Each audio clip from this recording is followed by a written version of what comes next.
有些真相，只能用鲜血交换。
有些真相，只能用鲜血交换。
有些真相只能用鲜血交换。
有些真相只能用鲜血交换。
Howdy, soldiers! Welcome you back to the third day of the Garena Masters 6 playoffs. It's Kali alongside Warden. We got the matches kicking off in 30 minutes. I hope everybody's got their ice cold lemonade because it's about to heat up. Warden, what are you looking forward to today?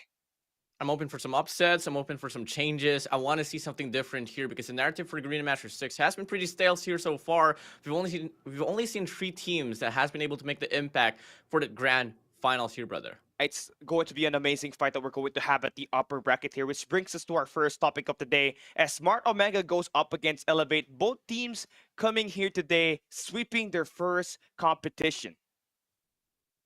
Well, something about this like topic in line is that only the best out of the best can really make it to the next stage of this competition, and we're talking about the semifinals here, Cali. So we're about to see big hitters here come along. We're talking about the number one team from Group A and Group B, aka Smart Omega Esports and Elevate. Yeah, going up against each other, right? The last time these two met was in the Snapdragon Pro Series Season 4, MSP qualifier, where Elevate manages to win 3-0 up against Smart Omega. And do mention the fact here that Smart Omega's last win up against Elevate goes way back 2022 in the COD World Championship 2022 group stage, where they managed to win 2-1 up against Elevate in September 14, 2022. So it really draws a long way back. And also another match will be coming up ahead on the upper bracket will be the Team Star Magic and Stalwarts eSports, who fought up until game fives on their first playoff matches. And that's very scrappy. How are they going to be able to hold up here today? It's a matter of questioning if are they actually showing their full potential coming from the previous matches, because there has been always that storyline where teams has been hiding strats, teams has been holding back and just reserving the best composition, the best strategies, the best game plans that they can offer when it is needed the most. Team Star Magic, they combine the veterans and these rookie players that are looking to try to make a name for themselves, especially in Seven, who's been the superstar for Team Star Magic. Cannot wait to see him in action here for today. Also, question will be if we are going to see Rage be able to play here, because he was that X factor in cutting up the rotations of DBK Oblivion when they went up against each other at the upper bracket. Taking a look at the other side in Stalwarts Esports, we already know 5 seasons that they played in Garena Masters, barely taking a championship. So, do you think this is really their year, this season, that they finally able to win it all? I mean, we are looking arguably at like what the best potential here for the set of Stalwart esports, and something about Stalwart is that they come again. You did bring up the narrative of that they have been struggling for the Arena Masters series, but with this new roster in line, they could make the biggest difference. Now, if you want to talk about X Factor, Cedar Cali, I want to talk about Whoopi. Where is Whoopi at? We had a conversation with Maury and all, and he said that they are reserving Whoopi for the best moments here, and I truly believe that Elevate deserves that topic in line where they have to bring in Whoopi, possibly. But at the same time, if they bring in Whoopi, they got to take away Young Jay, which Young Jay is a no-brainer choice as well. He has been able to perform, has been able to live up to the hype, and has been able to, involve himself into the environment of Smart Omega. He's been playing lights out, finding this elimination, especially in search and rescue. That's where he was able to carry the load of offense for Smart Omega back at the group stage up against Scotty. He was able to lock it down with a lot of eliminations. Right now, we saw them play up against AX Prestige a couple of days back. We did not see Whoopi in there, but if you try to trace back what Whoopi's been doing behind the scene, this guy is just owning the ranked warriors in the leaderboards, as he had at Number least one. one time number one in their leaderboard ranking for this season.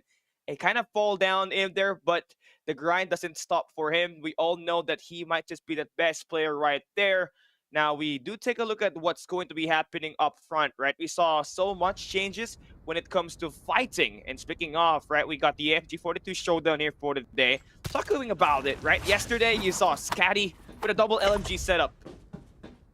Yeah, I mean, it was Chroma, it was Mids actually making the biggest impact with the MG42.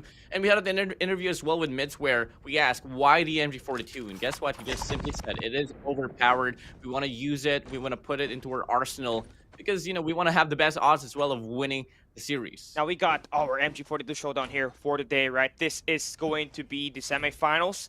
Dino here came in defeating Freezy on a best of one with the MG42, by the way, taking away the title for this MG42 showdown, ridding him away from getting the king of MG42. We know Freezy, he is the king of sniper for Garena Master 6.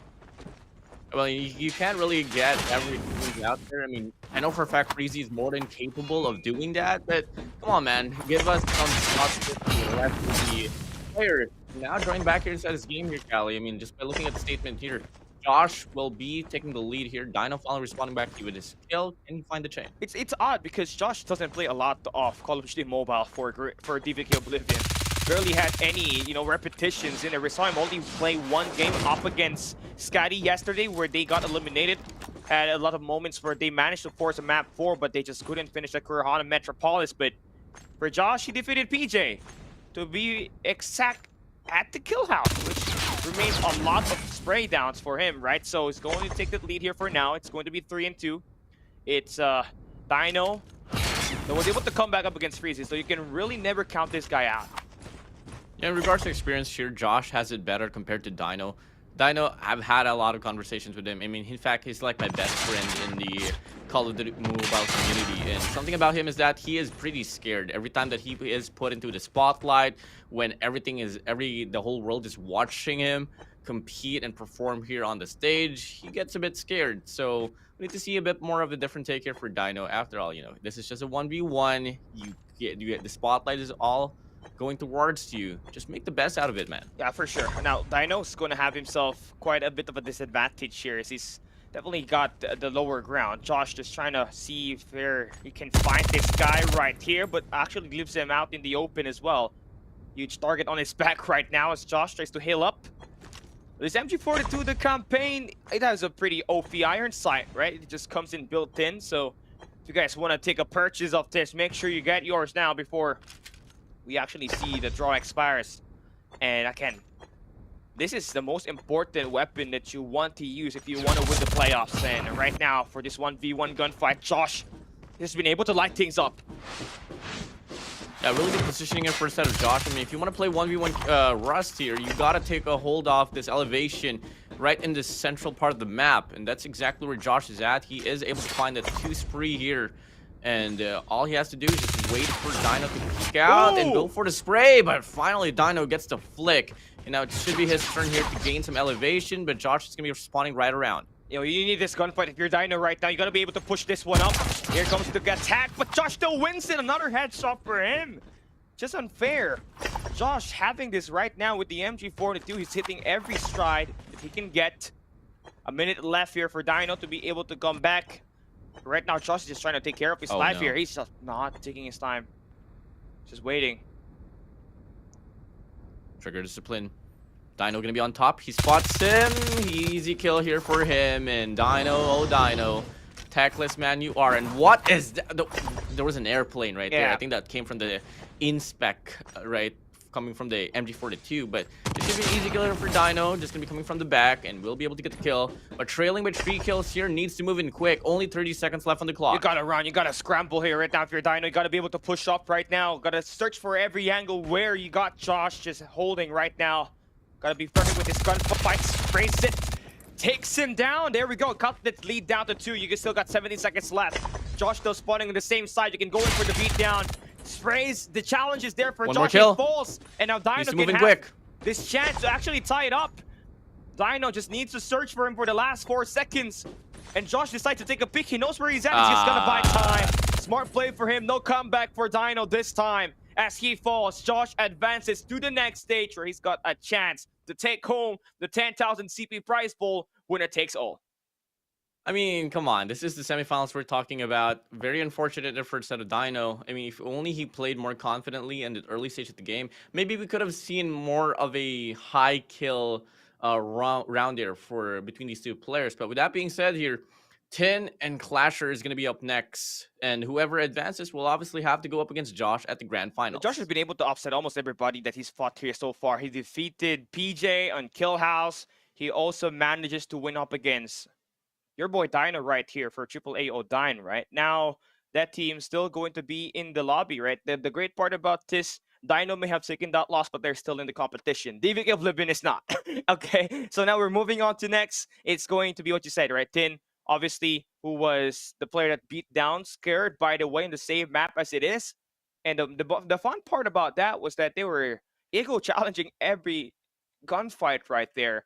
and it was just Tin just able to come up on top, right? This sniper was definitely not locked in here, but the LMG was the best thing that Tin had on this match. So I won't be surprised if he's the one that will be able to bring that kind of dominance later on when they go up against Elevate on our match number 1 for our playoff bracket at the upper bracket semifinals. But more on that later, right? We still got to talk about this MG42 showdown that's about to happen right here. Yeah, I mean, ex teammates, by the way, for the side of Tin and Skirt. And I know we should be talking about the MG42 showdown, but later on, guys, there's going to be a battle of ex teammates versus ex teammates. And that's talking about like the first two matches that we have in line here for this upper bracket. Moving over here for the storyline between Tin and Clasher. It's going to be tough here for Clasher. Tin has been able to really prove himself as a pretty aggressive MG42 player, which is pretty damn impressive if you ask me. I mean, it's an LMG, but this guy is able to utilize it. CQB far away. It doesn't matter for him. Yeah, 18, right? You would think that he's not great. But yes, he's been the obviously dominant force for Smart Omega when they're playing this respawn. He averaged 34.50 kills per game on that hardpoint game mode. And in their first matchup against AX Prestige, was able to score 36 kills, just living up to the average that he's probably able to have. But the most impressive part about this is his confidence. That's what separates him up against these other players right here. We saw him in that interview. He was feeling himself. You feel me? And it's just that search and rescue gameplay. Yeah, you know what I'm saying? That's what Tin is saying. I don't know what he's saying, but that's what he's saying. You know, I mean, I do question sometimes, like, you know, the preparation here for the side of Smart Omega eSports. I was hanging around TikTok and I saw them playing some horror games. So, hey, Tin, was that Jabin? Jabin. Was that Jabin? Yeah, it was Jabin. It was Young Jay. I think Tin passed by as well. So, I mean, I'm all in it. I mean, you guys are building chemistry. That's the most important part. And I guess, you know, it is a very important element when you are talking about a dire situation like this. You are up against Elevate, which has been a team that has been able to compose that chemistry that a lot of these pro teams would want to have for their belt. Up against Smart Omega eSports, it's a pretty brand new roster, if you ask me. It only happened late during last year, so it's nice to see them bond all around. You would need this team chemistry to beat a team like Elevate, who's only had minor changes in the roster, by the way. And even if it was a minor change, it was an immediate puzzle feat that just happens every time. You saw when we got Elevate, Young J play for Young J Elevate, right? He saw how incredible he is with that scope. A great marksman. Now they added in Candy, and they just somehow clicked. Like, you know, it's just like a magic for them, right? That's going to be the bigger question here. It's got the better team chemistry as we hop into the first game later on. But yeah, for this one, I believe it's a do or die, right? You only got a single elimination format here on this MG42 showdown. And right now for Tin, he's going to be the Goliath here. And Clasher is going to be the David. We saw him yesterday. He did not have a lot of kills, by the way. I think he won the game by 4 kills only up against Revox Wards, your brother right there. So this might just go down as a heavy beatdown, but I'm open for my my opinion to be changed. Yeah, I mean, I'm really open for that as well. But the thing is you are up against Tin, a very aggressive player. This guy is very used to playing 1v1s. And I mean, I really hate to make predictions now here, Callie, but if I was going to be looking at like the remaining 3 players here that is left in the competition for this MG42 battle, I'm more than determined to say that it's about to be Tin winning this one all throughout. You can't play passively up against this player. And as we get to see, he does get the first blood. Yo, we're playing Kill House. This is not where you want Clasher to play. This is not his element. Tin can obviously lock it down here, but hey, that's what we're talking about, right? Just get those kills, get the weapon. You don't have your usual MG42 the campaign skin, so you're gonna want to be able to make your makeshift weapon right here. It's going to be an extra attachment added in for Clasher. 2-1 so far, just keeping himself on a tight space. Oh yeah, he knows. Well, something about skins is that, notably, if I'm not mistaken, it was Badman or Epox actually. No, it was Risky that held on to a famous quote that AJ dropped, is that it's not the skins that defines the player, it's all about the performance. So Clasher, if you want to live up to that statement, let's go and find out. I mean, he's not doing too shabby at all. We treated 2 here, make it 4-2 actually. Clasher takes this lead here. I don't exactly know what's happening, but Tin is not really finding the control that he wants for this game. Oh yeah, there we go. Clasher just finally lost the gunfight. Tin able to try to make his way back. Clasher just trying to hold this blue building. That's what you really want here. You got the non-risk game, just let him come through. You use this long range, but Tin able to shred, gets the double. That will now tie it up on the scoreboard. Yeah, just take a look at the soldiers on the MG42. There's gunfights over gunfights. That's insane. Too. Yeah, there's also airplanes that crash. So this weapon right here, it has its own ecosystem.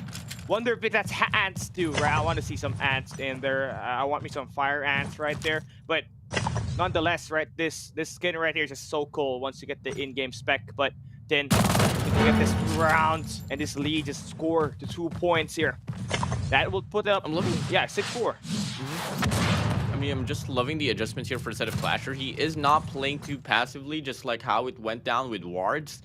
So having a bit more of a aggressive tone might just be able to be on par here up against Tin. Current scoreline here is going to be 64. Still 2 more to go, but if you look at the time here, Callie, plenty of room to play with. I mean, the spray down is what he wants here. He's got that info, maintains the high ground, tries to spray it, cannot get the land so far, but he's got so much bullets, no need to reload. Gets himself that gunfight. Tin back at it, 7-4. Looking to try to get himself a 6-3 here. He's already on a 5 in a row. Trying to contest the Eagle. I don't know why you have to contest the guy holding down the head glitch there for Tin, but hey, you've been able to beam down the last 5 gunfights. Try to try it. Why not, right? You just saw the reload animation here for this MG42. He takes off the tank. It explodes and puts back another one. Yeah, that's the magazine, right? It's just a different beast. I wonder why Clasher is not trying to utilize Tin's, drop weapons right here. It could have been the biggest difference in right now. Just to try to come back as Tin finally able to get himself on the board here once again. Clasher down by 3 points. The shred for Tin. The track is just insane. And there we go. The tank removes. And it's back with another replacement. I mean, you really want to get those replacements, right? Yeah, I mean, the biggest factor here once more is that why does Clasher not have the campaign skin? And unfortunately, their trial skins did really only last throughout the group stage. Moving over, they didn't make it to the playoffs. So, Tin, fortunately, he does have that extension as well on this mythic MG42. And he's just bound to win this one through. I mean, look at this. 4-kill gap here between Clasher and Tin. Tin going to be on the lead, should be able to haggle on towards that just by playing time or want to go more dominantly, showing how well he is in regards to the gunfights, but at the same time he is giving more opportunities here for Clasher to spin it up. Right now it's going to be 50 seconds left here. Clasher can still make it, just needs to win this gunfights that will be coming right up next, but you lost that up against Tin, so now you're going to be needed of doubling down your time, doubling down your effort, trying to win this gunfight, but the spray down on this one angle, see, this the best part about this weapon, right? You can just hold down one angle, spray until a player peaks. That's what Mids did up against the Big Oblivion yesterday on the Crew Honda Metropolis, who was able to get that pressure lock in, get this gunfight win, and Tin able to use that to his advantage. But I think we got our winner right here. 17 seconds left. Not a lot of time for Clasher to work his way up to get that extra 5 points to get this win. Tin will be able to advance to the next stage of competition where he's got a chance to get that 10,000 CP, earn himself a new drop, maybe for the MG42 or any of the lucky draws that will be available in the game. That's game, set, and done. Tin will be matching up with DBK Josh at the next stage of this competition. Yeah, I mean, props to Clasher here for actually being able to take the first few kills. He was able to take the lead as well. I think the last scoreline that I was able to see him take the lead was like 6-4. So that was really impressive there for the set of Clasher. But unfortunately for you, Tin is just a maniac in 1v1s. This guy has been renowned, playing around like the community of Alt, if you guys are familiar with that. And each and every single time during the year of 2022, he always invites people to have 1v1s. I mean, I thought personally, I was really confident that I could beat him with a sniper because I look at his HUD. It's the most unorthodox HUD that I've been able to see for any pro players out there. He plays with max gyro or, pure gyro at least for aiming. And you don't really get to see that with snipers. But guess what? Tin obliterated me. He devastated me. And it goes to show that he is a very flexible player. Not a problem for him for this run of this MG42 showdown.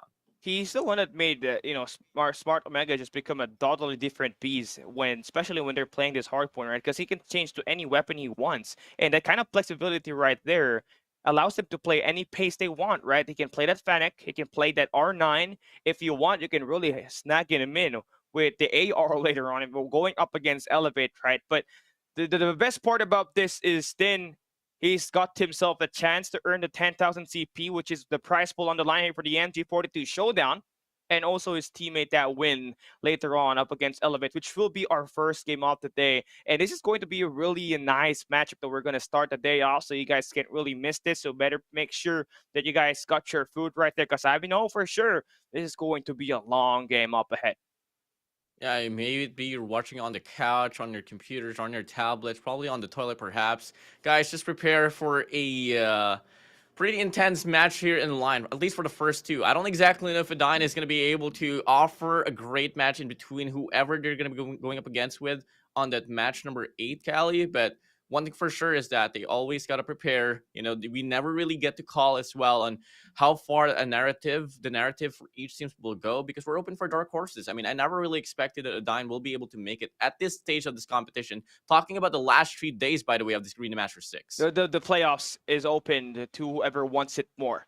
And everybody at the upper bracket just managed to outlast their competition, whether it be a quick sweep or through a hard-fought battle heading into a game number 5 for some of these teams down there. And for the lower bracket, right, we've seen the dominance that we saw for Scotty yesterday when they managed to go up against DVK Oblivion. That was a 3-0. Might just be the heavy hitter that any team that will be coming from the upper bracket that will go down might just want to avoid, because they can really play it scrappy should they get the momentum that they want to hop into this battle. Right now, we're going to be heading into our first game of the day. But before all that, right, we'll be able to catch you guys in on the tournament format here to see what's going to happen in this coming matches right here, and what's going to be the steps in the competition for you to be able to get to where you are right now in the playoffs. Yeah, I mean, if you look at like the narratives and the whole progress that these teams has been able to conquer throughout the Green Master 6, there's 19 days to be played with. Saying that this is the last 3 days goes to show that whoever is still included into the mixture has been able to go through a lot of ups and downs. If you want to talk about the narrative here for the set of Adine, they weren't supposed to qualify, but all because of Sage Ultimate, you know, getting disqualified up against the Lulus. The scoreline was supposed to be 2-1, but it got reversed. They lost their slot there, and Adine really had to fight hard to win their last 2 series for the group stage. Moving over for the side of Smart Omega, Elevate, Team Star Magic, and Stalwart eSports, they didn't really have to go through a lot. They didn't, I mean, they were able to dominate the show, earning that respective top 1 to top 3 for their brackets. I agree, but now this playoffs is a different ball game. You saw what happened there for Scotty yesterday up against Stalwart eSports. They were able to force a game number 5, all because of what kind of weapons that they are using in the game. It was the MG42 that was able to steal the show there, and they managed to adapt to what's currently at the meta. So we saw Stalwart eSports try to snag their own MG42 in there, and we saw them able to win the next 3 up against Scotty, and they just managed to take everything home to advance and face Team Star Magic later on today. Now, we got a lot of matches that will be high level, right? Do we see that MG42 be bring in and be the difference maker when you try to hold on these angles? Because last time we saw it, right, Mid's the MVP for Scotty, and Skurd, MG42 on Summit, scored 51 kills all on his own. Yeah, it's crazy how long the MG42 runs out of ammo. You can just hold down an Yeah. angle. Let's play, example would be Midge holding down that stairway in hardpoint number 1 for Summit. He was able to just beam down the players over and over again for Stalwart eSports. Yes, for sure, they didn't win that game, but they were able to put up enough pressure, and all because of Mids, they're actually getting this one through. Hey, they were able to cut the chase and get the whole win here for the squad. If you guys are just watching and tuning just now, right, we are just about to start our first game of the day. We haven't barely run through our opening scene here so far, but we're going to try to bring you guys into the action as much as we can. A lot of actions, a lot of questions that needs to be answered as we hop on that first game, more specifically for Smart Omega, who said one time at the interview that they're going to be saving Whoopi for the best. And for the best is going to be the playoffs, right? And it just didn't happen for them at the moment. When they played up against AX Prestige, they could not get him inside the game. They were still playing Young Jae. At this point, you're going to have to think that the team is performing well. Why would you have to change the roster right now. Young Jay's been able to completely leave on his own pace. He was dominating for Smart Omega in the search and rescue department, scoring a lot of kills in there.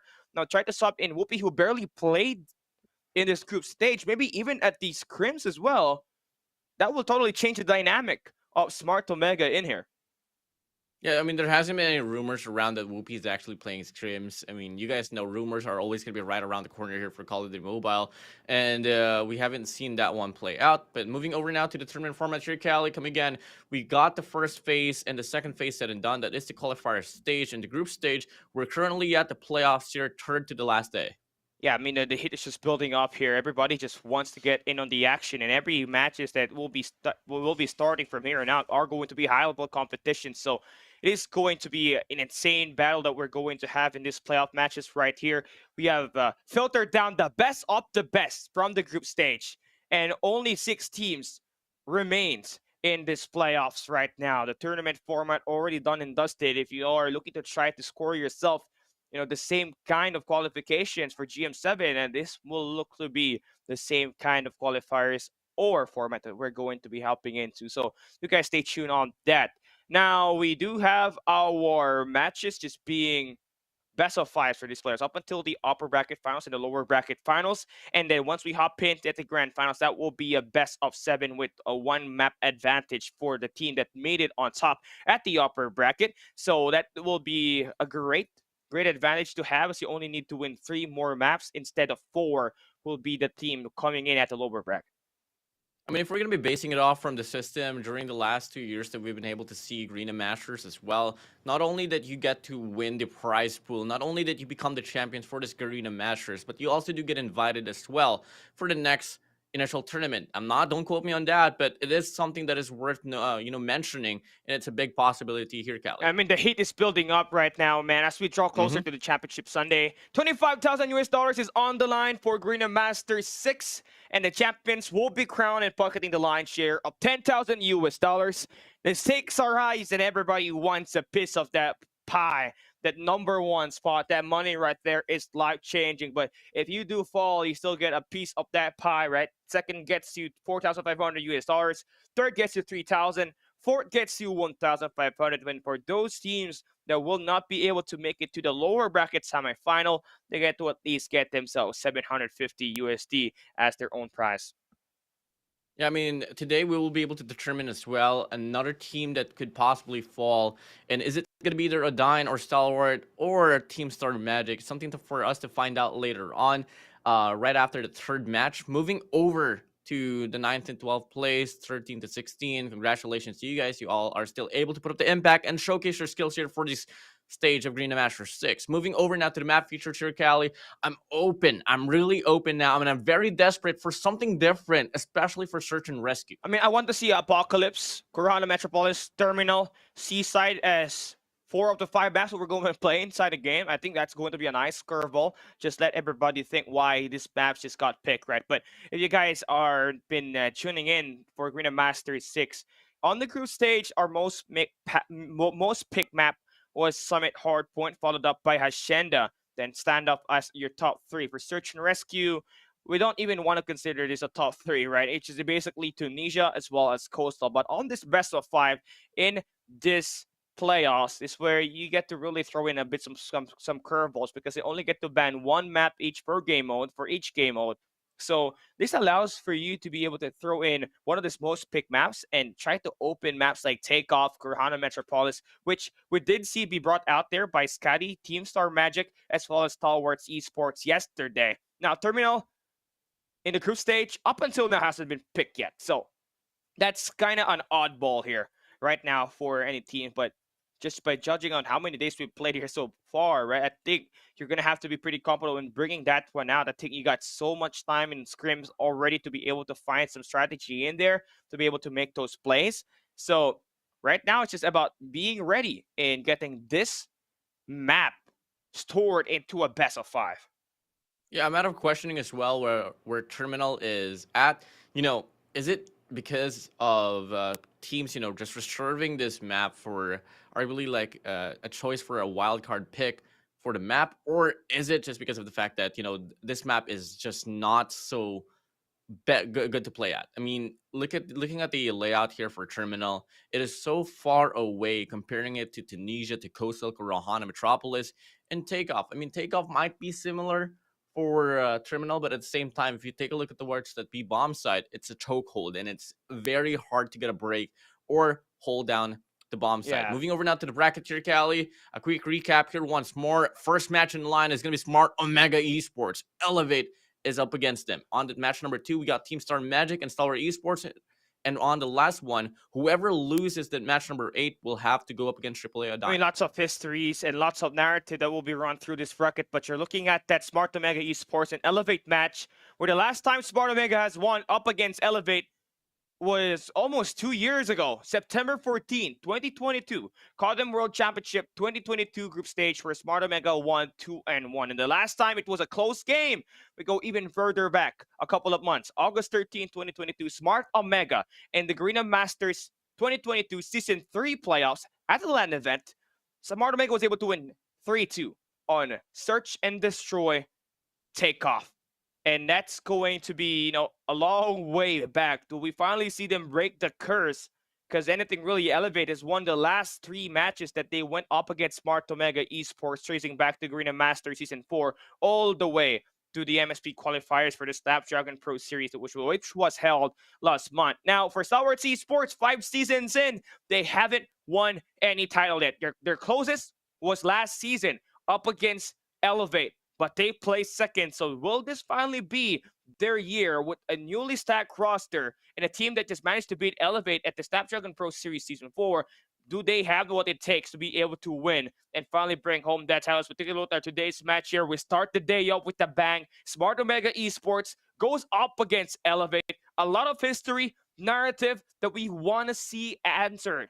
As Smart Omega Esports has been playing Young Jay all throughout the group stage. Do we see Whoopi finally back in the lineup to face the First Blood Reaper into the roster and become the difference maker to phase Elevate in this coming best of 5 series ahead? Adding the information as well, Kendi is playing for Elevate, so it's going to mean quite a lot here for Kendi if he wants to, make a statement here that he did get dropped here away from Smart Omega Esports. With that being said, that is going to be the narrative here for this first match.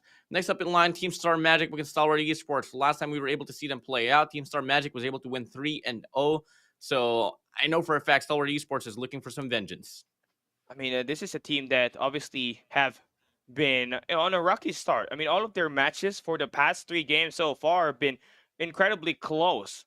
And, it's not just close. They were struggling. And Stalwart Esports Incendio said that they definitely lost their momentum against Scotty on their upper bracket match yesterday on the first 2 maps. The best part about this is they do finally recover 1 decontrol Arsenal. They managed to win the next 3 maps to win that best of 5. And this will be a very scrappy game. But the question is, for Team Star Magic, do we get to see Rage play? Because Anything Really, he's been in and out of the roster. So if he does play, he'll be that biggest difference. The Iceman, he knows how to rotate, how to just lurk, get those eliminations right where you don't expect him to be yet, but he'll be appearing. Just kind of get those kills for this squad. But now we take a look at our team lineup here as we get to build up on this best of 5. Smart Omega, your Garena Masters Season 2 and Season 3 champions with a new roster. They acquired Jabin, Tin, AG, Young Jay, from the pre-agency. Then they got their face of the team, and Risky and Whoopi just trying to get themselves into this, trying to earn that title back up against a very strong opponent ahead.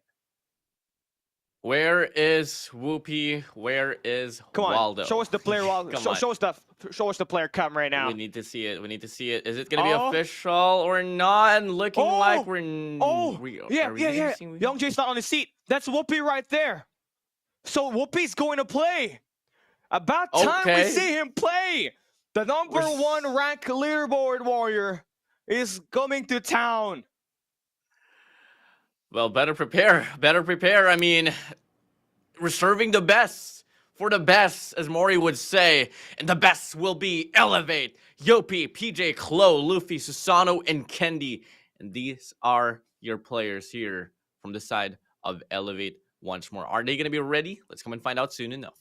Elevate, I guess this is the most successful team outside of Stalwart Esports for last year, and they're just out there trying to make a play. I don't know why they have to change their boot camp here right now, but anything can really work here for the team. Right now, you're looking at Kendi, who is a player formerly playing for Smart Omega a couple years back. He represented the team in the 2022 COD World Championship. Now under a new roster, we get to see them play this one up on a best of 5 series. Whoopi and Kendi on the Wow. sniper, on that search and rescue Kurohana to start the day will be amazing.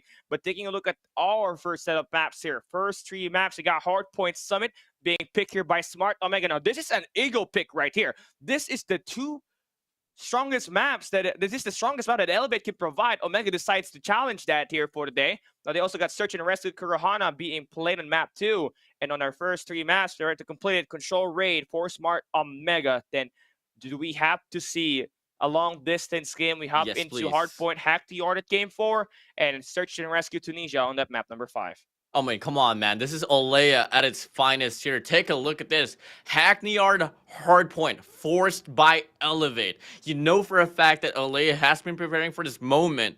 He would have been able to get a bit more smiles as well if only they won the coin toss. But it is what it is. If I knew for a fact that Olea won the coin toss, I best believe that hardpoint, game number 4, would have been that map right there for game 1. But hey, Smart Omega Esports, you did say it's going to be an ego pick.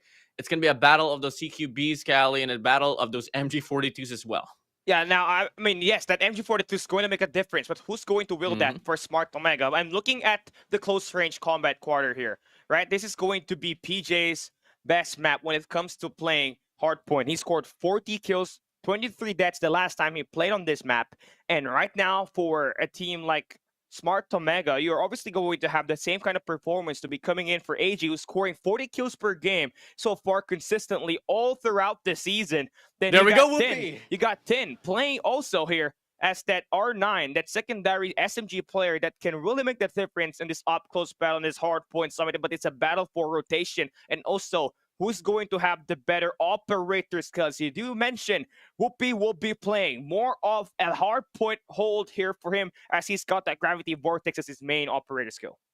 Yeah, I mean, I'm so sorry to cut you off there, man. I'm just so excited because, I had my doubts, I mean, maybe Young Jay switches seats, but now we get to see officially his name on the screen here. Jabin with a Claw, Sparrow for the side of 10, AG with an Equalizer, Risky with a War Machine, and as you did say, Whoopi with the Gravity Vortex. For the set of Elevate, we got Yopi racking the Sparrow, Purifier for the set of PJ, Klo with the Equalizer, and Claw for the side of Sasano, and Kendi with the War Machine. We don't really got any info on the statistics of Whoopi right now, right? This is the first time we get to see him play, but he'll be subbing in for Young Jay, who has made so much difference in the search and rescue game mode so far, and also averaging a great 32.33 kills per game in the season. But with Whoopi right here being part of the main roster, now we can see how much of hard work he's done. He has earned the #1 leaderboard ranking. He was not playing. He was just being kept around for the best games possible, just like what Coach Moore said in that interview when we asked him at the first week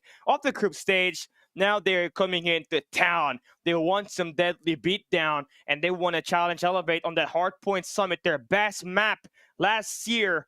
And heading into this, they're still going to be undefeated. Just by looking at the roles here for each team, looking at Tin and the Risky, they're going to be the only 2 players here that will be eligible to be using the MG42. And on the flip side, it's going to be PJ actually alongside with Susano that could rock the MG42 as well. I mean, I know for a fact we have been dwelling on this gun for so much now, but gotta keep in mind, all because of this MG42, Scatty was able to bring in such a great show up against Stalwart Esports on yesterday's run. Come again, Cali. These are the quick recap now for the maps. Hardpoint Summit will be the first game. Search and Rescue Corona Metropolis will be meeting us on the second run. And on the middle, we got Raid Control. And if it's necessary, which I know for a fact it is going to be necessary, we're going to be heading straight to game number 4, Hackney Yard, Rescue Tunisia. Now, I want to ask your predictions on this, right? We got game 5. We got best of 5 series coming here. Now, how do you see this game play out? I mean, I just want a game 5, man. I know for a fact it's going to reach to a game 5. And at the same time, I'm trusting the mind of Mori here up against Olea, which is Summit Hardpoint. I know for a fact that there's going to be a lot of sketchy, a lot of those new plays that we're about to see here for this very map of Summit Hardpoint. Not unless they want to just play Ego Chow full on gunfights over gunfights. I mean, it's safe to say that a lot of these teams has been able to already master like what are the rotations here for the Summit map. It's just all going to come down to who's having the better day in regards to those mechanical skills. Yeah, heading into this right now, we got Smart Omega 3-0 on this Hardpoint Summit so far, only allowing 149 points per game on their opponent's side. Now, you're going to take a look at Elevate's side too. They are also undefeated in the Hardpoint. In fact, they are titled as the best MSP Hardpoint team, right? They are going to come in here allowing only 78 points on the opponents they have fought so far in this group stage.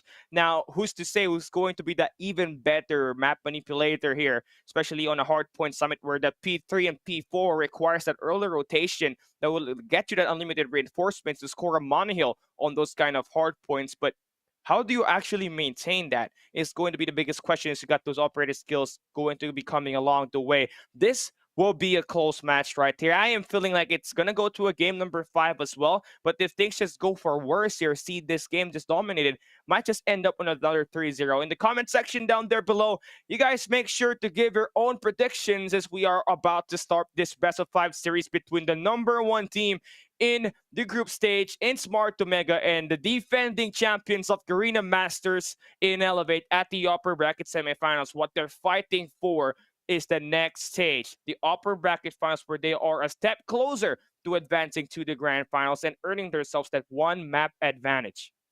You know, the biggest hit factor here for me, Callie, is, Elevate. Strongest game mode that they have here is going to be Hardpoint. Their weakest one has been Search and Rescue. We were able to see that play out when they dropped a game up against Team Star Magic. So if ever Elevate is longing to win the series, they got to win every respawn game modes. I agree. Now, for Smart Omega on the other side, Search and Rescue will win you those championships. That's the reason why you're able to qualify in this one. Now we get to start this battle. The best of the best playing Garena Master 6 Golden in the upper bracket semifinals. Hardpoint Summit.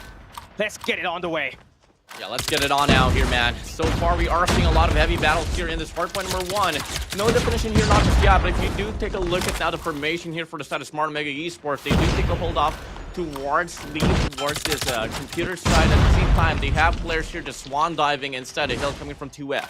AG is coming here, 40 kills per game so far all season long. Just being the best player for Smart Omega when it comes to finding this frags in Hardpoint. Followed in here by your boy Whoopi, who's going to be subbing in for Young J. He's been, the mostly asked player why he's not playing, and here he is, scoring a 3P so far. Earning himself a score streak here for the 100-killer drone, just a little bit more as he plays through this one off angle. He's going to try to cut through Kalo, just try to build up a streak, and there we go. Already in 6 kills for Whoopi as we start the first Hardpoint. Heavily one-sided with Smart Omega picking up 29 kills and Elevate going to be here with a 7-point deficit.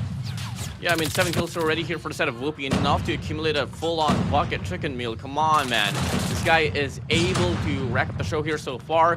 And with that being said, alongside with Javen, tied up now to 7 kills, accumulating 14 here for the whole squad. Moving over here for the set of Kendi, he does get a massive cut down, and he finds a 7th now. Predator flies through, finds another double piece right there, and Elevate, they slowly try to regain their grounds. Yeah, that's just 9 kills in a row for Kendi, former player for Smart Omega, just trying to get this revenge off the start, get some traction for Elevate to enter inside of this P2, finally score some time, close that gap down, and finally take that lead.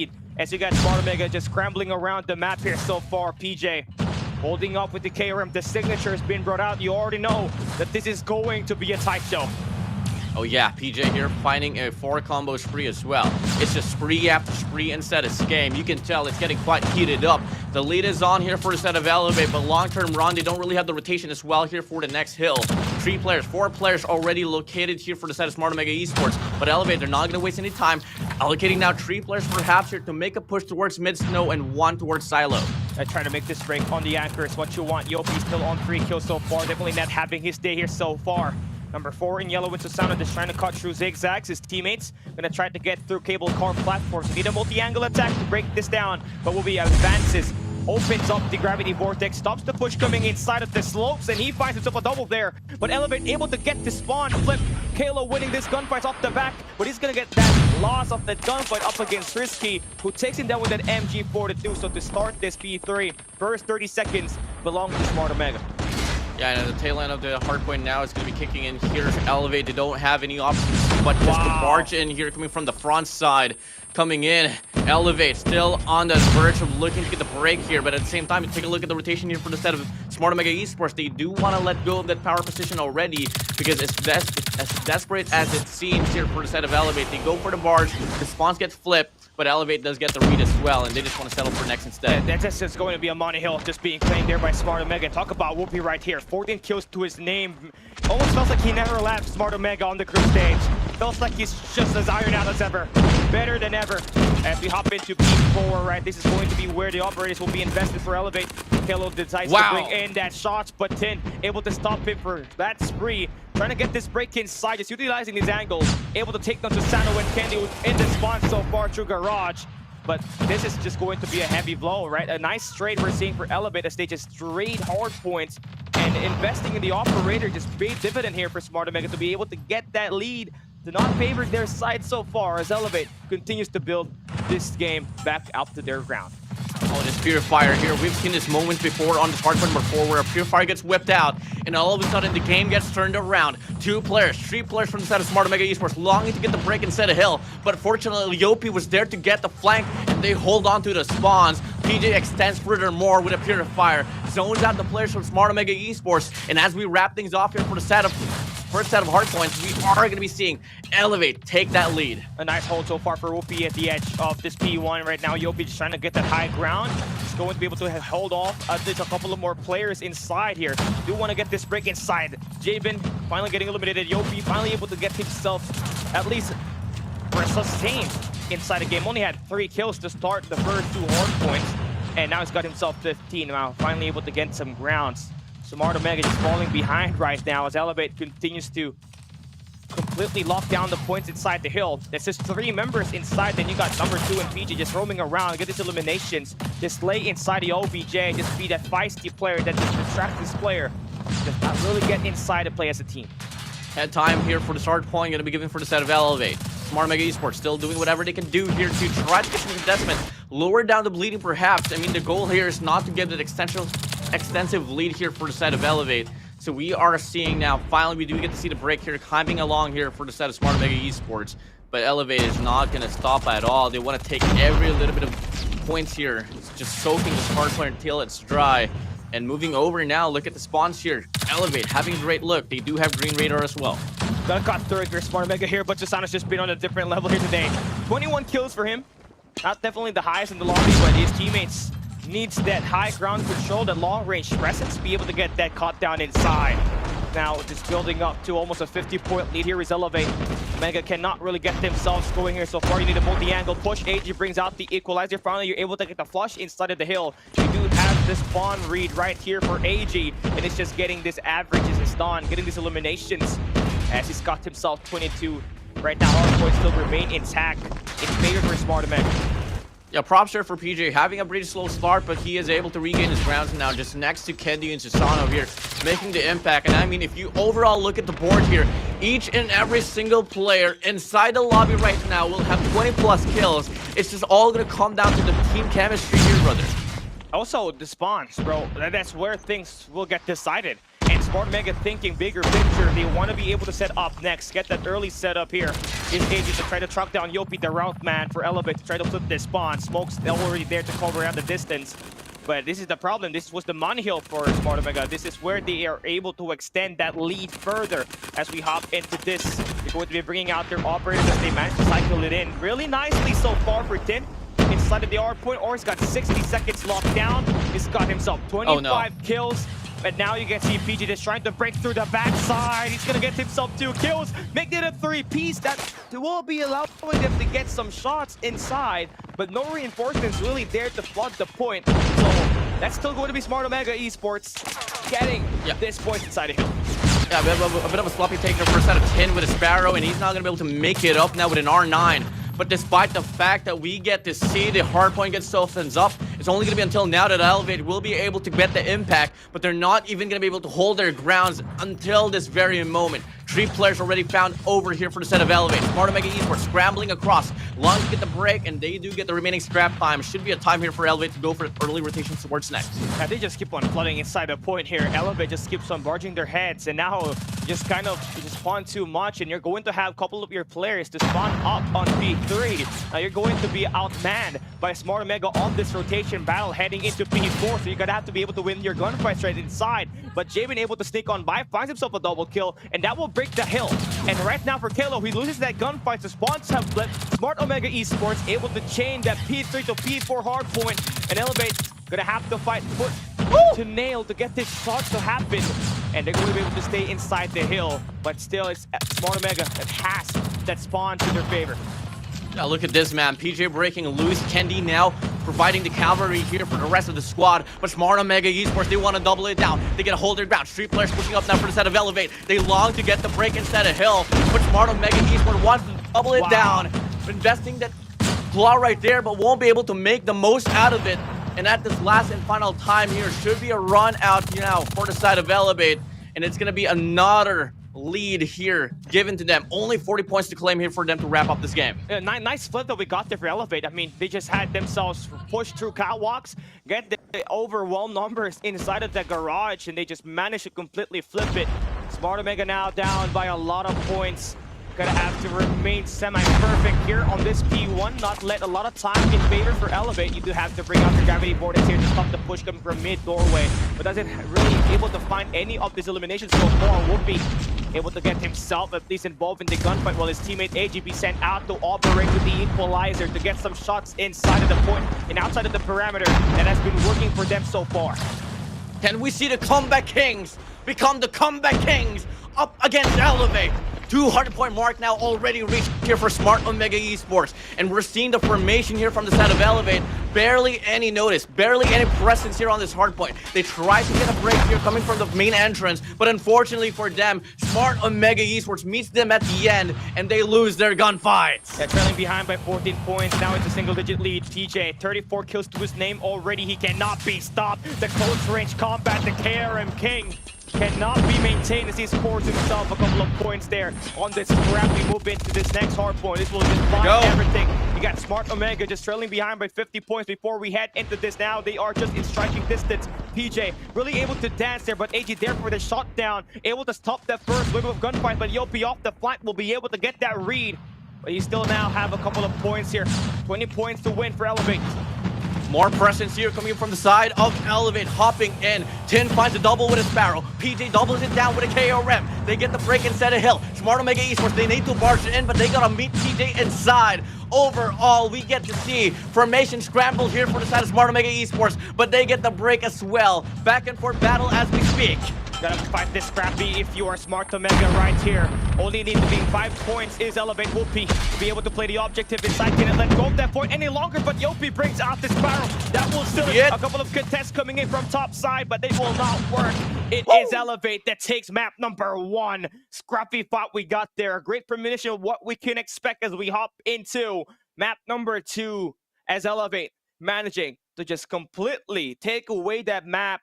Because of the operator skill, Whoopi had a rough start on this game, able to finally close it up, get the job done, earn that first win on this best of 5 series for Elevate. Yeah, I'm shaking, man. That was the closest fight that we've been able to see on a hard point right there. And for a moment in time, I was so surprised how Elevate was able to get the break there on that last rotation for that hard point number 2. You got to see, they got platform spawn. Smart Omega eSports, they had good control here towards mid-snow and alongside Green Raider, but one player from the side of Elevate, gone rogue, was able to get the spawns back, and they were able to push away Smart Omega eSports towards the A bomb site. So the spawns there was so far away there for SMO, and they got to break once more, back and forth. Elevate finds it down, and they were able to get the last and final adjustment to seal down the deal, claim that last 5 points for them to win that map. It was difficult, especially on that P2. If you lose that green spawns, man, you are going to go up spawning in the slopes, right? It's going to be a long walk. And even if you manage to go all the way to the catwalks, there's no guarantee because there's always a high ground just being adjusted in for Elevate. Whoopi started with 3 kills on the first 2 hard point, ends up with 40 kills to lead the team in the kill department with 1 minute and 2 seconds on the clock. He was their out man. It was just trying to flip those spawns time and time again once we hop into P3 and P4. And even with that, right, you're still gonna have to highlight everybody here, especially for PJ, who's done more eliminations inside of the objective and has the highest impact on the team, as he's got 1 minute and 32 on the clock and 38 kills to back his day off. A negative KD for him, but still able to really put the job done for Elevate to win this map number 1. On the flip side, AG has just been consistent, scoring 40 kills per game so far. And everybody just won their gunfights here. It almost feels like Smart Omega has the more higher kills. They just couldn't get inside of the hard point. Warden. And everybody here is pretty hyped up as well between this matchup here, Callie. We're on the road of getting 1,000 viewers in line here in YouTube, guys. Come on. Share the hype, share the story here between Smart Omega Esports and Elevate. This is bound to be a pretty interesting rundown. And, huge shout out as well to formerly known as the coach of Smart Omega Esports. Coach Jericho is going to be watching here in line. And, if we want to talk about coaches here, I mean, this is a battle between Mori and Olea as well. So there's just a lot of stories here involved here, Callie. I agree. There's just so much, especially for Whoopi's return as well. He did not play the group stage, did not play the first day of the playoffs, but here he is, right? Although he's going to get that 4th frag, right? He's done 40 kills. I mean, it's tough to get 40 kills. Only Whoopi from Elevate got 40 kills on this one. And everybody for Smart Omega played almost exactly like DYG, dude. I mean, the cutoff strat, that's where it eventually worked. The kills definitely will be favoring Smart Omega Esports here by a margin. But the hard points is what matters here. Oh, wow. And you're going to be able to see the difference here. Plus 20 for Smart Omega on kills, but plus 20 for Elevate 2 in the Dominus quarterfinal game. It was 250 to 226, and Elevate was just able to close it at P2. I haven't been able to see the hill time being so even here, man. Take a look at this. 5 minutes and 39 seconds for the set of Smart Omega Esports, but since Elevate did win, they do accumulate more than just that, but it's just not too much of a gap here. It could have been anyone's ball game, but hey, props to Elevate getting that final adjustment now, and they do break it through, and they're able to, wreck this one down as well. And, if I'm following my own narrative here for Elevate, come again, this is how it should be. They win the respawns and, can't afford to drop control as well later on, because hardpoint is truly their forte. Search and rescue might just be a place that they might just be shaky about, but who knows? That's for us to find out later on. To think about it right now, Smart Omega Esports, this is the combination of the best players for Blacklist International Ultimate and now the best players of Smart Omega Esports. Now we're talking about it, right? Now that is going to be a superstar team, right? It's an Avenger squad, and they will definitely be looking forward to getting that search and rescue team win here, which is the signature game mode of Smart Omega Esports. That's where the managed to come back in 2022, COD World Champs, and allowed them to become that second team to be able to make it to the World Champs that year.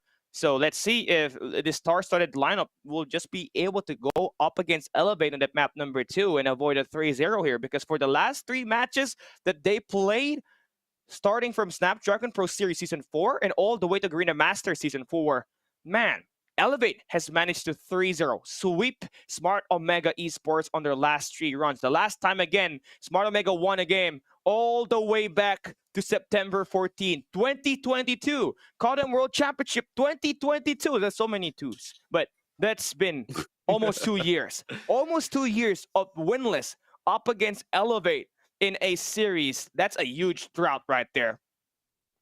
Now, Callie, as we are moving over to Garena Metropolis here, man, it's going to be the battle of snipers. Whoopi is found in action. He is that sniper role here that Smart Omega Esports is longing for in this very respective game mode. Who's going to be the sniper up in the line here for a set of Elevate? Oh, yeah, wait, it's Kendi.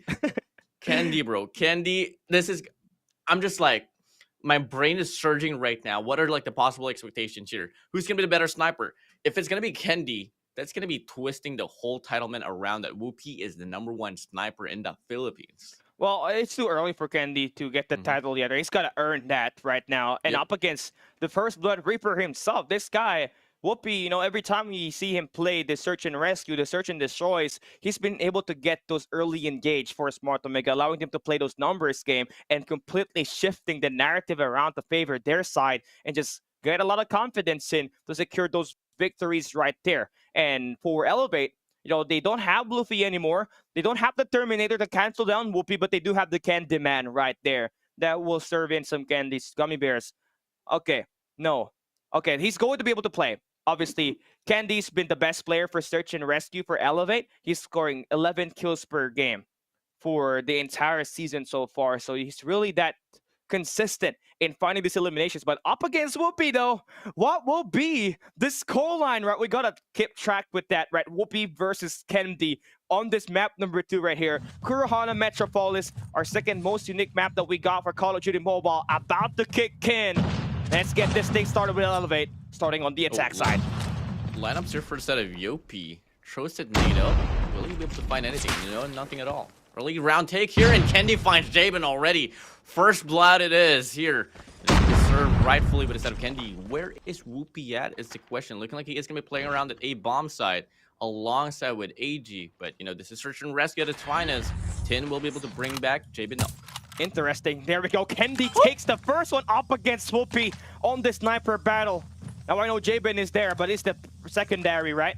Now, it's Candy trying to just take a pick of that courtyard window. Is going to be able to push up. Just get the team that extra help on the mid-map. And there we go. Susano finds the kill on Risky, and Candy extends out, gets himself 3 kills right here. And Omega's down to their last 2 members. Jabin can get that kill, earns himself a 3-piece. They can go in for a revive. It's a 2v2. AG, Jabin for the set of Smart Omega. PJ and Chloe here. Jabin looking to bring back Tin into the action, so it is going to be a 3v2 situation here. They're not going to waste any time. Chloe tries to push off, but AG finds the cut. And now it's going to be PJ here all alone. 1v2 situation. Are they still going to go for the res? Looking like they're not going to be able to get that opportunity. And Jabin finds this one tap with an R9. Finding the first round as well here for the side of Smart Omega eSports. Yes, it's a great job here for Jabin to score 4 kills on this first round, right? He was just locking down the Black Flower restaurant all the way through mid-map through courtyard. He was able to oversight every member getting there, and he was hitting shots with that scope too, taking down Candy to earn himself 3 kills, and to finally end at round number 1, taking down the last player in King PJ. To put this round to an end, now we go on to new. Round 2, we begin. Those first spots being the main talking point. Candy will look to play that sniper up against Jabin through courtyard. And so far, no engages in the first 20 seconds. I'm loving the extension here for the set of Tin alongside with Whoopi as well, but he does catch Chloe, and Chloe will be able to get a few tags and will be able to confirm the kill as well. Susano, Candy still holding this mid map. Candy looking to get the challenge here, but Jabin falls away. And look at the rotation here from the set of Elevate. They are now diverting their push here towards the A-bomb side. Candy still very much alive here. Whoopi needs to re-revive Pax. Got 0 kills so far. His teammates just have done all the work to get this round in so far. Susano will be taken down by Jabin, and is going to be falling back. He knows that they're about to get flooded. They don't want any of that engaged with that SMG so far. He's just kind of playing with his life right here. And now you can see the flank just for number 2. That will be PJ. Finally able to extend that, clear off the parameter. Now it's going to be a 2v3. Another rescue will be made. Risky brings Whoopi back to life. Whoopi's going to go down, but with him is going to be Chloe. PJ once more. Forced to a clutch situation. Up front is going to be Risky. Risky can fall away. Tin goes for the flank. And Smart Omega eSports doubles it down. Finds 2 rounds in a row. And you're seeing why Smart Omega is just undefeated in search and rescue on the group stage. And up until the playoff day number 1. They got everything locked down. You got Jabin, who's one of the best in-game leaders in the world right now. To not make it to a world championship so far. Just being able to be that mental player. To just get the first 2 rounds favored their way. Able to hit those huge shots, and now Risky able to step things up. Tin on a close range finds himself at least 1 to draw back Elevate's number down to 2 players, but the trades does follow up with PJ and Kalo finding 3 in the feed. Now it's all down to AJ to clutch just the Wonder Boy on a 1v1. Looking to go for this long wraparound. I don't know if Chloe's going to be expecting this. No, in fact, he wants to bring in Whoopi into the action. Another opportunity here for Whoopi to possibly put up the impact. Same goes for the side of Chloe. He does bring in Whoopi here. It's going to be the battle of captains over captains. Now the bomb's going to get planted here. Continuation now. Time gets cut down to 40 seconds. Time is a factor now. Ticking up against Smart Omega eSports. Yeah, Whoopi, let's see if he can make the play here. He's got that scope. He needs to be able to take down these players at this long range, but he does have a Fennec in hand. AG Right through High Street, finds the first one on the OP. All down to Kalo. Whoopi is going to be able to get that shot on Kalo off screen, and that's going to be 3-0 off the start. Dino here, building up the momentum. This is how it should be here for the set of Smart Omega Esports. They gotta win this game mode. 2 search and rescues, perhaps. And if ever they are able to claim the control as well, then it's just bound to them really getting this whole series directed towards glory. As we move over now to the 4th round here, Elevate gonna go for a 1-4 split, leaving Klo to find this flank possibly. Whoopi's gonna be meeting him at the other end. Yeah, Whoopi's just going to be the first Blood Reaper even back before right now. He's going to be able to see no player so far in Corona Avenue. You do want to have your player in Tin just be able to hold this angle down so far to avoid the snowball to happen in Spring Lane. Whoopi takes Kalo down, and Jabin follows up taking down Kendi on the feed. And Tin might not be able to get this push with that smoke, but he's gonna be able to extend out with his teammates, get that info inside that there's going to be some members holding up this back alley, and Jabin finds himself a 2-piece with a JT5 bait. It's a 2v2. Whoopi is back all the way to the spawns of Elevate. Maybe a 3v2 situation. AG, Whoopi, gonna go for this long flank. There we go. Things goes well here for him. Whoopi finds a double. Whoopi. PJ, left alone. 1v2 situation here for him. Needs to find a means to get this clutch here as 3 rounds already accumulated for the set of Smart Omega Esports. Elevate has been pretty stale. He does need to pick up that bomb, but how do you do that when you got Whoopi just watching the cross here on this back alley? Whoopi able to get back Jib and not looking good so far. You might just be able to revive back your teammate Kalo, but now you're about to get sprayed down by AG to put this up forward. And oh man, this is looking like one-sided right now. Elevate cannot get any response. The first blood just keeps on being favored for Smart Omega off the start. The search and rescue here for the side of for Smart Omega Esports is pretty dominant. And it's just all going to come down to really the calls here. And take a look at this. Smart Omega Esports, you want to double it down here on the speed bomb side, but they get that false read as well, as every player from the side of Elevate is going to be heading straight to that ace side. So this should be the first 5v5 retake in this very match we're having here, Cali. That's going to be the first 5v5 retake right now. If we ever do see the bomb being planted here, you do want to hold this high street here if you're Kalo, but you don't have an MG42 like mid, so you're going to have to work with what you have right now. It's going to be the Fennec. Bait and switch will not be working so far for Smart Omegas. They don't have any info, but they got a couple of players to extend out to Corona Avenue. Kalo wins this gunfight, finally wins one engage. Jay been able to get some trades here. Whoopi now extending out. Let's see what he can provide for the team. He spots Sano, earns him that kill, but Risky takes that one away. That will only be the assist coming in for Whoopi. It's all down to PJ and Kalo on his 2v3. Lowest tag, waiting for the heal up. PJ cooking up, looking for the perfect medium rare. Throws the nade, finds the connection to Risky. Time is ticking down here for the side of Smart Omega Esports. All Klo has to do is find his isolation towards Jabin, but unfortunately he loses the gunfight. And Smart Omega Esports, they find 5 rounds in a row. It doesn't feel like Whoopi is left, right? I mean, the #1 leaderboard player in Garena MSP right now has caught himself 6 kills. Even better than Kendi, who's only got 3 in the sniper department so far. Only player that's been able to outlast him in terms of his kills is Jabin, who's switching around with the Fennec as well as the sniper on this map so far. Whoopi, First Blood Reaper. Attack will be won by Kendi there this time. That makes it a 2-0 under the kills for these 2 members. Good white peak right there for a set of Kendi. They're going to go for a split here as they head straight towards the A side. Player 2 here, PJ. Going to go for the cutoff now. There's going to be AG and 10 here pushing up. If the timing is right, should be able to find a double. Now he should be able to get this one through. And finally, took them 6 rounds. Elevate, scoring, finally. You're going to have to feel pretty happy for that. We'll be able to end the first half with a win, at least on a 5-1 split. Not going to be great. Now you're going to be split apart on this defense while just Smart Omega being able to really stack the points. Play those trades fast at the courtyard. PJ finally able to bring in the MG42, just trying to hold down grounds. Jabin will be able to spot him, take that first blood. Whoopi just holding it down, played passive, keeping himself active on the mid-map. Cannot get the score on Kalo yet, and Susana will be able to pick him up. Nice attack off the flank here. If you're Elevate, but you gotta hit them quicker as your teammates is falling down like flies at this time. A bit of a shift here for the set of Smart Omega Esports. They lower down the numbers, but 10 is caught on a pinch. 1v2 situation. Kendi gets a slide on and finds a triple on the round. And took him, what, multiple rounds for him to get that impact. Those 3 kills that you were able to mention, Callie, it all happened on that first round, but now he's revving his engine up, finding 10 on the board. Yeah, Lucky Cat, look at the Pro Bowl picture. Now it's going to have his average is already reached here, averaging only 11 kills per game. Somehow, surprisingly, going to improve if this game continues to prolong. First blood favors Smart Omega though, but Kendi with the 2-piece takes down Tin and Jabin. Now they got numbers here. If they can push up, they can get that attack to happen once again here. Coming in from the subway entrance. But Risky has been able to make those plays, able to get those reads right in time. Rescue will be made. Jabin will be right back. Extra sniper that will be happening here. But Susano will get denied. Whoopi gets that sniper. A 1v3 for Yopi, 1 Kenobi.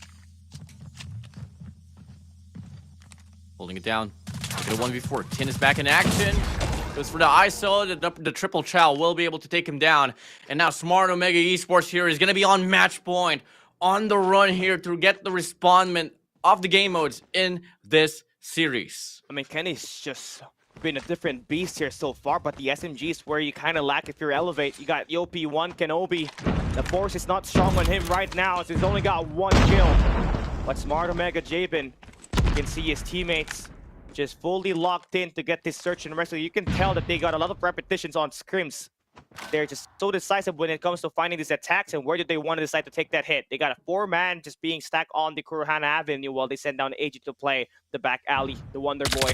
About to take a pick on this one up against Susano. It's going to win the first blood there once again. Great pick up there for the set of AG, just making use of the tactlessness there coming from the set of Susano. And now with the bomb planted here, 2 players from the set of Elevate, still going to go for the ISO there towards the A side. Yopi will be able to bring in 1 player here as we head straight towards this retake. It's now going to be a 4v4 situation. Look at this. Jabin finds Kendi on the board. Elevate here, not looking to be in a very bright shape. Whoopi holding down this angle. Very tight one it is. But a player like him should be able to get the shots to connect. Yopi all alone, having 1 more kill up in his belt, but it's not going to matter at all. Smart Omega Esports, they got a game off the series. Yeah, still undefeated in the search and rescue. Whoopi, as well as Jabin, the dual sniper duo, able to make those plays, but you also got to highlight Risky, who just puts himself over towards that mid-map every time, able to cut up all of the members. Once he's got that Odin, you already see the accuracy he's been able to provide. It was just enough for them to find those multi-kills coming up from him to put this one to an end. Now we go to control right after this, as this 7-2 victory for Smart Omega is just too good. And everybody just taking their own, each other's map pick here. Fine, Smart Omega, you take Summit Hardpoint, we'll take that away for you. And Elevate ends up with a 1-0 on the series. Now they managed to win Elevate's map pick here, and that's going to be a tie in our scoreboard as we get this 1-1 apiece. Yeah, so you take a look at the formation that Smart Omega Esports was able to offer up against Elevate. I mean, it was a really good call for them for the most of it. The reads was spot on, and if you want to talk about the impact, come on, Jabin, despite having a pretty slow start coming from the last 2 rounds, the first 2 rounds at least, he was able to really, fill in the role as well for Whoopi. And it took him the mid game towards the latter part of the game where Whoopi was able to shine. And that was more than enough for them to just get the kills from the distance, soften the defense or the offense up from Elevate. And Elevate was left with no responses. Kendi was also playing great on the other side, right? You saw the snipers just hitting so much. I think he had a 3-piece. He had collateral. He was hitting every shots in there. And that's really what you want if you're Elevate, right? To have that consistent sniper to be able to provide you those kind of angles, those kind of first bloods. But what truly lacked here for a team like them was the close range engages. That's where you kind of see Omega Tin as well as Risky be able to get those shine in, as well as AG who loves to play for pickoffs. He was kind of isolating everybody on screen. Was able to get those needed wins in those close range gunfights. You can see it here right now on your screen that Elevate Yopi 1 Kenobi only has 2 kills in 9 rounds of action. So that's where the struggle just really definitely came into play, and Rare they really need to fix as we hop into map number 5, search and rescue later on for today. If we do have happen to be able to play that later on. But Smart Omega wins this. Jabin, the J-Goat with a Mohawk, 13 kills for him. And he's going to be the MVP of this map number 2. I mean, if you take a look at the statistics and search and rescue in that first round of Hardpoint, you got to see as well that kills was really not a problem at all here for the set of Smart Omega Esports. Everyone is going to be on the positive rate. And as soon as you move over to control later on, then, things might not be the way that it should be in regards to the story here for the side of Elevate. But it's too early to call. We haven't really seen them play out control here for this playoffs. This is their first appearance here next to each other in this very stage of this competition. Things could be different comparing it to how it went down during the group stage here, Cali. For sure. I feel like right now for Smart Omega, I think this is going to be a nice combination for them, right? To have a double sniper setup on the search and rescue. Just what needs to be tightened up is that hard point. That's where they kind of lack when it comes to playing the objective. I mean, you saw it on the post-match head-to-head. They were outslaying Elevate right there, 202 to 180, a plus 22 points on their kill department, and that really translated here for today on the search and rescue. You can see that they completely outgunned Elevate in those close range engage. AG, Whoopi, Risky, almost everybody was just really able to engage in those close range battles. And Yopi was not really having it here for today. Always the one not able to win the gunfight. And pressing this one through, right? Elevate wasn't able to get any map control whatsoever. They couldn't really hold, they couldn't really push because they are always the one outslayed on the first gunfight. The first bloods just favors Omega on this search and rescue. I mean, it has been the same narrative as well in regards to like search and rescue or search and destroy back then. And, Elevate is just not the team that you'd want to vote on or want to go for, especially in game modes like this, where a lot of the pacing is slowed down. A lot of the angles are, finicky for a set of Elevate. And moving over now to the statistics accumulated here for the search and rescue, it's going to be 43 to 34 here for the side of the killing department, 7-5 for the rescues. And take a look at this, Smart Omega Esports being able to win 3 rounds off the objective. That's the most important part here. I think that's the highest hope we've got by any team here, because mostly it either ends up through eliminations, right? So for at least for them, for Smart Omega Esports, you can really tell that they know how to play for a retake on this Garena Metropolis. You saw that when they managed to just break through the attacks of Elevate and just utilize those close range engage. Risky with that Odin and the switcheroo for Javen to find a multi-kills with that Fennec and the sniper was just really the deal breaker there.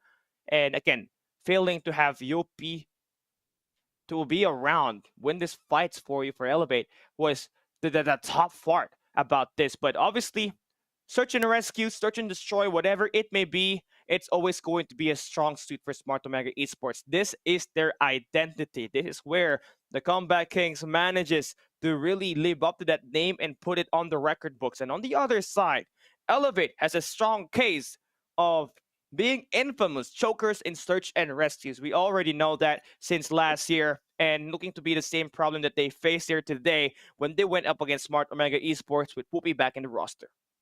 What's just shocking here for me is that this is a map chosen by Olea, Garena Metropolis, but they didn't really show the familiarity that I was really expecting, especially since, come again, it is a map that you chose, so I'm really expecting that those, precise rotations, the way that you're able to, respond towards, different situations, it didn't really happen. So I think there's going to be a bit like a missed call there for in regards to the preparation for the set of Elevate. And, looking at that roster for round number 4, you got to see Yopi really frustrated as well to try to bring the team back in action.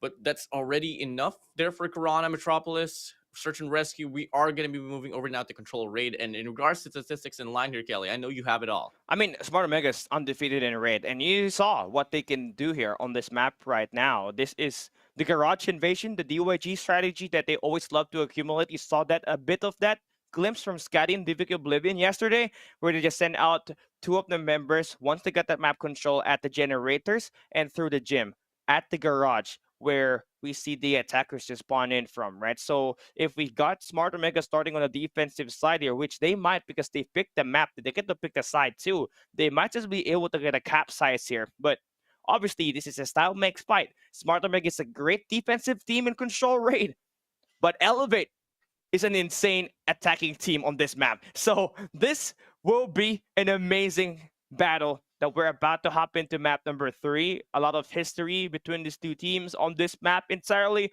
And this is the swing game, right? You win this map right here, you might be able to change that momentum to carry over towards Hardpoint Hackney Yard, where you might just have the potential to end it in just 4 maps. Just by looking at the operators as well here, Callie, we're going to get a bit of a shift here coming in for Whoopi. He went for the Gravity Vortex during Hardpoint.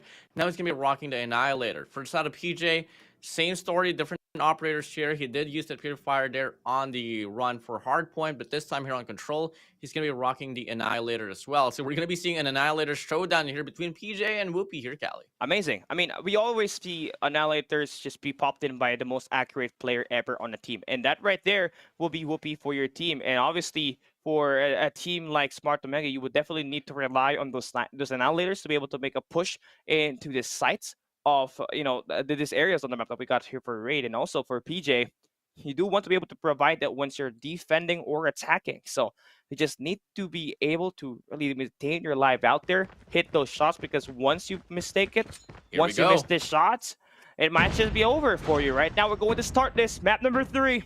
Smart Omega starting on the defensive side. Elevate starts it strong. Wins the first wave. Yeah, they win the first wave. They also get the B side here, first segment. I mean, a good clearance here for the side of Elevate as they have 2 players here so far inside the objective. 2 players from the side of Smart Omega. That's going to be Whoopi and Tin here looking to get that respondent as well to try to ease up this force here coming from the side of Elevate. But he does win that first gunfight. Could be able to connect with a second as well. And now they have this option here to wash away the progress here on the second segment. A great shot there for Kenny to take down AG right there. He's trying to push through zigzag. You don't want to be able to get that spawn trap happening at your run off the start, as you might just be able to completely get locked down off the start. Right now, you've been able to do 2 segments on the B side. You do need to get a little bit more ticks on the A side, as you do fail that. And we got a proper setup for Smart Omega on the sculpture. Able to push up number 2, that's PJ on the bar side, but they're not going to be able to completely lock it down just yet. They need to be able to have more players to be able to stack inside right there. And they do have the A side. Here comes the problematic part. AG already push up weights. You got 10 holding down generators. This is the spawn trap, the garage invasion that might just kickstart things for Omega to win his defensive side. Oh, yeah, but you got to see as well that PJ was already waiting for that attention that Tin will be offering here for that very spawn trap. So they're not going to be able to get any opportunity at all. They're going to be able to get the time as well here for his alpha point. And now moving over, I think they want to go for this long route as well. Long rotation here towards tree perhaps. But they got to deal with 2 players here coming in from kitchen. That's going to be PJ here having to deal with Tin here. Gonna go for the challenge. He finds Juan. Jabin is there for the trade, and the spawn trap should be happening anytime soon. Yeah, there you go. There's already shots coming in for AG there. 2-piece for him. Now they're gonna have the lead on the live count. Kello able to finally break free through gyms, but they still got Risky playing around the Lambo. Finally gonna get sorted down. Omega still on a 2-point lead here. Still possible for Elevate to actually clutch this, as they only do need 1 more tick at the B side to finally win this match there. But you do want to get a full scent on this B side, because it's that nice setup right now that's being provided there by Smart Omega. You do want to be able to make that break on that mid map, or maybe through Laundry side, because you got 1:07 here. You got a lot of time to make your way to counter attack. This onslaught coming in for Smart Omega. Oh, good call there. Good pressure from the side of Whoopi. Holding down Gallery, ensuring that there's going to be no players at all, pushing up towards Zig. And now that's going to be 3 players, 4 players here, drop down from the side of Elevate on the very wave of push.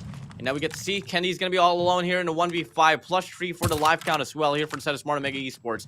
You have the sniper in hand, but you got a crossfire that you got to deal with here. 1 player towards kitchen, 1 player's push up Zig as well. Kenny pushing up, meets Jabin at the end. He's going to go down, and Smart Omega eSports, they claim the first round. A huge defensive side win there for Smart Omega, but it's not over, right, for Elevate. I mean, they are now about to start on the best side of this map.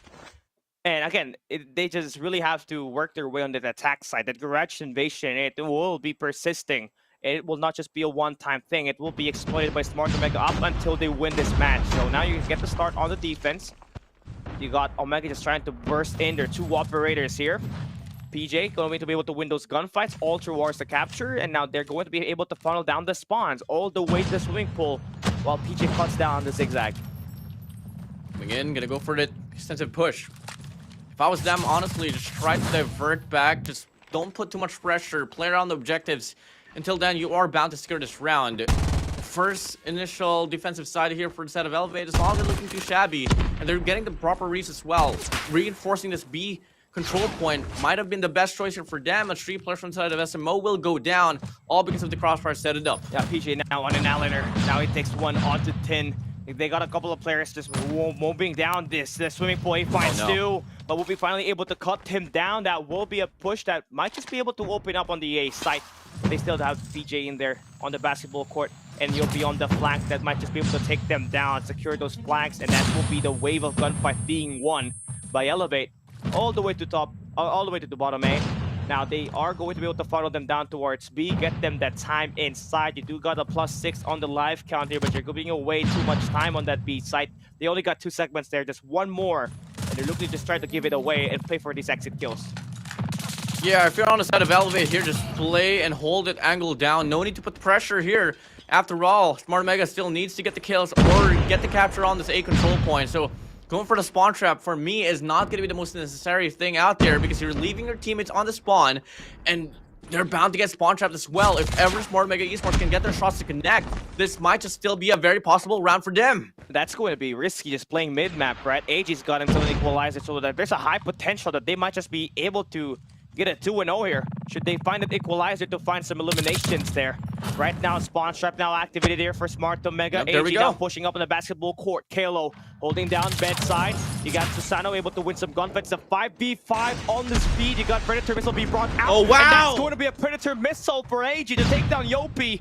And now it's all down to Susano in a 1v5. Holding down Laundries. That's going to be tough. Right now, segments being done by Smart Omega. That will be 4 players inside. The capture is fast and it's over. This will be a win through capture. Smart Omega up 2-0 on this map number 3. Yeah, that's exactly what I was saying here. They didn't need to go for the spawn trap. They had the numbers advantage towards them. They could have just played off the objective, and till then, they could have secured that round. But big mistakes costed them big round here. And that's going to be giving the match point advantage now here for the side of Smart Omega eSports. And look at this, early investments already here from SMO. They're heating up. They might just go for a blitzkrieg play here, Cali. I mean, that was just a nice play for Elevate, right? They can go for this, the spawn trap, right? Just what they lacked is that mid-map presence where Risky was just able to cut them up. Real nice. Predator Missile. Oh boy. Predator Missile just got 1 kill there. But Elevate, again, currently dealing with the spawn trap here, the DYG Strat. That will be the garage invasion. Still, they're trying to figure out the way to get away from on this map number 3, round 3 on the attack. They're doing time at the A site, and so far that will add an extra minute on the clock. We've seen rounds where Smart Omega eSports, Elevate was able to lose the first 2 rounds, but a comeback happened. I don't exactly know if it's going to be somewhat applicable here up against Smart Omega eSports, but they're making things work out here so far. They get that early capture on this A control point, making some great progress here on Bravo. They got a lot of lives left. All they got to do is just hold their ground, start winning off these safer gunfights. Until then, we are about to see a possible round extension here for the control map. Reset now just happened for Smart Omega. You got PJ now pushing up Laundry, just able to get the trap working here. Delay the push a bit on Laundry's side, finds himself a 2-piece, and by the time that Smart Omega spawns, the B side is already captured. 1 tick left, and that will be contested by Tin, but only to get gunned down. And this will be PJ doing God's work, 6 in a row, allowing his team to be able to cut down the lead of Smart Omega 2-1. But you still need to be perfect here.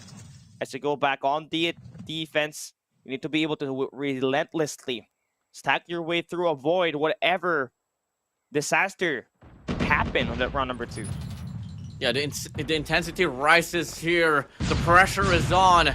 Elevate facing Tin at this first wave of gunfights. Sparrow in hand finds a triple. Extending further more, could be able to find the 4th. Yes, sir. And they get this early break on this alpha point, leaving Elevate to settle for this Bravo instead. But the damage is still continuous here for the set of Tin. Kalo finds that kill with the Hunter. That will be a nice relief there. They can also steal this flank from Risky as he gets taken down by Kendi on the Laundries. Now they are able to at least hold down the B site, which is nice. We do have a couple of players winning gunfights over at A. PJ, 21 kills to his name already. He's been able to really fully lock it down so far for his teammate. But he's going to deal with an MG42 player here. That's going to be risky with 21, just spraying through the smoke. Cannot get that angle on PJ, so he's going to win this gunfight. Stop the push at the A site. But Tin there for the bait and switch. And Susano just plays the trades nice, able to break some ankles at the basketball court. Sana pushed up now towards Tiki. Got to deal with Whoopi alongside with Jabin here. Jabin falls down. Whoopi wrapping around. Has to deal with 1 player towards court. He finds 1. No information right there. Chloe couldn't get the trade. And now Elevate here will be losing the control here on this alpha point. But Until then, the pressure still lives on. Whoopi gonna go for the cutoff now, but there's gonna be plenty of more forces to come now here from the set of Elevate.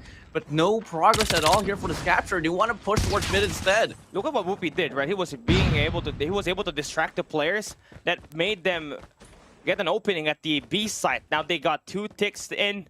There's no player actually for Elevate to actually get this win, right? This is going to be the last wave of push here. AG brings out the equalizer. Now there's going to be 2 operators burned here by Elevate just to win this battle right here. The fight in this B site is going to be working in favor for Elevate as they do have themselves this win. It's going to be a 3v7 though. Kalo still trying to play with the equalizer. They need to get the contest coming in from this capture. Susano wins the gunfight on the swimming pool. They are getting gunned down. Whoopi with the Predator missile, and they keep on fighting back. Now the segments, Whoopi wins it down. It's Yopi up against the world. Does the force have it him?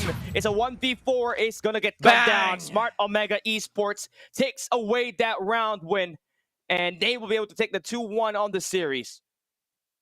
Now gonna be on the lead for the series here. You get to see Mori for a glimpse, smiling, laughing at the back end, knowing what he's done to Elevate.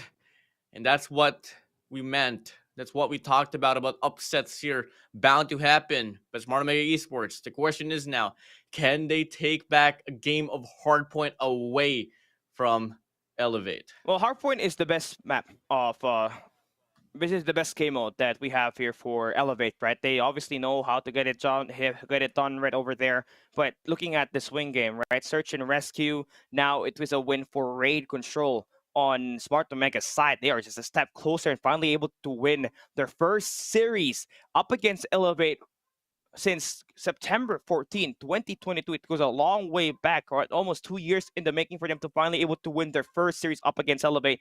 Now, it's just about finding that mental fortitude right here. We all know Hackney Yard. It is going to be punishing if you are late on this rotation on that P2 attire shop, as well as the docks at that P4. Once you lose those early rotations, things might just be able to snowball out of control. So you just need to find the right timing. Once again, you are in a nice position, cannot be too aggressive, also cannot be too passive. Finding that right balance will be the key to dismantling the hardpoint record so far for Elevate, who has been undefeated on that game mode so far. You know, if you want to talk about a history line here, Kelly, I just want to mention the last time I saw Hackney Yard actually get played, and the most memorable moment was actually, PJ taking down Sem9 during Garena Masters 1. Remember that play where he was able to push towards the capture? I think it was the Bravo point there, or the Charlie point, and he was able to get the comeback. But obviously, that was domination. That was Garena Masters 1. That was so long ago. So it's really nice to see finally, Hackney Yard here be played out into the equation. As we take a look at now the statistics in line here for the killing department and the deaths and the assists, it's going to be somewhat all even. It's just all about really the cohesion that Smart Omega Esports was able to play better at compared to Elevate. And back to what you said, right? Sem9 versus WPM Low Kings back then, now known as Elevate. That match ended up 150 to 149, by the way. A triple capture to clutch it up for Elevate back then. So you can't really underestimate what this team can provide right there with the Hackney Yard. But that's a different roster. That's a different timeline. We are fast forwarding to 2 years after that, and Elevate finding themselves playing for the upper bracket semifinals. Smart Omega will be able to get this win right here. And where do we even want to start, right? I think it has to start on the garage invasion that was always being set up there by Tin when they hold up the generators in the gym. That's where they mostly got so much of the presence and just phase Elevate to not make a play, delay those timings every time, allow them to not make those push. But if we could have gone either way, right? But it's just the technicalities that was just done perform better by Omega here. Risky takes the MVP, 24 kills with 21 deaths to his name. Gunfight definitely factoring for Smart Omega today. Elevate just kind of struggling with it right now. Yeah, really a big struggle here for them. I mean, Kendi is not going to be the best player out there. Only player for the side of Smart Omega Esports that is tied up here with Yopi and Kendi is going to be Jabin. But it's not even worth mentioning, as it was a pretty dominant show that Smart Omega Esports were able to show in this very round. In regards to the killing department, it's only going to be +6 for the side of Smart Omega Esports. But where it all mattered really is how dominating and how well the respondent was at theater for Smart Omega Esports, especially to close down the rounds. Yeah, for sure. That will be still going to be in favor for Smart Omega. In fact, for these last 3 games, they've always been able to outgun Elevate, which is the first time they've been able to see this team kind of just able to take on the fight up against this squad right here. Now with Jabin in there as the remain IGL, you do got Risky still able to really pull in a lot of these eliminations for your squad. Then back into Hardpoint we go, where you got AG just scoring 40 kills per game. That's where you really know for sure that this firepower that Smart Omega can provide is just a lot. And Whoopi, even though his back is not just being able to make that presence yet, but he's done his job to help this team get this win up against Elevate. Quick recap here once more on what are the games that has been able to play out. It's going to be Hardpoint Summit here, Search and Rescue Kurohana, Raid Control. It was only the first game that Elevate was able to take away from SMO, but moving over to the second to the third, it was a pretty dominant show here that we were able to see. 7-2 for Kurohana, 3-1 here for Raid Control. We go back to another round of Hardpoint, and it's going to be somewhat of a no joke here, especially if you're going to be going up against Elevate in a Hardpoint game mode, and let alone a map of Hackney Yard. If there's anything that's been done so great by Smart Omega right now, that's the kills. Right now, they do need to figure out how do they play the respawns here so far, because that's where Elevate just kind of shines with the Olea system on this hard point, right? Just able to stack it. Doesn't matter where they kind of spawn here on whatever map it is, for as long as they got smokes, as well as their close range gunfights and the trades to favor their way, they're going to be able to claim time in there. You saw it on map number 1, 202 kills for Smart Omega, 180 kills for Elevate. And even despite this polarizing lead that we got for Smart Omega, they weren't able to change it into a round win, right? The OBJ is what matters here. And for Smart Omega, they got to be aware with that. On the position to eliminate Elevate at the upper bracket, send them down lower, and also get their first win since September 14, 2022 up against this team. It's going to take quite a lot here. Storyline now involves, will Smart Omega eSports finally win their series up against Elevate, or can Elevate put up a 2 games in a row win, which is very unlikely because we did get to see a glimpse of that Search and Rescue Kurohana. And moving over to Tunisia, which is something that I know for a fact Smart Omega eSports is more familiar at as well. It's not looking to be in a great shape here, even if they get through Hardpoint, Cali. I agree. Map number 5, those are the Smart Omega moments right there. It just kind of brings you back into the memory lane. With Whoopi now finally able to get right back to his feet and score the sniper shots for the team. God only knows what's going to happen to that Search and Rescue Tunisia later on. But for now, even before we even talk about that game 5, let's talk about this game 4 first, because right now, Elevate is just facing elimination here. Yes, they haven't played this map right here, but they've had their brothers run this map similarly up against, I believe it was Phoebe Sage at that time at the group stage, right? AAA Odine was able to get that win, but it was very close.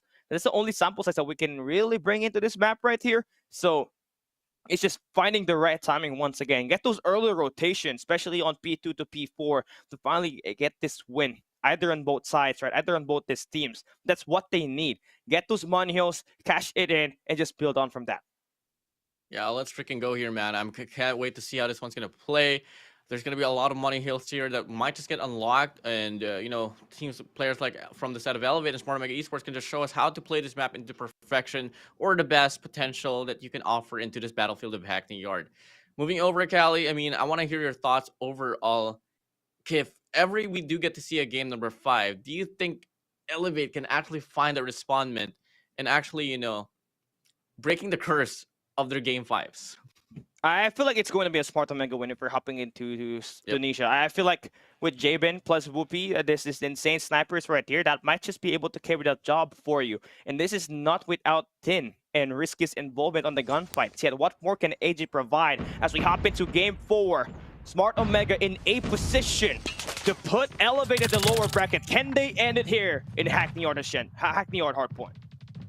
Yeah, it's going to be them getting the first initial kills here, so really good call here for them, but it's not going to mean quite a lot as soon as we get to see the break happening here for the set of Smart Omega eSports, and we get to see it's going to be a back and forth here as we are talking here, Cali. And looking at the formation now here, Smart Omega eSports will actually not have any of the control here in regards to the spawns. There's 2 players spawning from the left, 3 players spawning from the right. Immediately flush down. That's the problem. If you lose your gunfights off the rip, that's going to be free 20 points for Elevate, as Omega just completely got locked down on there, but finally able to get some informants inside. That will be AG playing the OBJ. and they will be able to get at least in striking distance here. Keep this one scrappy, but this 15 seconds, it's going to be in favor for Elevate. You do have Smart Omega set up early. That's going to be a great news for them as this P2 can just get really one-sided. But with this shotguns just running loose right now for Elevate, that's where you're kind of want to be able to spray them down with this MG42 from Risky. So now they're going big, able to get that early rotation onto P2, but you gotta stand the first wave coming in from Elevate.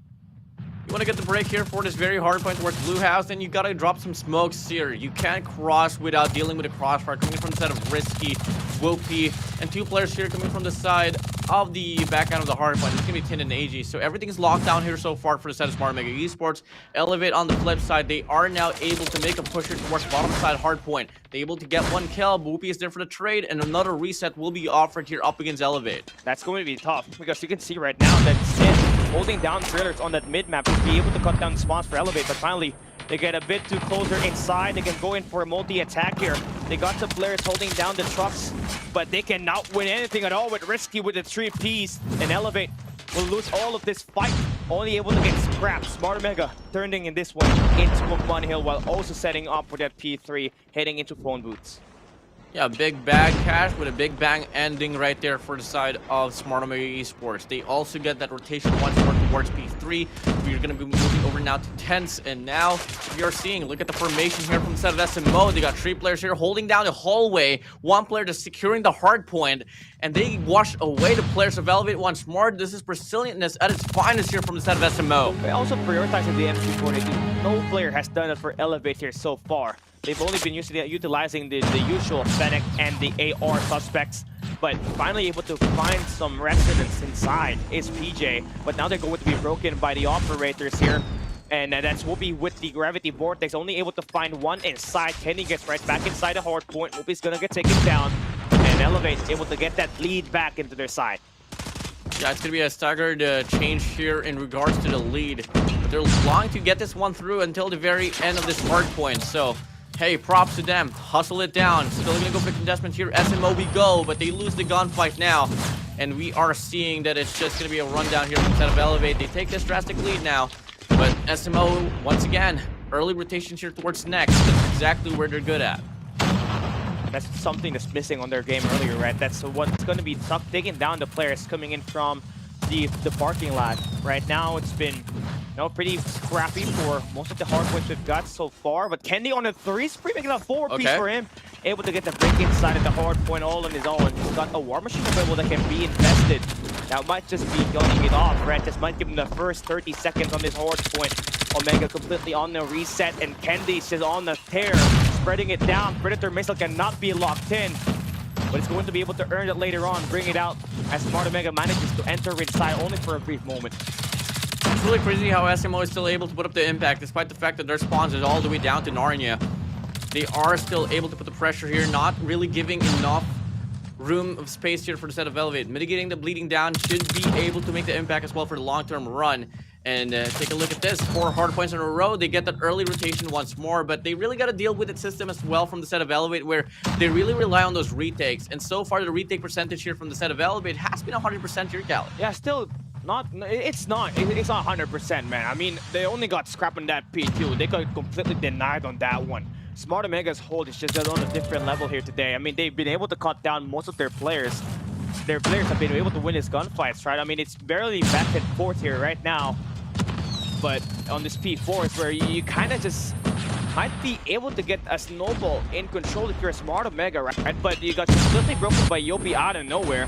The force was strong on that one, but you got at least some players just able to flood on the hill with AG on holding down top side. That will stop the push for Elevate inside to get you right back inside the hill. 2 players here are going to be pushing towards lane here, bottom lane.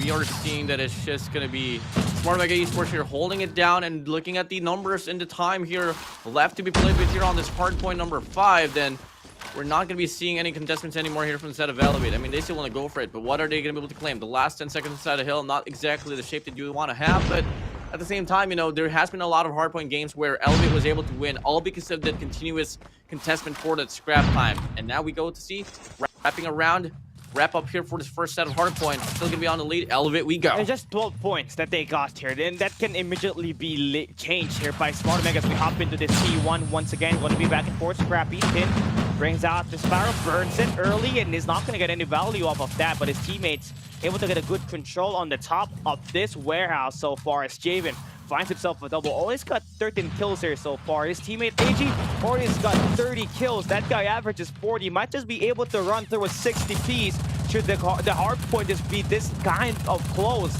And yeah, the first 30 seconds just favors Smart Omega on this B1. And they're going to be a 20-point lead now, perhaps. Whoopi now investing the Sparrow, looking to get the Rick instead of Hill. Got to deal with 3 players here from the side of SMO. They get the cut, they get the break. And they're going to be able to hold this angle down, leaving Elevate in desperado mode. They're still trying to go for the team of contestment. But come again, 2 hard punches in a row where they are only able to get the last 10 seconds inside the hill.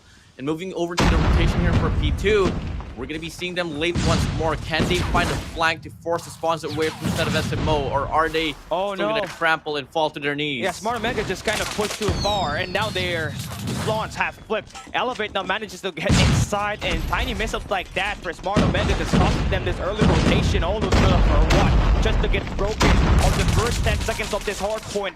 And now you're on the back foot here. You're going to be able to push up coming in from the base, but you're not going to have that multi-angle buffer push that you want as Elevate. It's still got that close spawns in this one. Kenzie on a 3's free. AJ brings out the equalizer. He's going to back in there for a little bit, wait for his teammates to get that reinforcement inside, but Sasano gets that denied. War Machine in, equalizer inside. Hard point break will be initiated, but only for a brief moment here. Yeah, it's going to be a very costly heal here for a set of Elevate. That is going to be at least 3 operations invested. That's going to be the equalizer alongside with the Purifier and the War Machine got through. But if this game is this close, then it should be a worthy one here. All they're going to find to do now is find the chain here for the next hard point. Until then, it could be an absolutely worth it investment. I mean, AJ's got 41 kills here right now, heading on to P3. He might just end up with 60 here, just like what we were expecting for a player like him, right? It's been easily the best player for Smart Omega right now. That's just been able to light things up in this hard point. That's definitely been cutting off the odds of winning for Elevate here this dominantly. Now, first 15 seconds remain uncontested. Elevate still spawning Scrappy here. All around the map they go. AG gonna fall in the hands of Kalo. 190 to 175, still going to be Elevate with the lead. Now, you don't want to be able to get this all the way through your Smart Omega to give them this money hill, right? Just be closer to winning this match right here and go for a map number 5. Yeah, really good wraparound here coming from the side of Risky and AG. Able to shut down the players here from the side of Elevate, and they have this availability right now to hop inside a hill, lower down the lead to just 10. As we are about to wrap off this hard point here. Last 10 seconds now instead of hill. And for the first time around, we get to see Elevate now early in rotations for the next hard point. At the DYG versus Flows type of match here we're seeing. You got Smart Omega just winning this gunfights. You got Elevate just winning the objective. That's been the storyline so far. Can we see Smart Omega get this break on this P4? Do we get to see the hardpoint hold now be in their favor as Jabin able to get that read on the OP1 Kenobi? They get to bring up their respawners as well as their operators on this matchup right now. And that's going to cut off that lead by a little bit. And the push is definitely working for them inside. The hold is insane. Smart Omega just cut that lead back to single digits. Yeah, good cut there for a set of Whoopi hopping up, supporting Javen as well here from the front, and Javen still not stopping at all. What? Finally, the shutdown is right there, but AG is there to save the hard point as well. Tin invests his Pyro, and they're going to be able to hold on to this hard point here. Formation-wise, Elevate looking quite lost. Yeah, they're just spawning around, scrambling away. They need to find a huge break here. Smart Omega gets to 16 seconds. They only need 20 points to win that hard point. Coming in from that police later on as we hop into P5. It's going to be Tim playing inside the objective. Last 5 seconds will be contested here by Elevate. It will go down to this next hard point right here as we hop into P5. Early rotation for Smart Omega. Elevate coming in for the back foot. Yeah, I mean, they're far away from the hard point here. This first 10 seconds should go to the way of SMO. And it's going to be a hard fight here that they got to deal with. Investments now coming in from the side of Smart Omega. Vortex out into play. War Machine as well. They're trying to push here towards top, bottom, left, right, back, front, center. Can they get it through? First wave of gunfight. Smart Omega will. Yeah, just 10 more points for them to take this one away. put Elevate down to the lower bracket, but Sano able to make the break inside. Claw will be fully invested, cannot get some any value of it so far. His teammates needs to reinforce inside the hill. Sano going to double on the feet, but Jabin enters inside. Kendi will be able to make the contest, but Jabin denies that attack. Scrappy fight we're seeing on this B4. Smart Omega trying to close this game right now, but Elevate continues to fight as they manage to bring some players inside, but they all fall. Smart Omega just 2 points away. They send it back. Elevate to the lower bracket finally wins their first series up against them for the first time since September 14, 2022. Whoopi's back. Smart Omega advances to the upper bracket finals.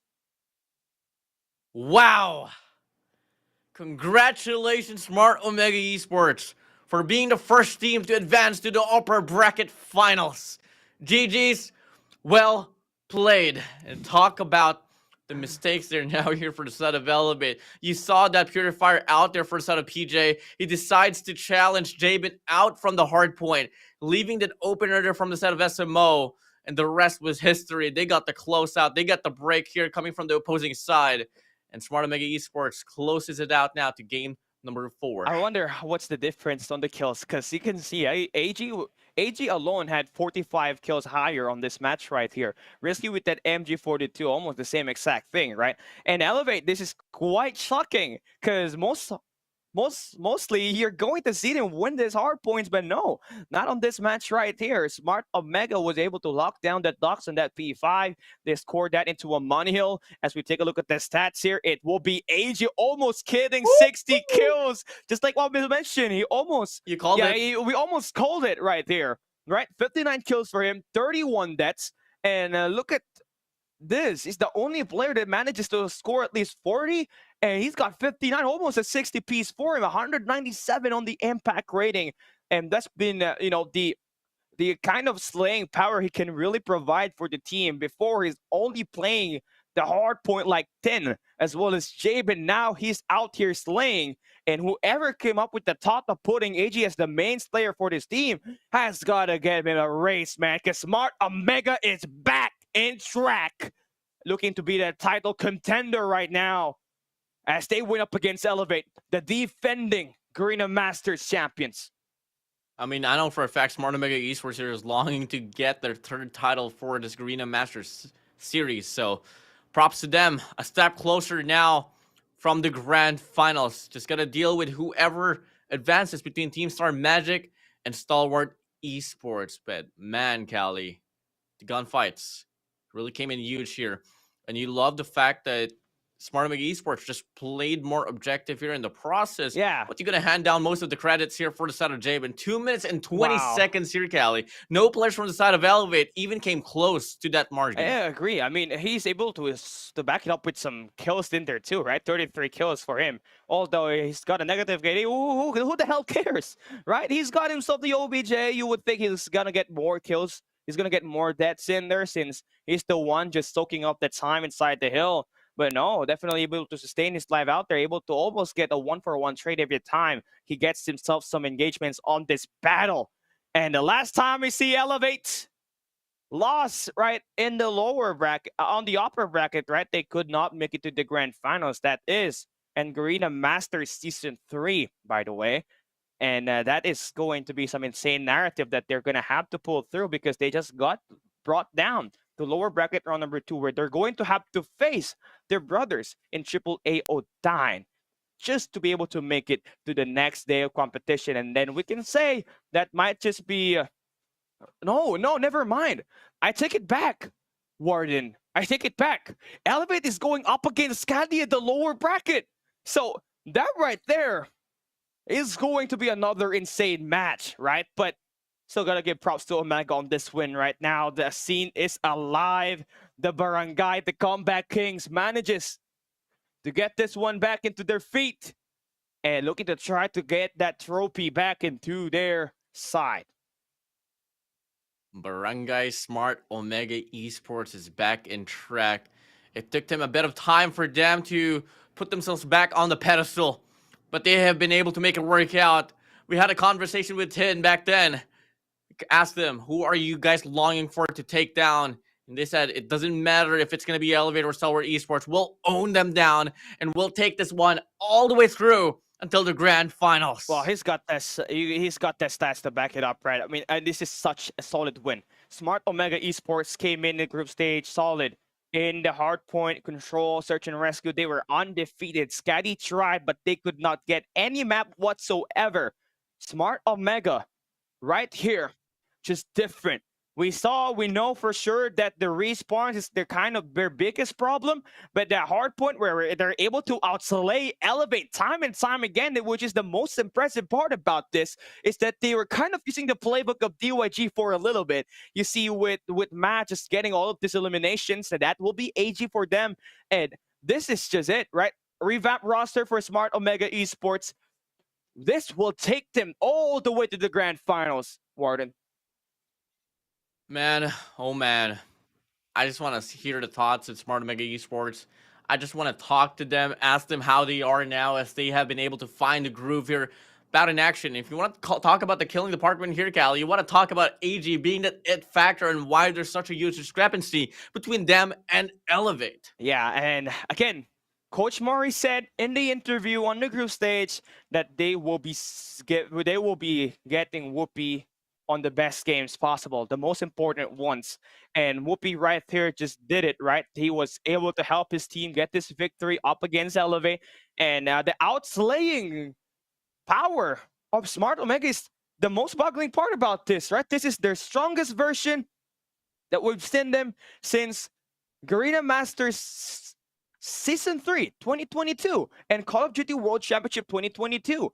And for them to be able to get all of these eliminations, that speaks a lot on the hard work they've been adding up, right? Coach Maury, insane brain right there. AG on a different level.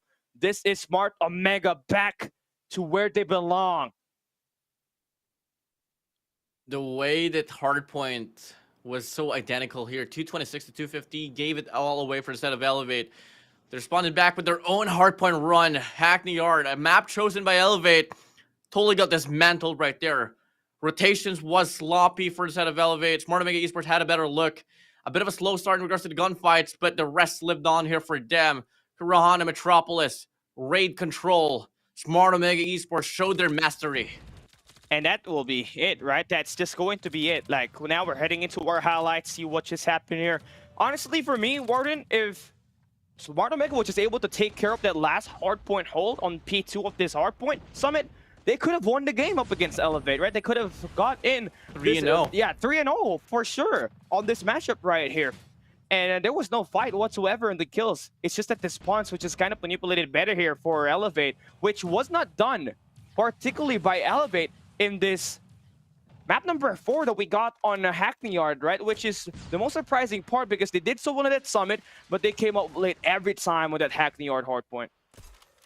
You move over to Search and Rescue here, and you want to talk about Javen being the most impactful player as well, next to Whoopi, AG10. I mean, everyone was having their fair share of highlights, but moving over to the respawns here, back at it, still going to be AG here just getting everything through.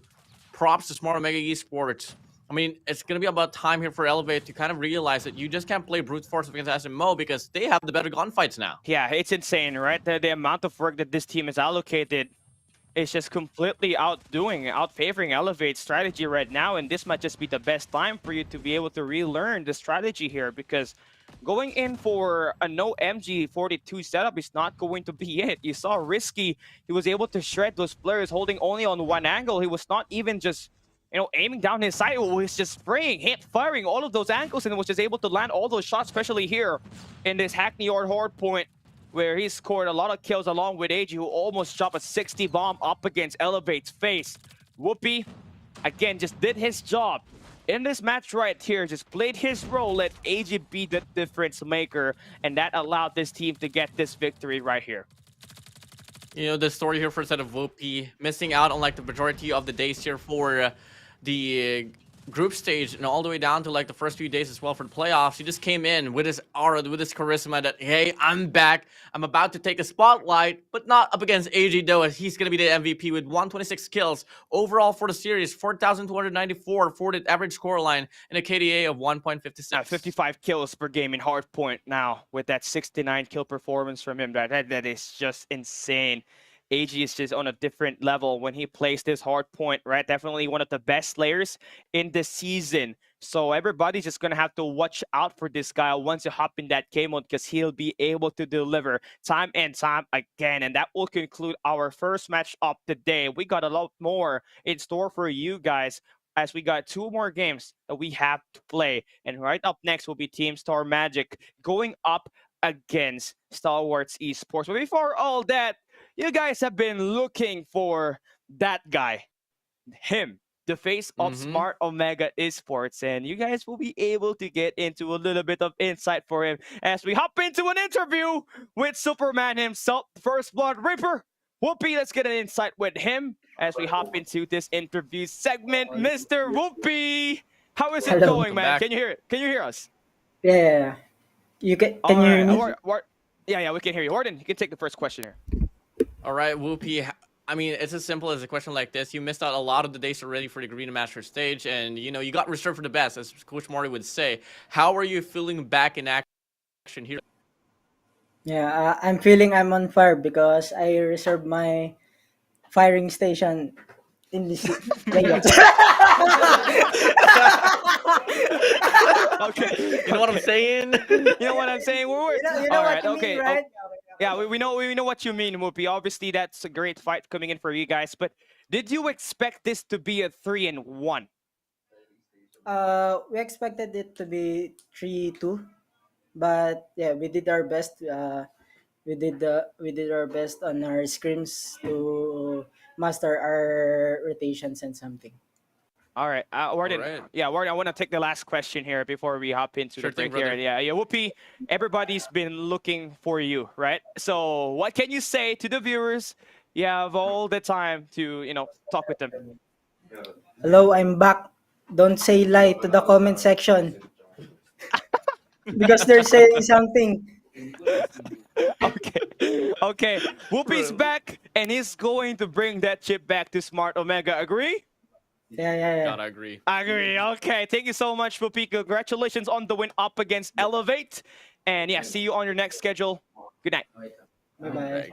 Good night. Peace out. Okay. I mean, I thought that Whoopi, would be like, someone like straight to the point, but he's a goofy head as well, just like Yeah. Tim. Yeah. I mean, I think that's what's the culture right now for Smart Omega, right? Just being light, cool, enjoying the gameplay itself, and it really paid off. And he said, Warden, he is back. Whoopi is back for the better. And that is Smart Omega Esports for you, saving Superman to the best of his capabilities. With great power comes great responsibility, and they managed to lock it down up against Elevate here, shocking the defending champions, putting them down to the lower bracket. Yeah, props to them. Props for them for overall. I mean, good luck to whoever is going to be going up against them on that upper bracket finals. It's either going to be Stalwart Esports or Team Star Magic, which is something that we're gonna find out later on as well here, Callie. You know what? It's not that I hate people, right? I am biased right here, but I do want to see a Stalwart Esports in a Smart Omega matchup right here, right? Just to throw us into nostalgia. That is going to be your best MYSG team going up against the best Philippine team, arguably back in 2020, 2021, 2022 days as well. And that will really conclude our matches right here. So yeah, this is going to be a great start on the day. Let's see if we got more Game 5 actions as we hop into a quick break. When we come back, it will be Team Star Magic going up against Stalwart Esports.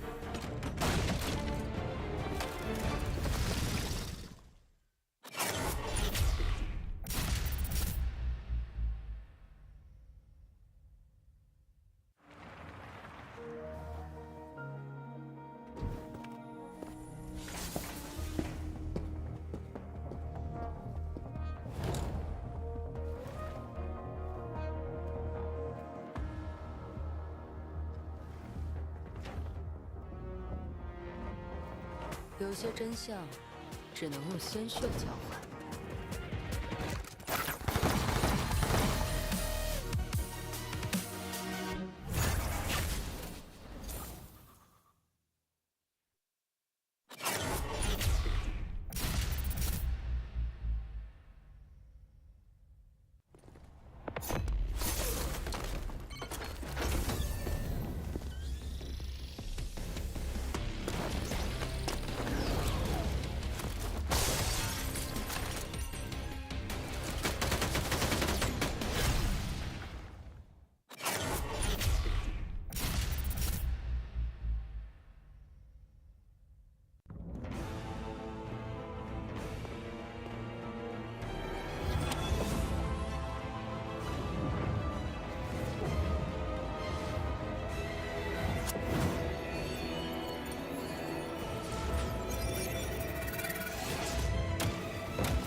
有些真相只能用鲜血交换。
We are back for more COD Mobile action here in Garena Master 6 playoffs. Day number 3, we just saw Smart Omega stay alive and take down Elevate. Now we got more action up ahead. Coming right up next, it's Team Star Magic going up against the one and only three-time Garena Regional Champions in Stalwart's eSports. Joining you at the desk, it's me, Kelly, down here with Warden. I mean, I'm really excited here, Callie. With the last time we saw Team Starmatic and Stalwart Esports, we were able to see TSM actually win.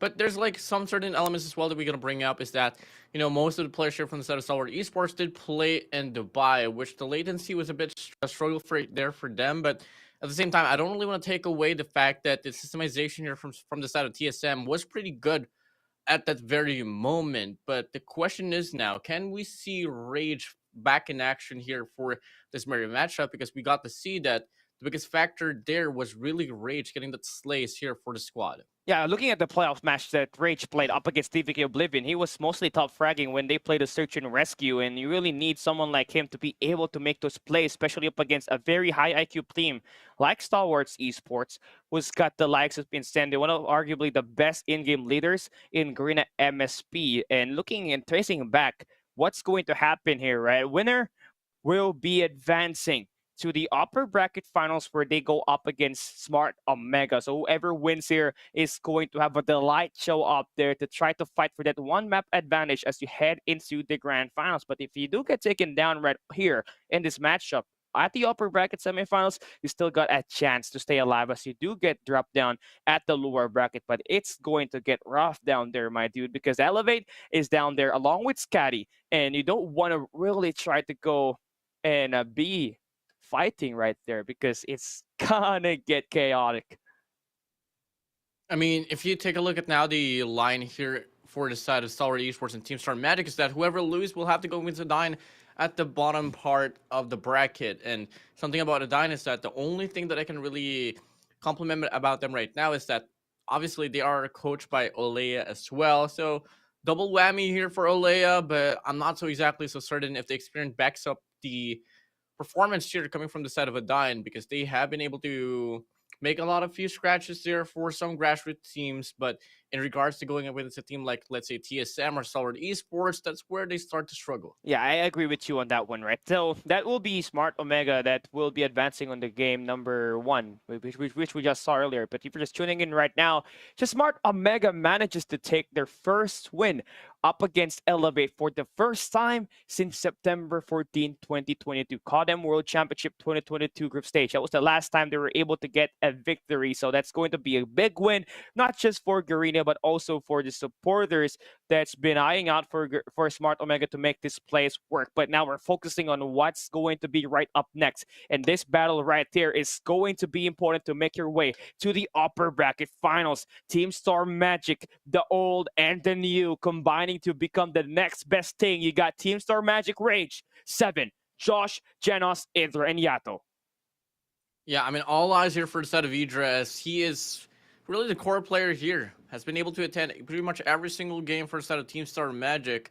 Moving over to 7 as well. This kid, not as poppy as Freezy, his former teammate here, but he does have the potential as well. If these two players here, Idra and 7, can really bring it on here for this very rundown, then we might just be able to see a bit of a better fight coming from them. And you take a look at the player cams here, we're not seeing Rage at all. We're seeing Genos here subbed in for him. And Genos is a child prodigy too, right? Still very young player right here. Is taking the number 1 leaderboard in Garena leaderboard ranking for MSP, right? But they're going up against a very talented team that managed to represent Garena as well as Japan in the Snapdragon Mobile Masters 2024 just earlier this year. And this team, Stalwart Esports, has the best roster in MSP, but they've been off to a rocky start. They do have FDX, Shut Up, Irfan J, Skirt, Incendio, and Clue playing here for this team, right? They had to go all the way to a game number 5 just to beat Scatty.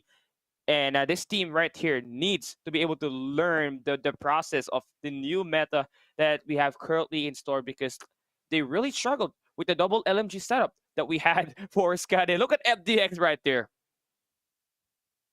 Nice jersey, by the way, is all I can say. Great, looking quite excited as well, just wiping his hands, preparing. He was here. yawning earlier. He was yawning earlier. Yeah, he's not even hyped up at all. I mean, this might just be a walk in the park here for them. Whoa. Or who knows? Ooh. Who knows? I'm not throwing shades here. I'm not throwing shades here, but we're talking about Team Stalwart. which is Oh! a squad that has been pretty frustrated as well in regards to putting up the impact for the Garena Master 6 or the Garena Master Series. But What the? they decide to bring in a wild card, search and rescue terminal on game number 2. Okay, this is just to back you up. They're so frustrated they have to bring out exotic maps right here today. You see them just bring out Terminal and Hackney Art all in the same series. That's just how insane this team is. And the fact that they banned the fact that Stalwart's esports banned Arsenal Control, which is their best map in Control, just speaks to the point that they're ready to play exotic maps here for today. We got the Hackney Art, Terminal, Seaside, Coastal as well be played here today. The only thing I was missing was Kurana. Could have been, incredible maps here, but this is looking very nice. Loving what we're seeing here. Both teams know how to play Hardpoint Agenda very well. You're obviously looking at the battle of the captains here, Warden. Aether has been making so many great plays with the War Machine, especially in Hardpoint. Same thing can be said for Incendio.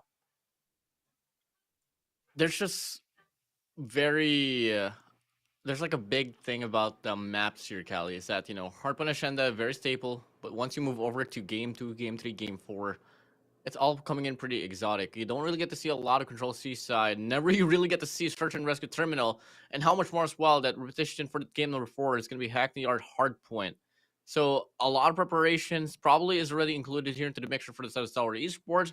And let's see what kind of operators are they going to bring into the table. Looking like it's going to be a Sparrow, Claw, Equalizer, War Machine, and Purifier here for the set of Team Star Magic. And for the set of Stalwart eSports, we're going to be getting an Equalizer, a Gravity Vortex, Sparrow, War Machine, and a Claw. I feel like, again, this is going to be a difference between a Purifier and a Gravity Vortex. And same thing that we had similarly run by Elevate and Smart Omega. And you saw how much time a Gravity Vortex buy for a team to reinforce inside the hill when Whoopi was using it up against Elevate on that hardpoint hack the yard earlier. There was a lot of time was able to buy, a lot of opportunities for them to stack inside the hardpoint and play for those trades, which actually is the highest tendency of Elevate to do once they coming off late on rotation. They want to be able to break right in front of you, just utilizing those SMGs, which was shot down more specifically by the Gravity Vortex, winning the first and the second fight.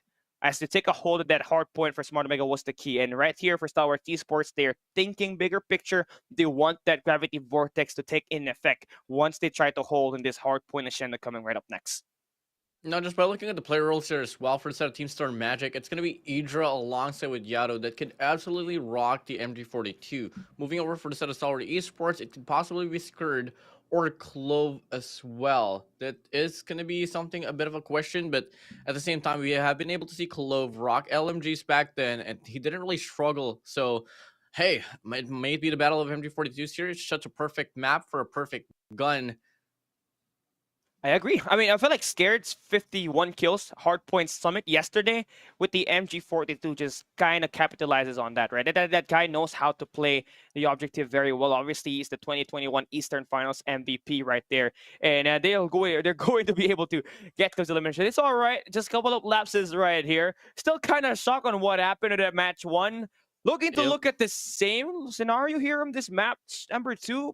Hopefully, we get to see a game number 5 here. That's what we die for in the playoffs. But looking at the match that we got set up here for today, Ward, I just want to ask you this question once again. Your prediction on this one?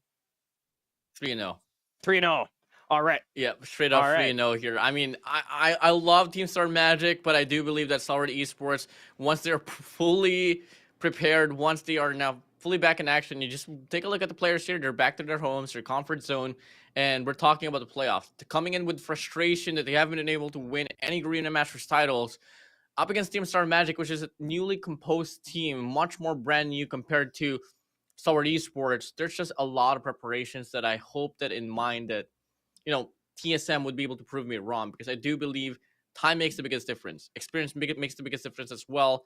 And Stalwart eSports just clicks every factor on the positive rate. I'm looking at a 3-1 here. I feel like I'm going to have to give this map number 1 for Team Star Magic. I feel like they really have so much potential on this match right here, but God knows what's going to happen here, right? The last time we saw these two teams fight, it was Team Star Magic that managed to win the series through a sweep. But that's because there's a huge asterisk on that. The players were not on their usual setup, so they really had to play on a lot of factors that really affected their gameplay. They're more specifically for Incendio when they were flying out for another esports game, right? But this is going to be a great start for us to have a default map be our map number 1, then just be exotic on the next 3. This is where you really try to be creative here, especially once you hop in that search and rescue terminal, which will have your snipers do the job here for you. But our first match on the upper bracket semifinals between Team Star Magic and Stalwart eSports begins now. Hardpoint agenda.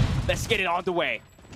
Yeah, let's get it on here, Callie. Team Star Magic so far, they do get the clearance here still in this very run for the hallways. Open hall here is going to be held down by the set of 7, but with the lack of reinforcements, it's going to be giving Stalwart eSports just an opportunity for them to barge in, take some control back, but they're lacking the pressure inside a hill. Hence why the lead is on here for the set of TSM. Yeah, good job holding down hallways if you are Stalwart eSports, but you got to get yourself inside of that hardpoint, right? It's going to be back and forth scrappy. It's B1 for sure, but you're looking at players that will look to try to get that biggest difference with the MG42. That's going to be either for Team Star Magic. We saw him be the MVP on that match 5, a takeoff, search and rescue up against DVK Oblivion to close that series down and advance to where they are right now. Very scrappy hill here. There's going to be more than enough time for Stalwart eSports to find an equalizer or even take the lead. Just going to be a bit of a stretch here, if you ask me. But here we go. 20-21 now as we get to see. Checker spawn going to be well available here for the side of TSM, while 2 players from their side as well will be coming from driveways or reception. But it's not going to be the best breaks here that you'd want to have, as they don't really find a connection for the gunfights. Painted on the feed. 4 players accumulated by the side of Stalwart eSports. Yeah, Incendio is going to get completely broken here. Multi-angle push that we're seeing right now for Team Star Magic, as they got a couple of players from Checkers to be able to push up here through trophies too. But the FDX there for the beatdown so far, as he finds himself 4 in a row trying to build up with this streak, helping his team get this money hill, this fully locked in. It will now be a 30-point lead in favor for Stalwart.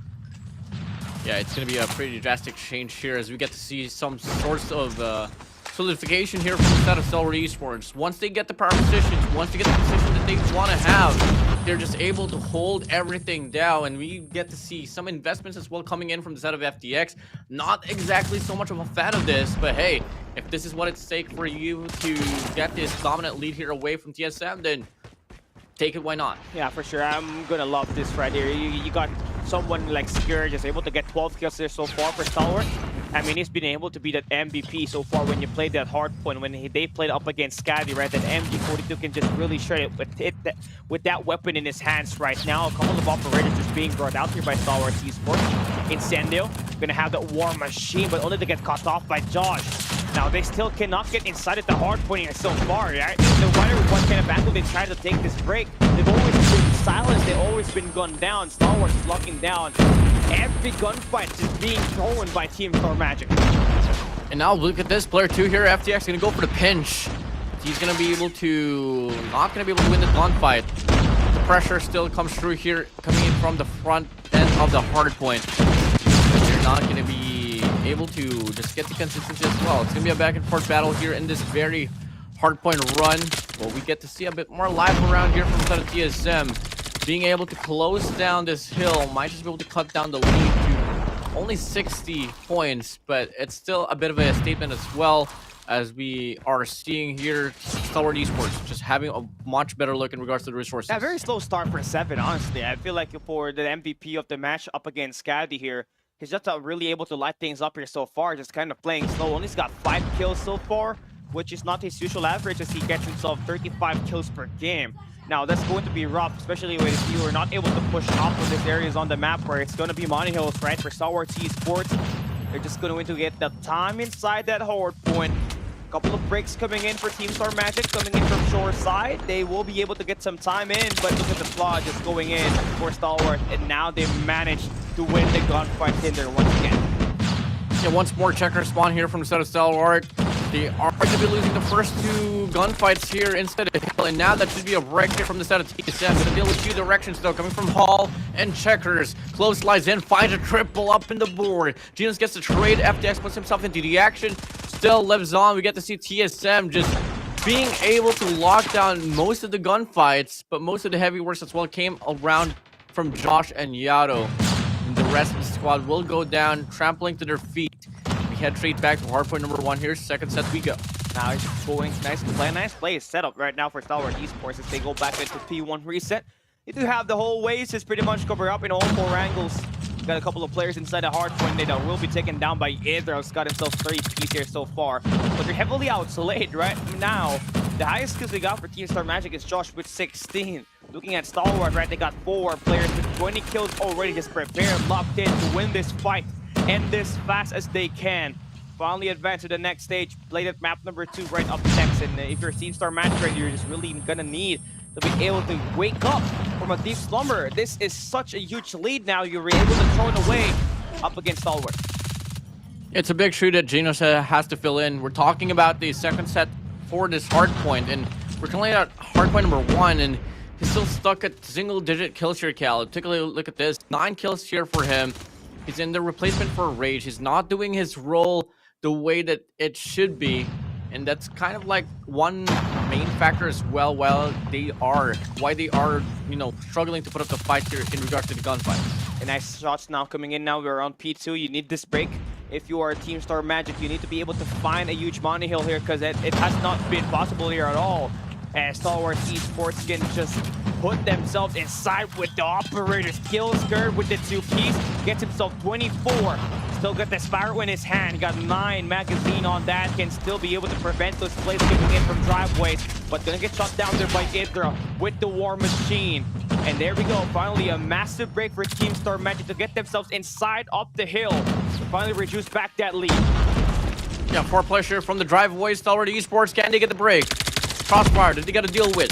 Genos, alongside with Idra here, is going to be inside. Idra goes for the chow, and they are able to mitigate the first 3 waves here coming from the push here of Stalwart eSports, and they're looking to hold this one down, looking to accumulate at least 50 points away from the very run there, Cali. Such a good recovery. Yeah, nice job now. You also have that early rotation, but you do have to win the gunfight if you're Josh and Janos, just holding down 10 so far. Now you're going to be isolated there. You got some players just playing for exit close to mid-map. You got the Hunter Killer drone available for you to be able to intercept some players coming into the fences. Now you got the early rotation. You do have to win this fight. Ader's got 25 kills leading this team. The captain just being that example so far and providing these eliminations for the squad, and which is badly needed for them to try to cut back this lead. Yado still hasn't fully waken up yet. He's got 17 to his name. Now he's going to have the Fear Fire fully invested on this fences. Hasn't really found a lot of advancement and eliminations on it. And Stalwart continues to find a break as they look to try to get the last 30 seconds from this hard point. Main question here, what's the struggle here for TSM? And it's surely the tandemship between Shut Up and Clove here coming in. They're just pushing up 33 to 33, 6 to 6 combined here for these 2 players alone. And, you know, if ever we are hoping to see a bit more of a fight inside of Team Star Magic, Yado has to step up, only on 17. Same goes for the set of Genos here, Cali. I mean, these 2 are not as impactful as we get to see the duo here for the set of Stalwart eSports. Yeah, it's just this lane power. There's just the highest of difference here, right? You can see if it's just going to be a little bit more fight for Janos right now, or for the team more specifically, right? They could have been able to close this gap down a little bit closer, but Stalwart is making use of what they got here right now. Nate just falls in the hands of this P4. And Scared's got himself a prime good angle on this. He's gonna get his head taken down by Joshua with the Type 19. Now, 1 break is all it takes for them to be able to get back inside this hill. Josh just trying to make them play. You got a player holding down mid. You will be able to cut them down. 7 needs to intercept Scared, holding down hallways. Sparrow just not getting any kills there as it expires. Stalwart with this back 25 seconds. They want to make this break happen with the help of this War Machine from Incendio.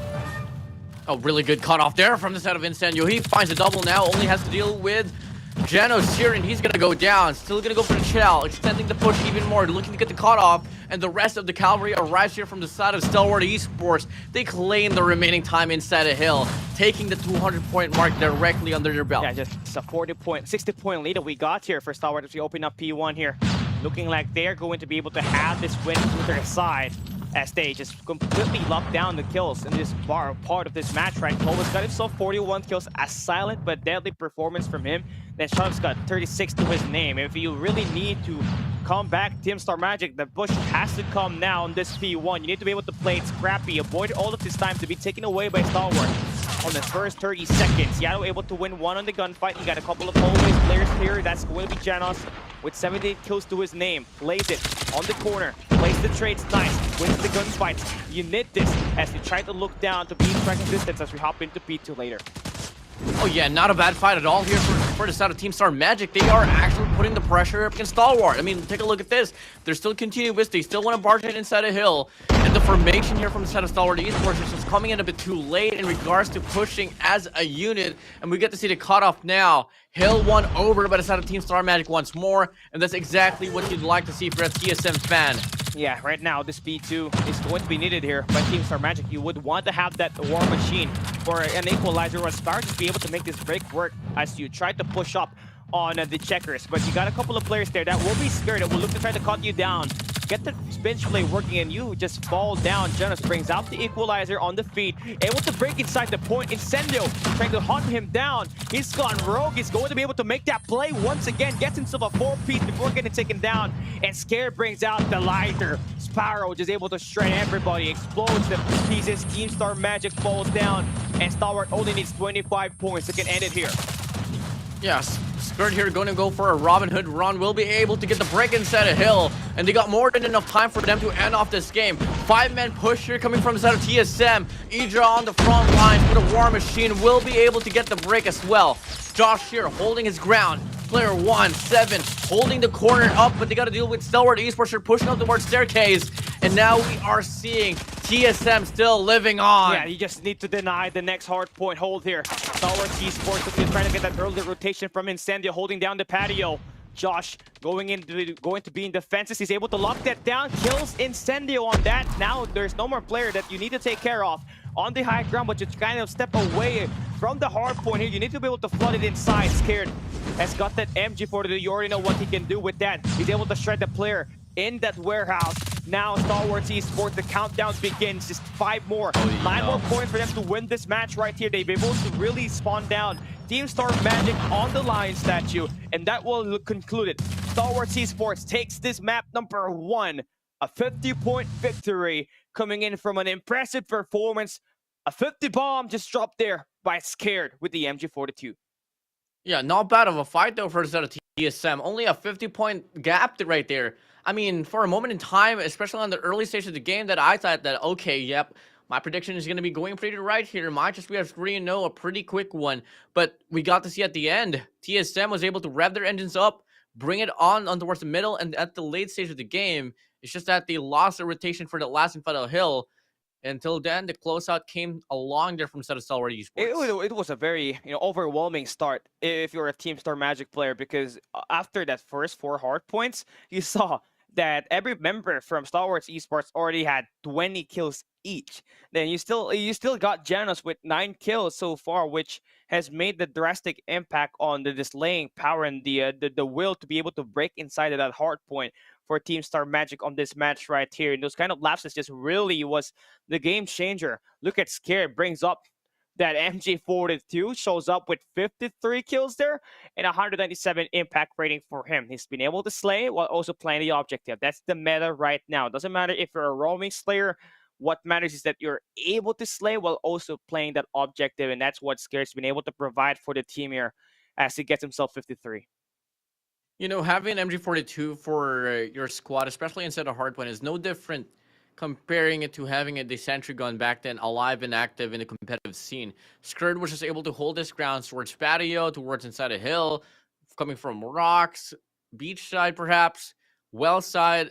Once he's locked on, once he's holding down the angle, the player Skrd has a lot of precision in mind. So when an MG42 is backing him up, it's such a hard way to get the brick inside the hill. I mean, the only way that you can really mitigate the force here from Skrd or the MG42 is really just smoking it off, using proper utilities, which is something that we barely got to see as well from the set of TSM. Yeah, I mean, look at that, man. It's just kind of unfortunate to see Yato, a player of his caliber, just go in 26 kills and on a 40 death. That's just, kind of unacceptable for a player like him to go up a 0.65 KD ratio.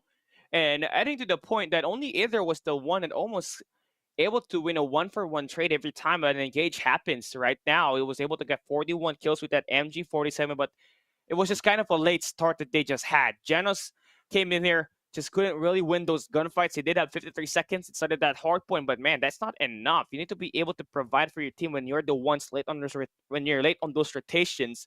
Gotta get the lockdown. Gotta get that break.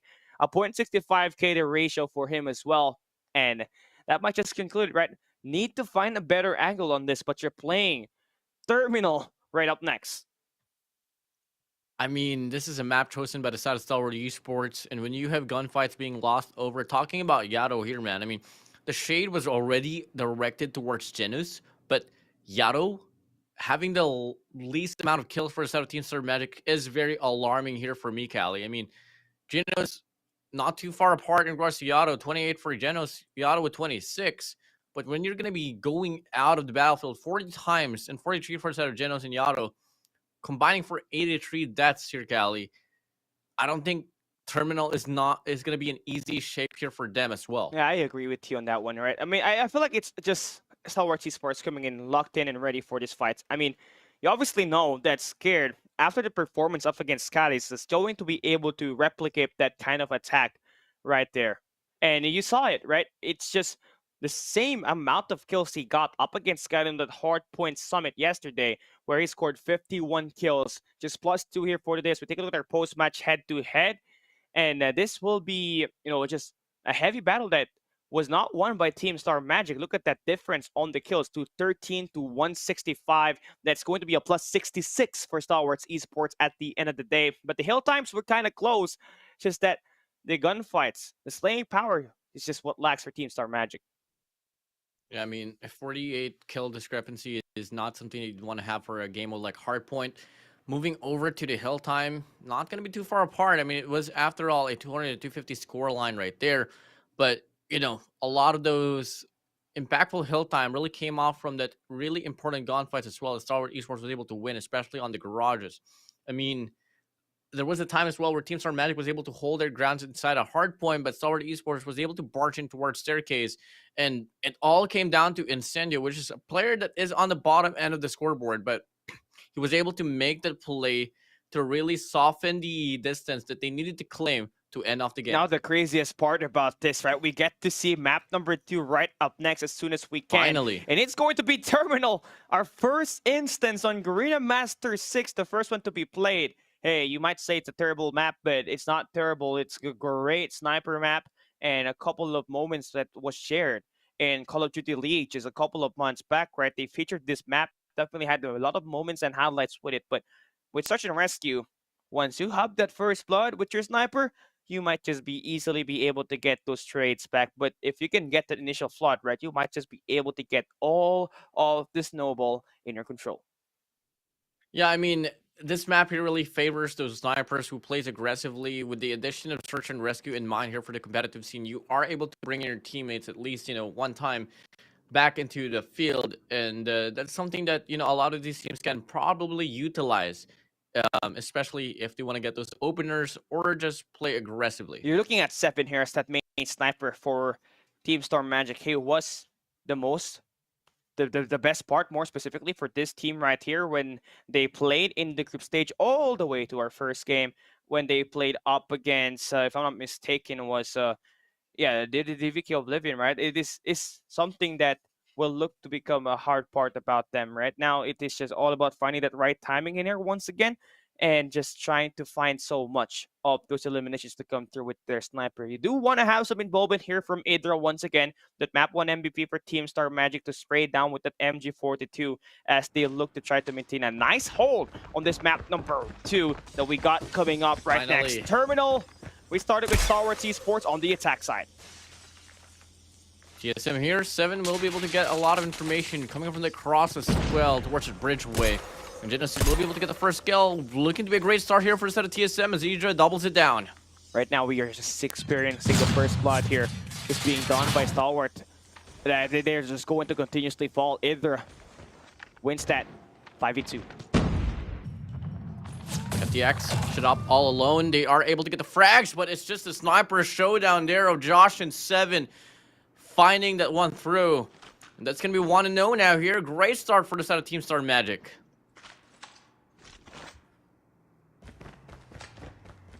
Creeping up. Can we see something else here for a set of Stalwart? We are seeing that it is just going to be another B push here, initiated from the side of Stalwart eSports. 3 players already making the cross. Finding one here that's going to be shut up here. Getting that 1 kill. Back and forth trade-offs here we get to see. But the bomb is ready, located in the vicinity on this B bomb site. Holding down, so it is still going to be Stalwart eSports here. Put to the back end of the spectrum. Backseat play here. We'll be able to find one. Yato finds another one here up in the front lines, but Shut Up beats him right into it. And now we are seeing here, it's going to be Shut Up here, looking to get that res for Incendio, leaving 7 here to face a 1v3, gets a nasty shot on the head, looking to get the double here from the hop-off. Won't be able to get the connection. Oh! Peeks out, Incendio's going to go down. Almost a kill there for 7, but Shut Up with the kill with the Type 19. That will tie in. Oh, that was close though. 7 was lighting it up with that scope. Just needs a couple of shoulder to be shown.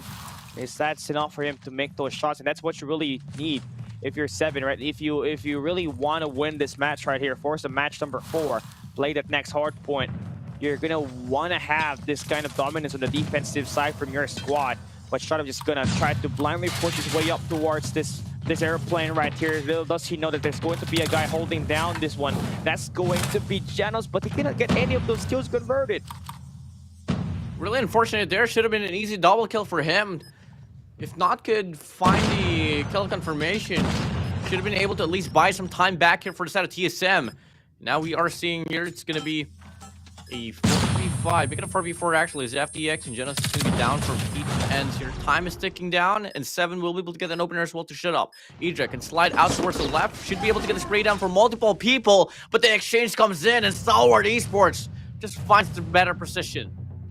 I mean, finding the aggression here is the most bugging part about this. I mean, you're looking at, you know, a terminal map that's supposed to be defensive-sided, but on the last 2 rounds, you're just able to see Stalwart to be able to push up the plane, not even go through Burger Town, right? Just play those sniper angles, Eagle Chow.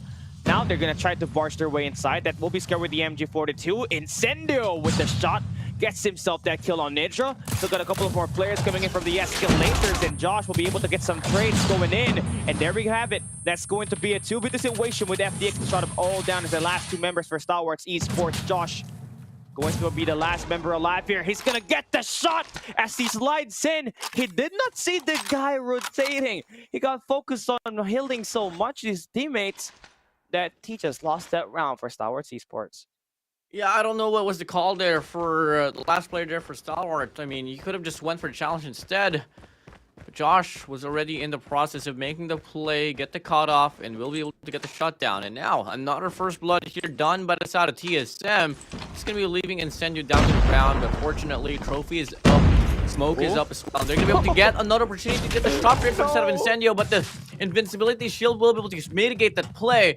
The connection doesn't come in, and now the numbers advantage here slowly but surely goes back to the way of Stalwart eSports, not until Idra finds Skirt away from the scene. FDX is trying to play Hundier. He can go rogue, get some eliminations inside of this terminal map. That will be FDX taking down Janos on the plane. He got Shut Up, reviving back Skirt at the Burger Town. It's currently at 2v3 numbers in favor for Stalwart eSports. With FDX just running it overside, gets that information on the guys holding down mid, and Scared immediately finds his way around the library. He takes down Yato, all down to Idra on a 1v4. Got himself an MG42. He's got that big daddy of fold, but FDX with the Tundra might just be able to seal this as he spots him hiding under the body bags. Yep, Stalwart's just winning this on the attack side. This is going to be terrible once we switch sides. I mean, it's really nice here for a set of TSM to still be able to put up the fight, and you got to hand it down to Josh, Idra, and 7 here being the biggest impact breakers for the squad. Yato and Genos is still going to be on the bottom end of the scoreboard, so if ever they can bring themselves up into the action, then we could possibly see a game here for a set of TSM. As 7 now, Idra finds an opener here, takes down 2 players off from Stalwart. Yeah, it's so easy for you to revive back your teammate with the help of that smoke rate, but you gotta be careful because the snipers and nades might just be able to hunt you down, and that's what happens here. It's Idra and 7 able to spray them down on one angle. FDX, can he clutch this? Mr. Big Shot finds Josh. A 1v4 situation he's got to deal with in the flank coming in from the library. And that will be tied all 3 rounds for each of this team. As we hop into switch of sides, this is where things get a little bit tougher if you are Team Star Magic, because now you're attacking. And Stalwart eSports has to wait on the A and the B bomb. So that will definitely make a significant impact on your guessing game here. Stalwart eSports attacking towards the A bomb side, while TSM is going to be on the other side of the map. Idra will be able to get Clove here at the first hand of the kills. Shut Up will find Idra to get the trade, and Shut Up will try to get the double down as well as he takes down Josh. Idra away from the scene. Skirt brings back Clove. Now it's going to be a 5v3 situation with the bomb planet. Yeah, Sniper is going to be useful here for Stalwart. Incendio. Looking to try to get the shot. FTX with the nade took it up well. That's going to be a perfect medium rare for him. Clove just spraying, he hunts, he knows where the player is at. The spray is just relentless. MG42 for Skirt to take down 7, and they win through a defusal. The retake, it happened before we even knew it. I mean, you play in the B bomb side, post-plant situation. You're on the defense to avoid it, the bomb getting defused, but you're up against 2 MG42, so it's not really the best look for you. You really have to go for the challenge if you want to have the best odds here in that B bomb side. Large first block is still favoring Josh here. I feel like once you get this first block, Team Star Magic just immediately gets confidence to push up, get the attack, either of where they've managed to find that pick. And this is just classic Frank gameplay now. See everybody just holding down, waiting for a sniper pick to happen. You don't want to play around here if you're scared. You might just get your head picked off, and that's what happened. 7 takes down Scared. There's going to be trades happening for Clovis. Yato will be the one to go down. You don't want to be able to expose yourself that much over there, as you don't have any smoke to really cover down your tracks to revive back your teammates. 5v4 situation. Next, finds Skirt back. Yato is still giving it down to the ground. No intentions for that res, not just yet. Stalwart eSports, they are just waiting for that sense of aggression here, relying on Clove to get the information as well for the B bomb site. But the rest of the players here is going to be coming in from that A side, and Josh finds Shut Up. Couldn't find a double now with Incendio, finds a hit marker instead. Incendio not going to be wasting any time, wants to bring back one player into the action. This is going to be Shut Up. Now another sniper that will be a lion here. And it's just making it rough right here. You got a triple sniper setup right now for Stalwart eSports. A classic rank we're seeing right now. Team Star Magic trying to make their way in on the A site. Instead, you need to hit some shots here. Able to buy some time is Team Star Magic to make their way inside as Janos becomes that player to take down the last guy standing on the escalators here for Stalwart eSports. But FDX can still clutch this. Switch it over to him. He knows where the spots are at. Janos just hides in a sanctuary on the bomb. Don't pick your head. Don't pick your head. Don't jump up. Oh boy. Almost. 1v1 sniper challenge. We get to see FTX here going to go for the long wrap around towards hallways. Geno still holding down long. And look at this. FTX, I think he wants to go to top of water tank. Such a smart player he is. What a play from the side of FTX. That's a big shot maker right there, forcing them to just only need 2 more rounds to win this match. And it quick, go up 2-0 in a series. So smart to wrap around. Not going to go for the challenge from the front or to the left. Went for the back instead. An easy shot. Will be able to give them the easy win for this very round now. 1 round away for Stalwart eSports to be on match point. Oh, there we go. Another first block for Team Star Magic, but it hasn't really mattered at all.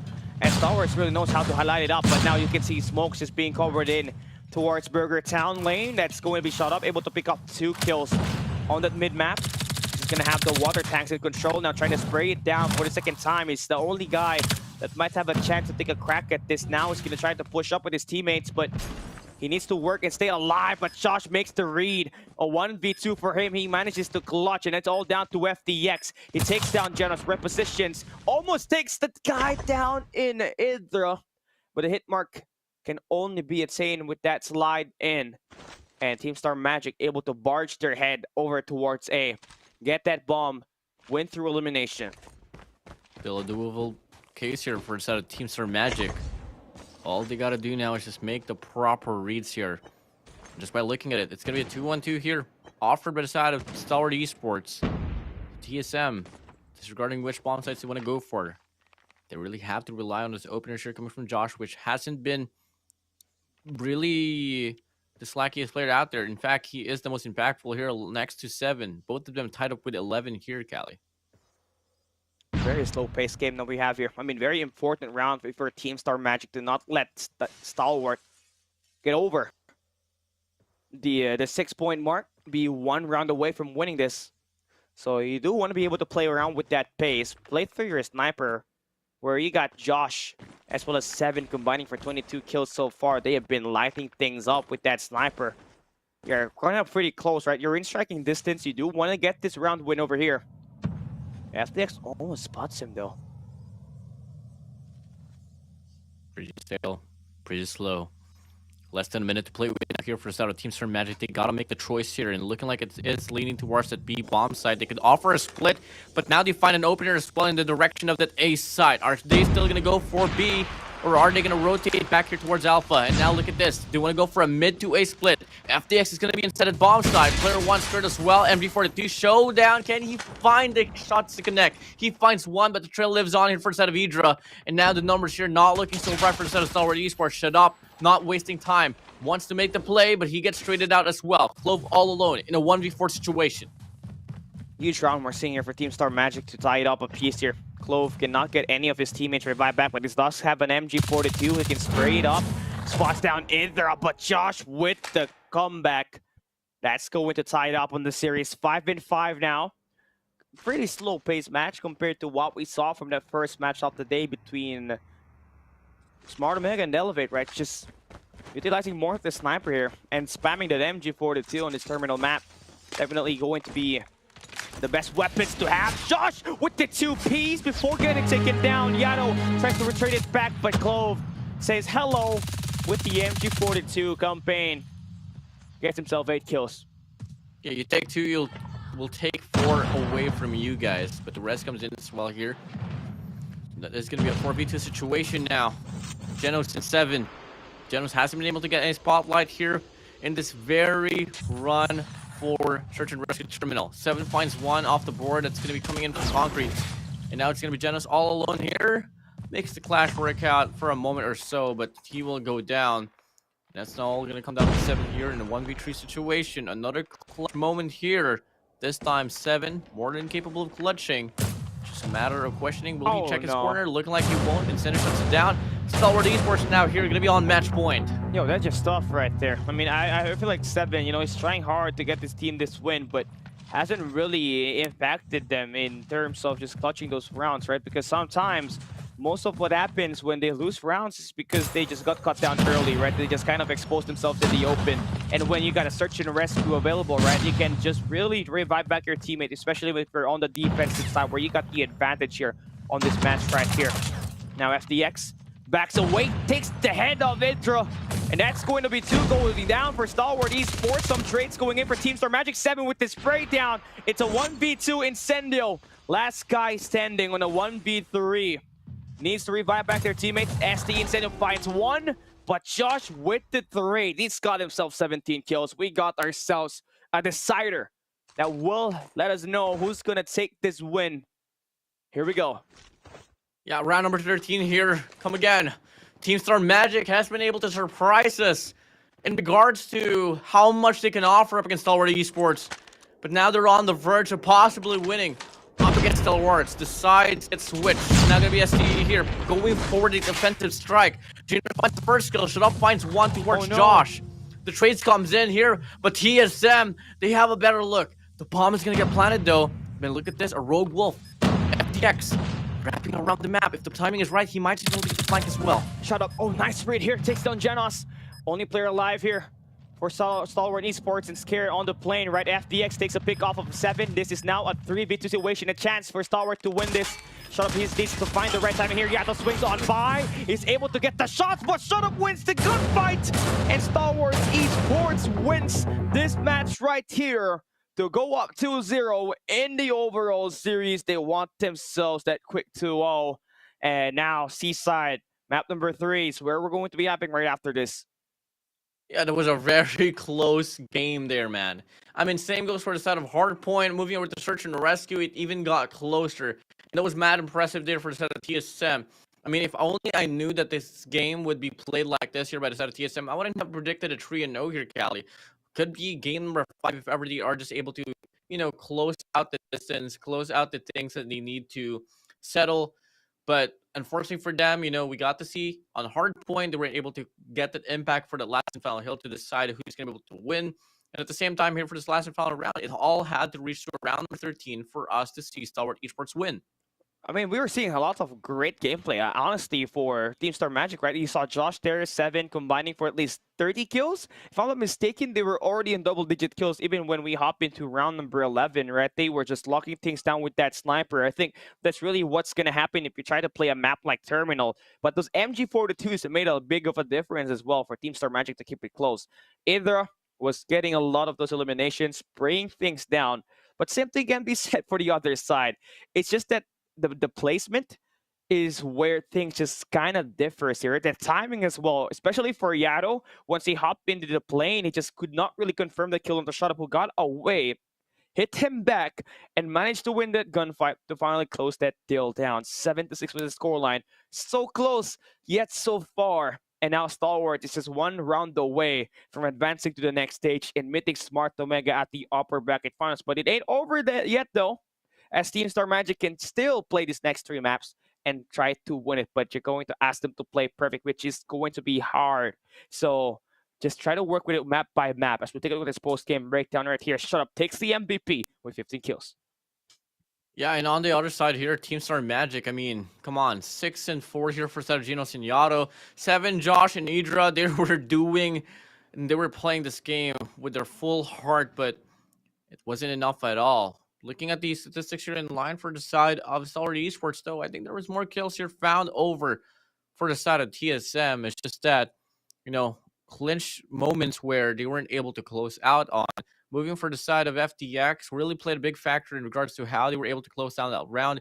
He went rogue, he went for the flank, played Lone Wolf, and was able to get that opener for 1, put the pressure there down concrete, and enough to be said, they were able to close out the last 2 kills. It's just mind-boggling here, right? We mentioned 0.65 KD rating for Team Star Magic Yato on Hardpoint Hacienda. Now it's only got 4 kills in this search and rescue terminal, right? The struggle is just real right now for Team Star Magic. And, the former early known Prodigy, along with Clove, just cannot really win his gunfights here. And I do get it, because it is a long-range map. You only get those Fennecs really involved in these gunfights if you do ever want to bring in those close quarter combats, using those smokes to rush those players defending either the A or the B side. And I guess could have been played better if we have him on the Type 19, right? You do have either there with the LMG so far, Janus with the same kind of performance too, back-to-back bottom frag for them. So I think that's just the difference here. I think there really is a great traction for Team Star Magic to win this. They're just missing that 4th power player that can give them that win right here. And for me, that was Rage. We saw him. He was able to play the last time they played at day 1 of the playoffs, right? But he was not just present here to make those amazing plays, to lurk around, get those SMG attacks to work for this team, and get these victories. And Stalwart Esports is going to take a capitalization on that as they manage to go up 2-0 here. And then there's also some instances as well where Yato just performs better when he's next to Rage. I mean, I'm not throwing shades here for Genos. It's just that in this time of the playoffs, you'd really want to have Rage for your side. It's not just because that he's a better player overall, but he has a lot more experience, especially in closing out distances like this. Moving over, if you take a look at Stalwart Esports, they're not really a high killing team as well. Skirt and Incendio, you can absolutely compare them to Genos and Yato, but they're still going to be on top, disregarding the accumulated statistics that they have been able to bring in here for the search and rescue. Moving over to control later on, Cali, if the gunpowder won't be changed here for the side of Team Star Magic, then best believe it is bound to be a 3-0, as control, as we all know, is a game mode that really relies on those eliminations as well. Yeah, I agree. But looking at our post-match head-to-head here, see what's up, right? You do want to take a look at the total kills here. Team Star Magic had a little bit more of that in this battle. They came so close, it just had to go down to those clutches moments, right? I mean, especially at round number 13. that 2v2 situation could have been played if Yado was able to swing on, get that kill on the shot up, then immediately rotate into the airplane to secure the flank and finally win that round. But no, we got denied of that. And look at this statistics coming in for Stalwart Esports. They have set the record for the most rescues in a game. 13-3 on rescues, just fully making up for it. It doesn't matter if you got the first blood, Team Star Magic. What matters is we got our teammates rescued, played a numbers game time and time again. Well, at least they still have another chance if ever they do lose this series here, at least for the side of Team Star Magic, and they are going to be going up against a Dino later on. So, hey, battle's still not over. You might just be able to switch the narrative all around, but it's going to take more than just 100% for you guys to actually take this series away from Stalwart Esports. Can we see that whole reverse sweep happen to the reverse sweep kings here, Stalwart Esports? I don't know. I'm trying to be hopeful here, but at the same time, I'm just trying to set my expectations as well, just judging from the situation that Team Star Magic is at. Now, question in mind, where is Rage? All I can say is for the side of Rage Cali is that Rage is a good student. He does prioritize his education quite a lot. So I can't blame him at all for not being here. Yeah, of course, they still have a chance, right? This is not yet over for them. Tomorrow is Saturday, so they're not going to have any more of, academics on that. So they'll be able to play for Team Star Magic, keep their hopes alive. But only if they go up against AAA Odine and win, right? That's going to be the biggest question. We are at the upper bracket after all, and if you do drop the series, you still got a second chance, but it won't be that easy as you got only one life left down there, and everybody just trying to fight for survival. Survival instinct is going to be at the highest of rate possible. So you're gonna want to have Rage in there to make your way back to the grand finals. But it's far from that, right? We're still in this series. We still got the map number 3 right up next, where we got Team Star Magic able to play Seaside right up next up against Stalwart Esports. Now, there's a high chance this goes for an upset. We already seen Team Star Magic came so close to defeating Stalwart Esports on this first 2 maps. Imagine 250 to 200 win and a 7-6 scoreline in favor for Stalwart Esports. They're just lagging behind by one momentum here. If your Team Star Magic just gotta do what you're doing right now and step things up a little bit better, kick it up a notch, and then we might just be able to see a reverse sweep happen here and bring down Stalwart Esports down to the lower bracket. But easier said than done, right? Reverse sweeps can take a lot of your mental game. So you do want to be able to keep yourself at the even level of battle. So you do have those battles just keeps on coming. Well, an upset is truly open here. But coming again, the last two games that Team Star Magic has been able to play here, they haven't been able to really perform the set of expectations that they had for them in regards to the killing department. Genos, Yato, if they're able to bring in the table now towards their direction, then I best believe that they're going to be able to at least put up more of a fight. I mean, if you take a look at the statistics in line, yes, for sure, Yato and Genos is suffering. But the last 2 games as well hasn't been that dominated. So let alone if ever Yato and Genos can really bring in, their original form back and beat impactful players, especially on those SMGs, then I can see them actually win off this game out. I agree. I feel like this is going to be a 50-50 battle here. Both teams played this Control Seaside once. I mean, twice for Team Star Magic, but once for Stalwart Esports, and they both lost up against DVK Oblivion. So this might just be a 50-50. What matters is you're starting on the attack side. And if you are Stalwart Esports who started off to pick this map, you're going to have that attack side in your favor. You might just be able to win this in Game 5. But not nonetheless, right? There's still going to be a high chance for this to be a reverse sweep if we got Team Star Magic fully waking up. Again, this is a best of 5. Gotta win 3 maps. No matter what order it is, you just gotta be able to find it through. And again, we kept on saying it. There's still a chance for a comeback, but we gotta see it in this map number 3 first before we even talk about the map number 5. Well, for the set of Stalwart eSports, they're only a game away from giving us a rematch of what was the narrative all throughout like the first 2 years of Call of Duty Mobile. You know, remember back in the days where we got to see Divinity up against Jeremiah over and over again? That's something that Stalwart eSports wants to claim as they head straight towards this game number 3. 1 game away for them to win off the series and advance to the upper bracket finals. Let's see what they got.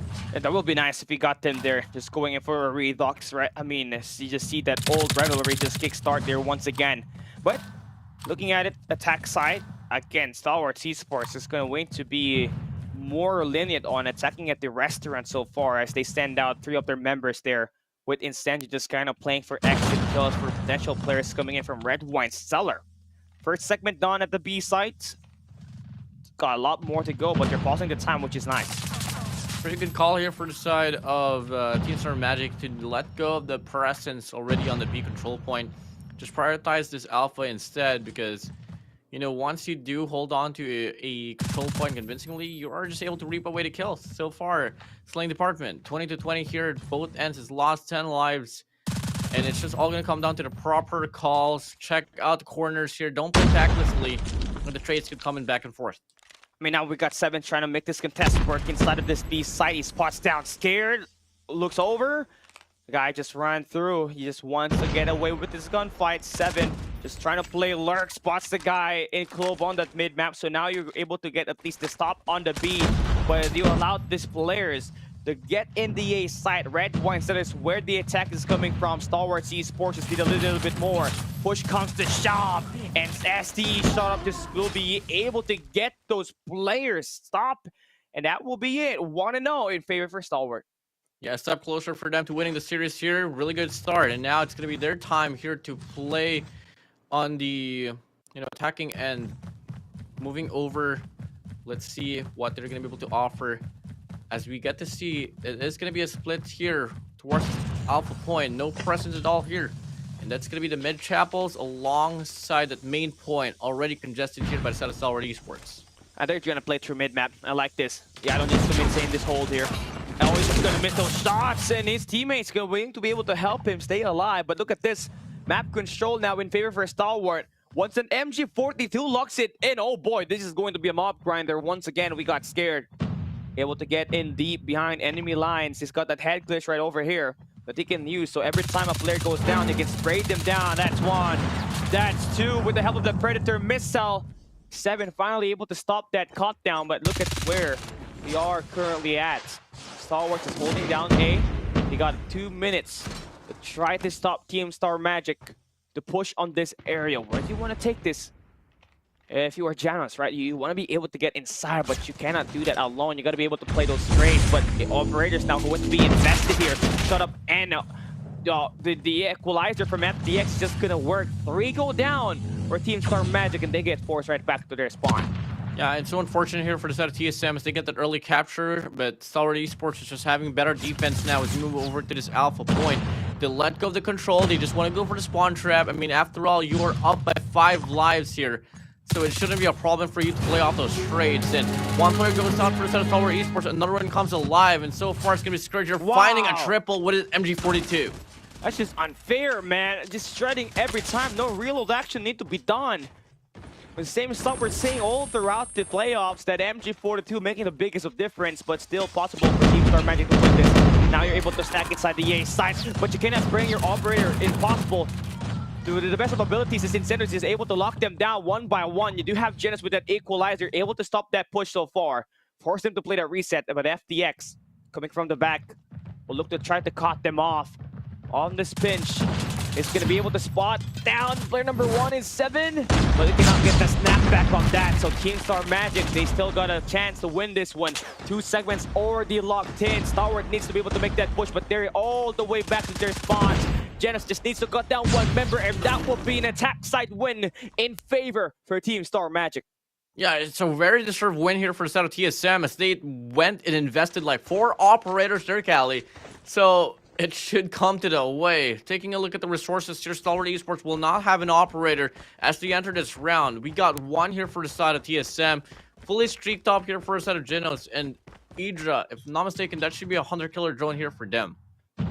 All right, let's see if we can get a massive defense here for Team Star Magic. Maybe get this win in just 4 rounds to avoid this round number 5. Right now, you're going to be able to steam up. You're going to get the push all the way back to the enemy spawns. The team is just going in for a massive onslaught. They want to go in for the beatdown here. But you gotta be taking care of your spawn too, because that might just be used against you by Stalwart eSports as they do time on the B side. You got Yato playing the R9. You got Josh there with the Type 19. Everybody just comes into play, but they all get shredded to pieces. This is what you want if you're Team Star Magic. But you do lose that B site. But that's all right. You got the numbers advantage heading into the A side defense. Stalwart eSports find the means to get a leeway here, heading straight towards that alpha point. Got to deal with 7 here with his Annihilator. Won't be able to make the impact now. Frustration coming at your way. 14 to 24 though. It's going to be a 10-kill lead here, 10-point lead here in regards to the eliminations coming from set of TSM. This shouldn't be a problem at all. Such a great opener for them. Now all they got to do is play safe. Don't get too aggressive or greedy. Play off those trades until then. Round number 3 could go to your way. Yeah, just because Team Star Magic manages to enter the spawn location early, look at what that kind of build-up does here as we try to end this round number 3 here. They're looking to try to win this match, but obviously for Team Star Magic, right, they cannot be too complacent with this because all it takes is one good break inside of the red wine cellar, and this might just be an attack side win for Stalwart eSports. You do have the next set of fights will be won by Idra inside with that MG42, which just shreds like a freaking beaming turret, right? It's just so unfair. So what kind of angle you're going to take here if you're Stalwart eSports? You do want to have to bring Scared all the way back to the enemy spawns, but it's just going to be tough, right? You are trying to pull all of these players to get away from this red wine cellar, which is going to be great if you do have your members that win this gunfight. But no, you all get completely denied, and you're down but to your last 4 lives. Shut up. Just needs to maintain his life here, but Yato finally gets the shot down, and this is looking like a Team Star Magic win. Drop it down, misses the first shot. We'll be able to back it up now. Clove gets tagged up, only a tap away from getting eliminated. And this round number 3 here is already done and dusted for the side of Stalwart eSports. Team Star Magic now here on match point. Yeah, that's a huge defensive win. Now you're starting on the attack side. You're going to get a little bit more leeway in trying to win this match and start the reverse sweep. As you do hop into a Hackney Yard hardpoint later on, which will be a curveball. And it will be a 50-50 wipe all the way through. You came so close in winning the first 2 maps, but you've been completely denied. Now's your best chance of trying to take this win up against Stalwart eSports and host in your own best gameplay. Josh, Indra finds 3 in the feed. That will be the red point seller now on their site as 2 ticks about to be in their way. 3 said they were going to go for the wrap around, but Jenna shuts him down as well. Really good play here so far from the side of Team Star Magic, and they're winning the vast majority of the gunfights inside of this objective point. And they get the run out, they get the clean out here. A lot of intention for the side of Stalwart eSports to go for the cut down. They're not really connecting with their gunfights. Yeah, huge fights right here. Now they're able to win. Just need to take down Clove. Almost shreds him with the hip fire from the MG42. But you already have your teammates losing the B-side hit so far, but you do have one attack that might just work. And that's through cutting off the spawns here once again. You got Genos trying to get this chapel right here, along with Yato to play that red one setter. So you go and try to back away. You do not want to get yourself caught in that mid-map. So you try to go all the way back to your spawn to try to take the attack on the restaurant, but you've been gunned down here. The number 2 in yellow in FDX, able to get that read off the back, but he's going to get red by 7. So multi-angle attack here potentially for Team Star Magic. When it was 15, it should be a closeout. They get this push now here towards this B control point. And they have a lot of numbers in line here instead of the objective. 19 to 17 here. Can we see a pinch here happen for Stalwart eSports? Nice. They lose one gunfight. They lose another one here, Cali. And they get the wipeout. But unfortunately for them, Stalwart eSports shut up. We'll be able to wipe out the gravity vortex. Won't be able to connect with one at all. And Team Star Magic, they barge inside objective. They just need one segment done here first before we even talk about the third tick, right? They just love to play aggressive, but they kind of force away the players to scramble away from this war machine just to keep that life count lead in their favor. Stalwart just trying to hold force around number 5 on this map itself to end it to a 3-0. Possible if Clove can get this timing, but no, Yato making the right plays at the best time possible.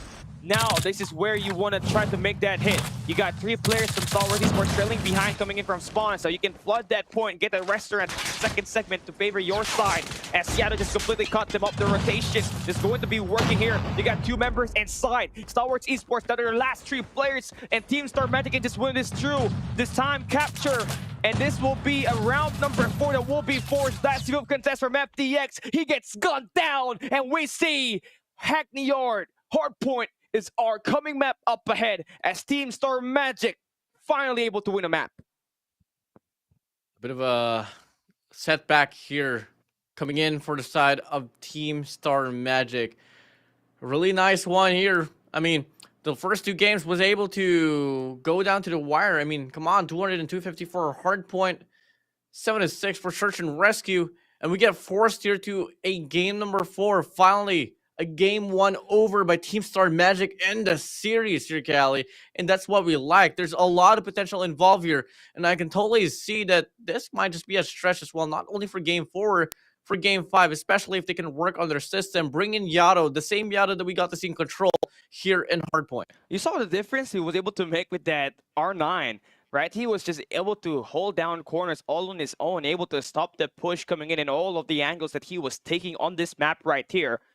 And this is what you want, right? After just troubling yourself down at the first 2 maps, being the bottom fragger, despite being one of the most experienced on this roster, and being able to win a chip, your ego is going to get hurt right after all of this underperformance, right? So he manages to find his way back here, gets himself going, and now we got Yato being able to make those plays in this match right here that will give them a win in just 4 rounds. You saw it, 2 attack side wins. That round number 4, where that round number 3, where they won the defensive side, was the it factor there.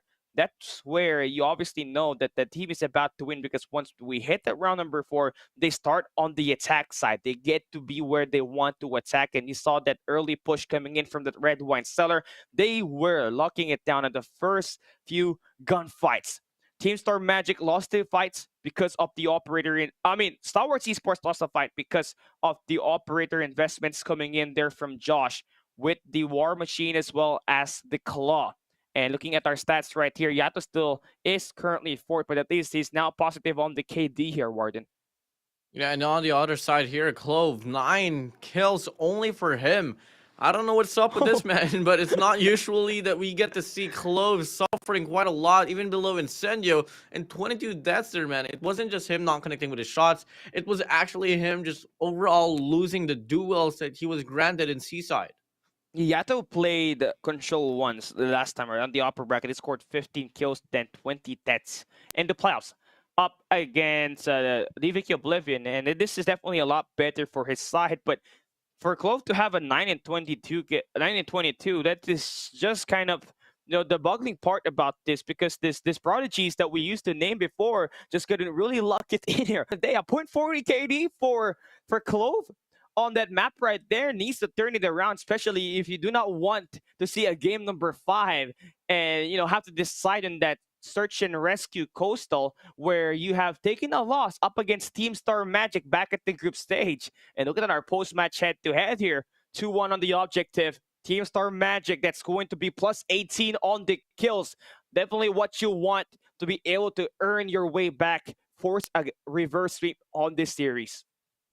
I'm just really glad that we're going to be getting a game number 4 as well. It's going to be the second time in a row where for today we'll be seeing Hackney Yard Hardpoint. And I learned a lot there coming from the side of Team Star, from the side of Smart Omega Esports and Elevate in regards to how to play that map. So it is pretty intense. Going to be pretty intense once we get to see the familiarities of these 2 teams of the spectrum. And on my head here, Callie, I'm already sensing a game number 5 as Team Star Magic really came up, heated up on that Control run. Comparing it to like the last few games that we were able to see from Hardpoint to Search and Rescue, this one, safe to say that Team Star Magic was pretty much able to dominate. I agree. Now, heading into this one, Team Star Magic is currently 7 wins and 2 losses on the Hardpoint, right? And also making the 7-3 when they lost at Hardpoint Ascenda earlier. But this is going to be a completely different map where we have no track record of the teams playing this one in the live stream broadcast. Maybe in scrims, they do allocate their time to play this Hack the Yard Hardpoint, where you obviously saw this map be played by Smart Omega earlier. And you saw what happened there. The snowball, the early rotation, it is the best way for you to win this map right here. Well, it is exactly that point, and if ever you do lose the rotation, you really have to find the proper means to, get the utilities rocking a board, especially with the crosshair from hardpoint number 1 to hardpoint number 2. Once you do lose a rotation, you're going to face a retake, and it's either you want to go for the long way route to wrap around and get the flank and get the back spawns, or are you going to barge in from the front, with the exception that you have to use those smokes for you to be able to make the cross. And it's not only just evident on the hardpoint number 2, same goes for P3, P4, and P5, Cali. One thing we can learn from the Smart Omega and Elevate hardpoint Hackney Yard earlier, that map number 4-2 in the first match, is that lit rotation is not going to cut it, man. You got to get that early rotation. That's why you'll be able to get this win on this hardpoint Hackney Yard. That P2 tire shop and that P5 docks, you need to be able to get that early lockdown for you to score those Mun Hills. We saw it multiple times that Elevate, despite coming off late on rotation, they do manage to find the break, but they only get 1 second, 2 seconds before getting cut down, and now they have to fight their way back there. And all those deaths that they claim just to get those scrap time eventually led to the operators being built up early for Smart Omega, and the snowball just happened to ensue at the end as they managed to quickly do it through. So I'm expecting more of a battle for early rotation here once we hop in P2 and in P5. Yeah, I mean, it's okay, totally okay if you lose hardpoint number 1, but in exchange you do get the rotation for P2, because it really starts to snowball, as you did say, Callie. So, best of decisions is something that we'd want to have, and there's going to be some certain times as well that you do want to go for the scrap time, but make sure you have that certain allocation that you leave 2 players, 1 player behind, and the rest of the composition for your squad goes for that early rotation. Till then, that might just be the perfect flow that we'll be expecting here for this map of Hackney Yard. I agree. Now we're gonna have to look at the player stats in here once again and see who's going to be the playmakers for this. Obviously, knowing hardpoint scared, we have him with 53 kills in that hardpoint agenda with that MG42. We saw the difference he was able to make even up against Scatty all the way back to yesterday's playoff bracket at the upper bracket quarterfinals. So this is going to be, how are you going to be able to sustain your life out there if you're Team Star Magic, if that MG42 is going to be in the hands of Scared? And also, what's going it to be like if you're Yato and Janos? This is where you kind of played terrible earlier. Only a 0.60 KD ratio for both of you. So you need to be able to get yourself alive on this one, just like what you did on this map number 3 where you got the win. Well, we'll see if it's going to be an extension, as we are about to see this game number 4 now. We're back in Hackney Yard. Hard point here, Callie. We're off to PU number 1 here with Team Star Medic getting his first 4 kills. Yeah, SDX is going to completely fall down. This is going to be the first 15 seconds. It's going to be in favor for Team Star Magic. We saw Edward just manages to get the MVP earlier with 41 kills. 43 deaths for him, not a 1.0 KD, but it's all right. Now you're going to be able to get the full 15 seconds. Scared is only able to get a good grasp on that kill. And this is how you want to start your game, right? P1, get the first 20 seconds if you're Team Star Magic. And now finally we get to see some sense of presence here from the side of Stalwart eSports, but with the lead is on already for the side of Team Star Magic, just absolutely let go of this hill now. Just go straight to the next, but instead they want to go for the team of contestment, and they have the players to go for the break by shut up with a Noden finds one down. A player drops down here from the side of Team Star Magic, but they get overwhelmed. Hence now they get the call. We've done our job already on hardpoint number 1. Let's head straight back to Blue House. Yeah, let's go to P2 now. This is going to be one-sided. Stalwart trying to make that route work for them. They got to win this fight up against Inter. They do take them down. Spawn should be able to flip. As you got number 2 in FDX. Just holding down the ST. So that's going to be completely nice, but you're still going to have to take down Team Star Magic, who's going to have those close spawns right through cop cars. Spirit just trying to find a way to get in through fences, through trailers, to be able to get this multi-angle attack to go in your favor, but Idra is just been unstoppable with that MG42 so far. It takes quite a miracle for him to be able to get those snaps, but he's got himself that full total lockdown to get the first 10 seconds of that hard point. Again, gonna be leading here for the side of Team Star Magic, but with Stalwart eSports now getting the clearance inside his hill, they should be able to rack up at least the last 20 seconds just by looking at the formation here for TSM. They're not getting close at all for this very hill. Might just be able to rely towards Idra to find the means to get the cutoff, but at the same time, they're gonna go for the front entrance, which, if the timing is right, they might just be able to get the kills. Yeah, I agree with you on that one. Again, the last 9 seconds, I think you might just have to give this one away. Go in for that P3. the opponent booth definitely is going to be kind of chaotic. A lot of verticalities you're going to have to worry about right through offices. Also the warehouse second floor as well as the rooftop of that P5. So one thing for sure that we're seeing Team Star Magic do great is just finding those verticalities in their way. But how are you going to be able to stand this with Clove now on an 8 spree, by the way? Gets himself, there's an outlier, pops into players. He's going to try to work his way up. 9 and 22 in the control game. He's going to be able to break this team, at least in the perimeter so far. Get this warehouse in control. But this weapon is not really connecting for him at all. But he's done his job, but his teammates cannot really get inside of the hard point. Oh yeah, you can tell that Team Star Magic, they really want to find this game extension. They want to bring this one to a game number 5. And they're doing whatever they can do right now to just be able to hold down the last few seconds here for this hard point as the tail end starts to kick in. We are still seeing more influence here from the side of Team Star Magic. Wow. 7 inside the hill. He's going to go down. Yato is there for the cavalry. They still get the trade. Back and forth we go. Perfection at its finest here for the side of TSM. Yato is just finding his eliminations right now, which is non-existent on map number 1 when we played Hardpoint and Shenda, who was not feeling good. Now, after that positive KD rate from the control, he finds himself a 5-piece to win the early rotation battle on this P4. Right through office building. You got an early spawn coming in for Team Star Magic, coming in from the tire shop, right? Cop car spawn for Stalwart eSports. Still gonna have that high ground. Yato brings out the Predator missile. Not gonna get any value of that as he gets taken down. In early gunfights, this being won by Team Star Magic, which is what you want, as they do want to bring this comeback and force game number 5. Again, going to be only a 2-point discrepancy, but TSM managed to turn things around. And now looking at the players here from Stalwart eSports, 2 players going to be coming from mid, 2 players as well coming from the back entrance. And they're going to be able to get clearance now. And matter of questioning here, TSM, do you still want to go for this? Or are you going to be heading straight to next? Leaving 2 players here to go for the contestment while the rest head straight for that early rotation. This is it. I mean, I think they're just going to have to fully give this one up. You're looking at the P4, I mean a P5. That might just be a potential money hill for your team. That might just be able to get you that lead even more than what currently is at for Stalwart eSports as they continue to build up that scrap time. That will be a 25-point lead as we hop into P5. FDX on rotation is going to fall down as the high ground is going to be played a lot better here by Team Star Magic, but Cloak finds his way upside. They're there for the knockdown. He's just playing the support for the team, just allowing them to win that first wave. Now Stalwart eSports going to be forced back to spawn over towards Pone booth.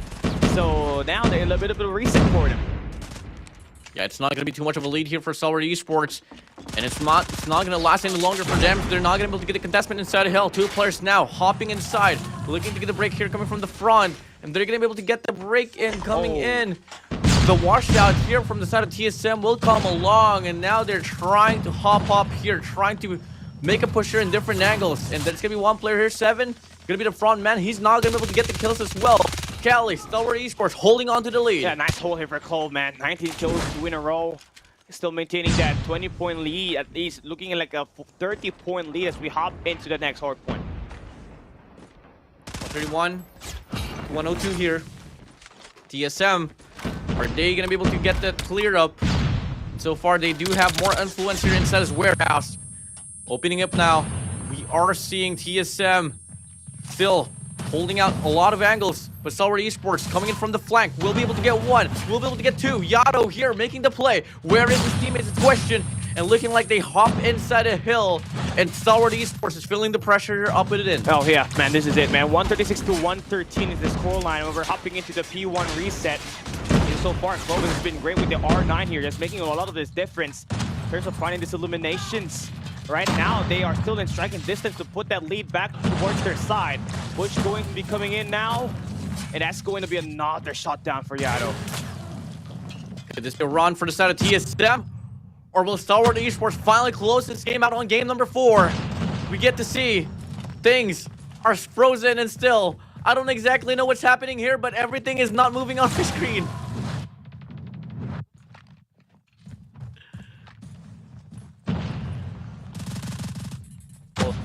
Black. And this is going to be nice, right? So now we are just waiting for things to play through. I think I got EMP'd here myself. I don't exactly know what just happened. Very unfortunate, but it was a question mark right there. It was pretty stale. TSM, they were able to put up a fight, so I'm just kind of like shocked here in regards to what just happened inside the game. Could have Stalwart eSports close it out, or TSM actually forced game number 5. Take things slow here. We lost everyone. We lost a lot of those comp. We lost a lot of players. We lost a lot of notable people during the run here for this BMP. Everything's blackout. And it is what it is.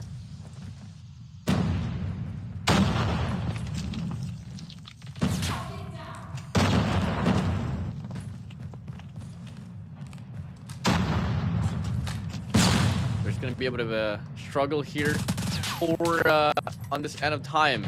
But guys, you know, while you guys are at it in the process, I'm going to ask you guys a question here. Do you guys think that Stalwart eSports was able to close out the game, or could have? We've seen, you know, Stalwart eSports actually make the comeback.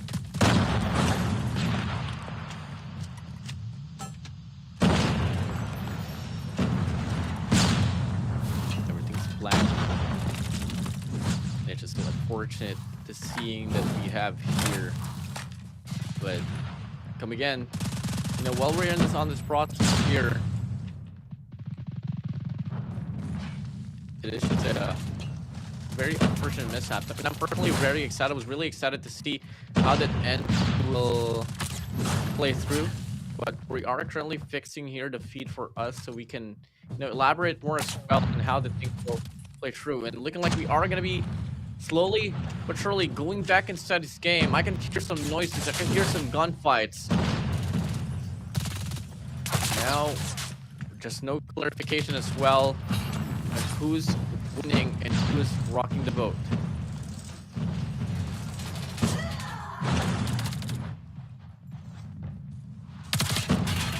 All right, I think I'm in. All right, I think I'm in. The EMP system is down. So we're still trying to figure out what's going to happen here. But this is the map that we've had so far. Just for us to be able to go back to the hardpoint acting area. We just saw the first 2 games here. Hardpoint has Shenda, search and rescue terminal. Now we saw the control CSAT be won by Team Star Magic. And yeah, hardpoint acting area we are mapped to go to right now. We are seeing, we are hearing everything that is playing on your screen. And I'm thinking that we got ourselves a close game just by thinking about all those gunshots and those operator skills being invested. It will come to a most definite impact.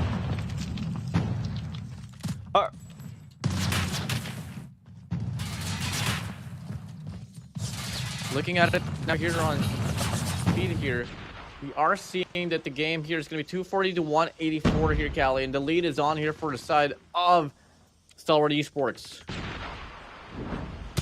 2 more points to go. Can we see the closeout? And the game is on here. 250 to 184 will be the score line.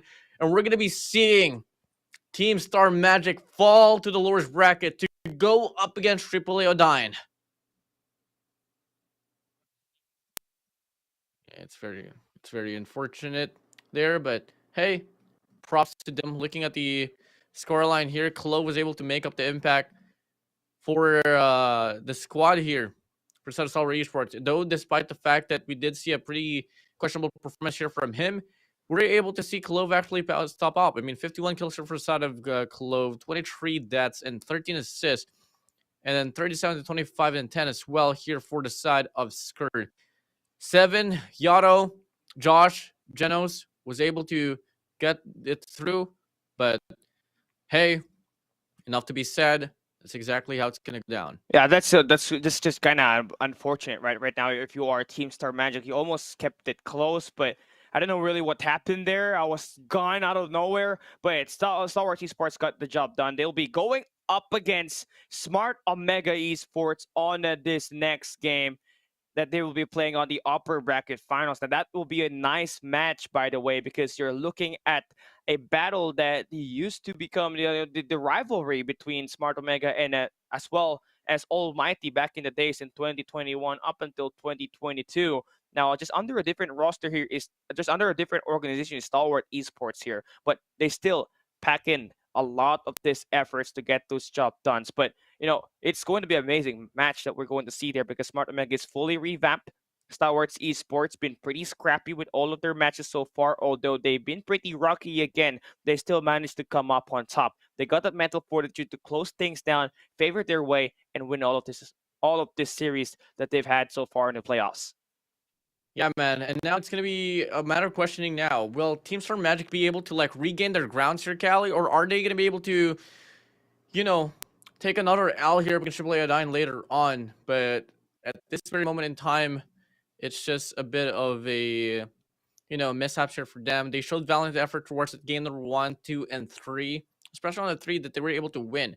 184 to 250 on hardpoint is a bit, close right there. Still could have been their game, but the biggest it factor for me, honestly, was really either underperforming. They're only having 20 to 35 at the bottom of the scoreboard. You saw him earlier just become the MVP at the Hardpoint Agenda for Team Star Magic in a losing game where he scored 41 kills and 43 deaths. But today it's just not really his day, right? It just kind of falter apart. And it's the presence of this close range that was just really being felt by him as he went down there with 20 and 35 deaths. So that's going to be clove with that R9 just fully able to capitalize on it with a 51 kill performance and 23 deaths on that with a 199 impact rating. We saw him in the control. He just kind of was not having his day with 9 kills and 22 deaths, but he followed up with a 51 bomb to help the team win this match and finally seal the game and bring Team Star Magic down to the lower bracket.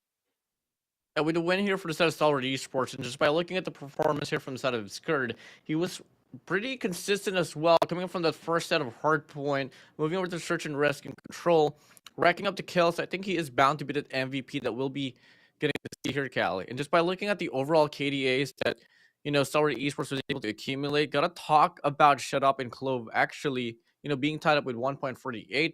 But Skurd was able to double it down and get almost 1.17 in regards to the KD ratio here. Again, this is such a solid bounce back here for them, right? 51 kills, 23 deaths for him. Scared with the MG42, he's got himself 37 kills, 25 deaths. And yeah, this is definitely what you want for Star Wars Esports to have the former Prodigy and Clove just become the best player on your squad. And again, the depth that they got with this roster, Charlotte's not even playing and exploding yet, right? So what happens if they clash up against Smart Omega tomorrow and be that difference maker for that match? I feel like that's going to be a great match to look forward to. You can't really miss that one out. Yeah, I mean, it's going to be a rematch here, a redux on what we got to see, 2 years ago, coming in from the slide of like NRX Jeremiah and Divinity Uprising, or you could even bring in Almighty into the mix here. This brandings has been changed here and there, but there's going to be, that's just right about that here. No, moving over to TSM, if only we got to see a Rage, I think we could have still seen a possible longer series, but it wasn't really that case. Yeah, I mean, Rage could have been playing the big factor here, especially with search and rescue earlier. Could have gotten a lot more fight in there. But again, it's the breaks of the game, right? You do have to prioritize mostly your studies, and that's what's going to be the main priority right now for Rage. And again, Janos definitely did great today. He definitely stepped things up a little bit, at least on the search on the control match, right? We got where we have him able to get some wins over there. But yeah, I feel like losing Rage here is a big blow to Team Star Magic's win rate. I think they could have won this match with him here, but no, just different. It's just tough. Yeah, it's totally different, pretty tough, and you know, it's not the only thing tough here in this competition that we're seeing here for this Garena Masters 6. Everything is going to be, pretty mellow down here so far, but we still have another series to go, and that is going to be coming again, Odine up against TSM. Yeah, hopefully we get to fix our stuff now. We've been looking at the blank screen for like the past 8 minutes, right? But we're gonna try to fix this one through. Also, this is really what happens in real life if you get EMP'd, right? But nonetheless, this will be a great performance we see for Team Star Magic, but it will just all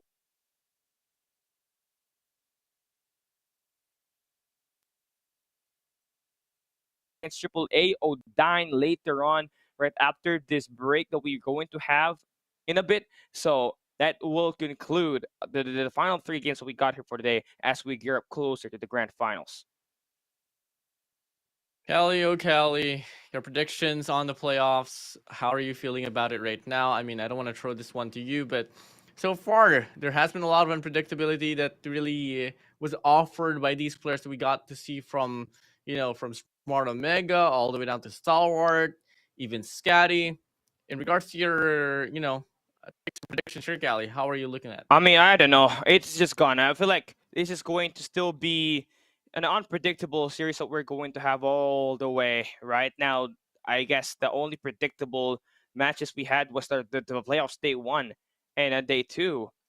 Anything after that is just kind of, depending on who wants it more on that day. And earlier, we just saw Smart Omega wanted it more, winning the map bans and picks up against Team Elevate. And right now, for Team Stalwart eSports, they saw that they lost up against Team Star Magic back at the group stage, managed to find this massive bounce back, and then they win this match right here. Could be a possible setback for Smart Omega Esports, but at the same time, it is going to be somewhat worth mentioning that they're able to take down Elevate, aka the former kings of the Garena Masters series. And with Stalwart actually struggling here up against CSM, it goes to show that there might just be a possible gap as we head straight towards the upper bracket finals, Callie. Yeah. And there we go. That will wrap things up, right? 3-1 on the post game breakdown. Now we're heading into our post match head to head. And yeah, it's still going to be looking like, a very impressive run that we might just have for Team Stalwart Esports. They definitely know what to get this done. And with the players is popping up at the right time, finally able to get the rundown with the R9 and the MG42, they're just going to get completely a lot better. Idra with 20 kills, Genos with 24. I'm not going to be saying that, they're going to be coming inside the matchup between them and Adine in the later part after we get break later on. That they'll be coming in pretty cold, but it is bound to happen. But at the same time, you can't really afford to drop your opportunities right now as you're nearing down to the possible top 4 teams here. I mean, today we'll see one team go out, another one tomorrow as well. So we're gonna get cut down to just the top 5 teams here, Callie. And I know for a fact Team Star Magic, they still have what it takes to move over to that lower bracket finals. Yeah, okay, so that will definitely wrap things up here for the upper bracket, right? So you got Smart Omega advancing to the next stage at the upper bracket finals.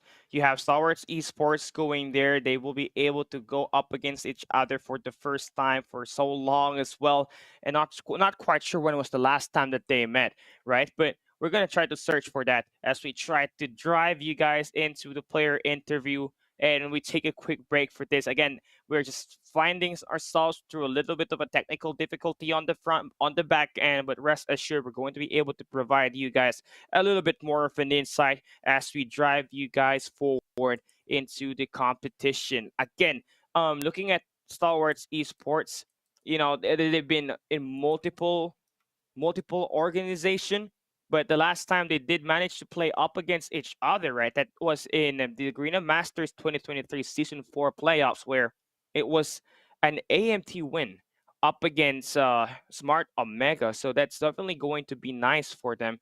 And yeah, that was the last time that we saw them actually take those victories. But we'll see, though, as we try to get this one all the way through. This is going to be your post-match head-to-head, a little bit of a gunfight that we'll be seeing for Stalwart Esports here. 181 to 145.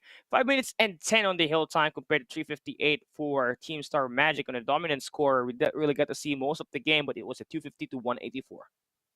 Yeah, comparing it to this game of Hardpoint, coming from the first one that we had, this one is just a bit more dominating here from set of Stalwart Esports. So if only Team Star Magic was able to really claim one of the first 2 games, we could have seen that game 5 already, but it didn't happen. And they still get another opportunity here. If you take a look at the statistics in line once more, it goes to show that the gunfights now really came down from Clove, was the biggest in facto there on why Stalwart Esports was able to close out this very game. As we get a quick recap as well in regards to the maps and modes here, Callie. Stalwart eSports was able to claim Hardpoint, Hacienda, Search and Rescue Terminal, Control Seaside, Team Star Magic was able to claim, shockingly right there, and in a pretty dominant fashion. But moving over to Game 4, Stalwart eSports said they had enough of it, and they wanted to close out the series here and head straight to the upper bracket finals. They didn't want to play another game 5, just like what they had last time when they went up against Scadi, right? They just want to end it quick. Do not let a game 5 happen, because it's just kind of too bad for your team to be able to get it through, because that might just, ruin your momentum right over there, and also just open things up for anyone who's watching this looking to try to VOD review you right after the match and just get a complete read on what your arsenal is like, what your play style will be, and your tendencies as a team when it comes to playing a specific map. So just kind of ending it there, not letting it go through Search and Rescue Coastal is going to be a big win here for them. And also, it definitely looked like we played this one so long, right? I mean, it looked like a long series, but it only ended on a game 4. Search and Rescue Terminal was definitely very slow. I think that could have gone both ways. Could have been a 2. We could have seen a game number 5 if not for the Yato Search and Rescue Terminal blunder at the end, right? Only scoring 4 kills on that map. I feel like that was the difference there. We could have seen a Search and Rescue Coastal where they could have forced a greater chance of them winning, but hey, what's done is done. Stalwart eSports moves into the upper bracket finals as we got Team Star Magic drop down all the way to go up against AAA Ota into the lower bracket round 2. I was pretty excited to see Search and Rescue Coastal, but it didn't have to go to that way. And now, soon enough, we are gonna be seeing the MVP as well, and who is it gonna be? I mean, come again. I know for a fact it's gonna be either a toss up between Clove or Skurd, but just by basing it off from the performance that Clove was able to obtain during the run for Control, I don't think it's gonna be him. I think it might just be Skurd once more. Yeah, I agree. Now we're going to take a look at our highlights here and see what happened on this match right here, because it was definitely a great fight that we saw for both ends. Stalwart eSports fought tooth to nail on this battle, always took the lead, especially this Hacienda hard point where obviously most of your players were able to outplay Team Star Magic.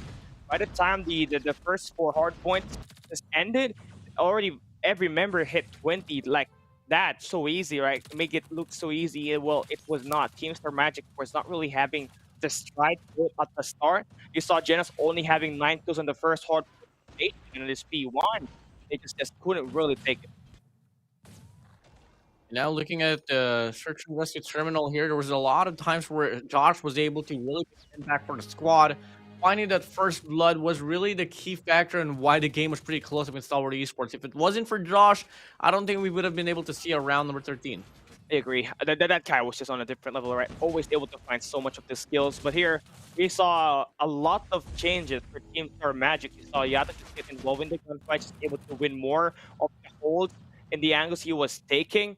And Stalwart just to try to come back with their attack side kills. But when the round number 3 just came in, Team Star Magic went back on the defense. They managed to bring back all of the operators, find a lot of good values of it, and then they managed to chain that into a round win. And all it takes was for them to secure that last attack side on that control, finally end that game and win that match. But in this hard point, Hackney Yard is where things get a little bit scrappy. Right? We saw it back and forth trades up until we did not see the game itself. So I'm not exactly sure what happened at the final stretch, but yeah, it's just Stalwart's eSports having Clove being the playmaker with 51 kills to end this round here.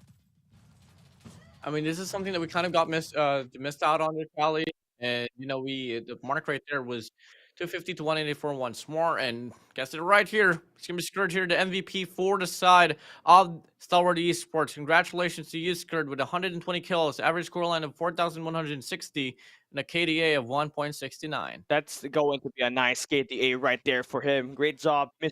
2021 Eastern Finals MVP. Back to back, by the way.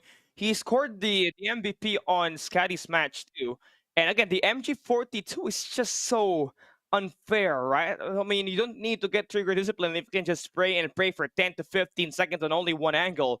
Basically, what we saw from Risky when they played up against Elevate earlier, but for Scare, he just kind of done a little bit more of that, but also just find those hard points inside the team. And that's going to be nice for them as they finally advance on the upper bracket, drawing closer to that grand finals. And maybe this time, in this playoff attempt, they managed to take home the champion for the first time in 6 seasons. And that sums things up as well here for the first 2 matches in the line. Come again, we had Elevate going and taking the L up against Smart Mega Esports in a 3-1 manner. Here we go for the side of Stalwart Esports, looking to be on the very same case as well. 3-1 we go. But before that, though, we're bound to see an interview, if I'm not mistaken, with Stalwart Esports here, Cal. Yeah, I hope we get to talk with, I feel like it's going to be Incendio, most likely going to be him, but whoever will it be, right? It's going to be nice to have some insights coming in from them. And yeah, this will be, I think, the first time we're going to be able to see this team play up against Smart Omega for a while now. I feel like the last time they met was in Garena Masters, so you do have to watch that one up as we go back into our interview. Let's get this one through, get this one started, and we have a couple of insights from Stalwart's Esports. It's going to be the Mr. FDX himself right here. Man, it's great to have you back in the interview segment. So how do you guys feel about this win? We're just lucky. Oh my god. Really? What makes you say that you're lucky? Because that's a 3-1. Because because we're just noob, we just got lucky. You're throwing Alright. me off. You're throwing me off a lot, FDX. All right, No, since actually, you guys we're are the just new. lucky. Oh, okay. We'll take that. We'll take that from you, man. I mean, I was able to bond with you for a long time, and I know for a fact you're capping, brother. I mean, okay. Moving forward, you guys advance now to the upper bracket finals. You guys are up against Smart Omega Esports. Being the newbies you guys are, what's the preparation that you guys are doing?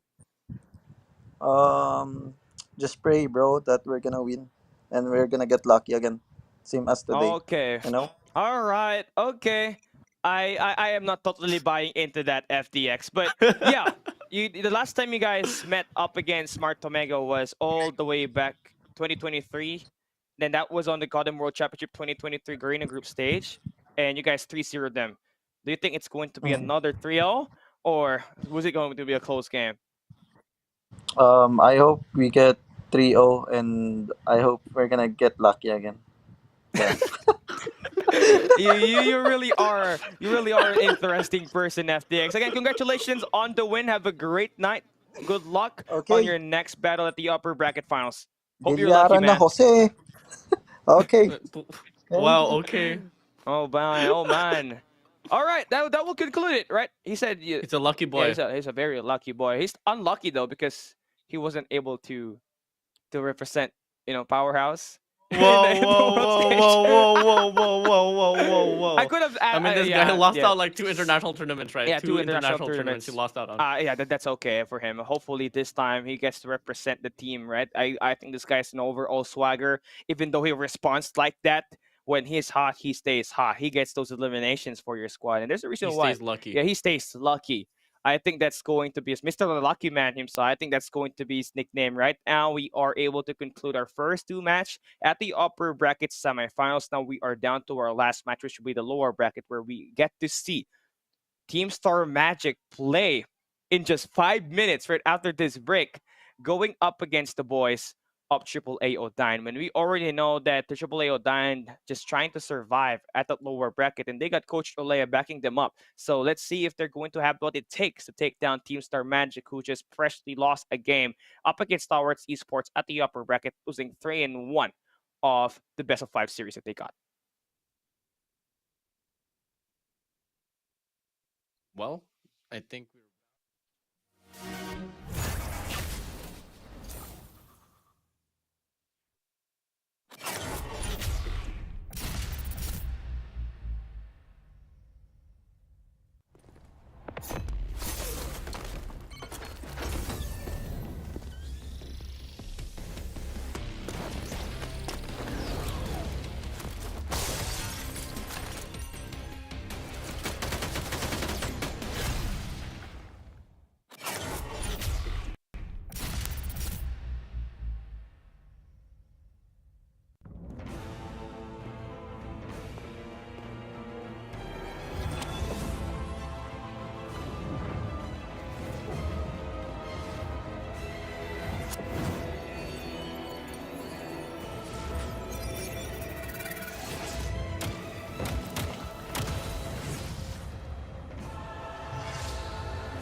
有些真相只能用鲜血交换。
有些真相只能用鲜血交换。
有些真相只能用鲜血交换。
有些真相只能用鲜血交换。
The upper bracket matches just went insane. You got Smart Omega taking down Elevate, and we just saw Stalwart's eSports put Team Star Magic down here at the lower bracket, going up against AAA Odine on a best-of-5 winner, advances to the lower bracket semifinals, and the loser will just have to send themselves home as they end their journey in the lower bracket. This is going to be Cali alongside Warden here for a final game of the day. This is still as important as the upper bracket matches that we just had on the first 2 matches for the day.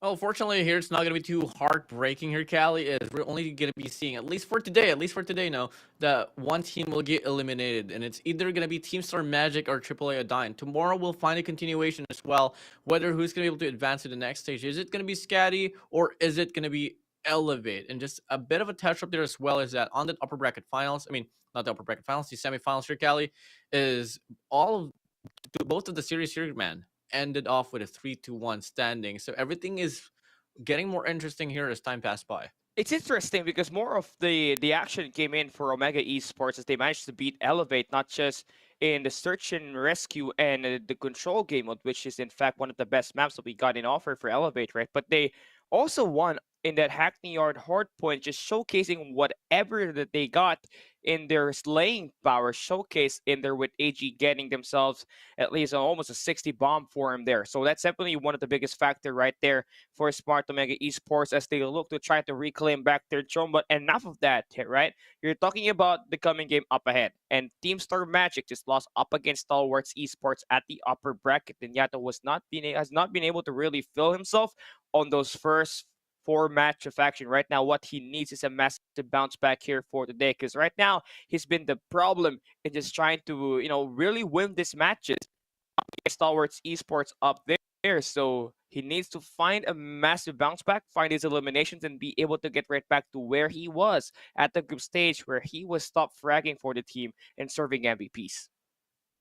You know, this run here for the 17 Star Magic could have been totally different if you got to see Rage, because the game was down to the wire. And when you know for a fact that, it is decided to, let's say, around number 13, or it's all gonna come down to the last and final hardpoint, Rage is that player that you'd want to have to make those plays. I mean, we've seen history over history for Rage clutching things up, but he wasn't around, and it was Genos here subbing in for him, and it was only until Control that we were able to see Genos actually pop off. But moving over for a search and rescue in the first round for Hardpoint, he wasn't able to fill into the shoes.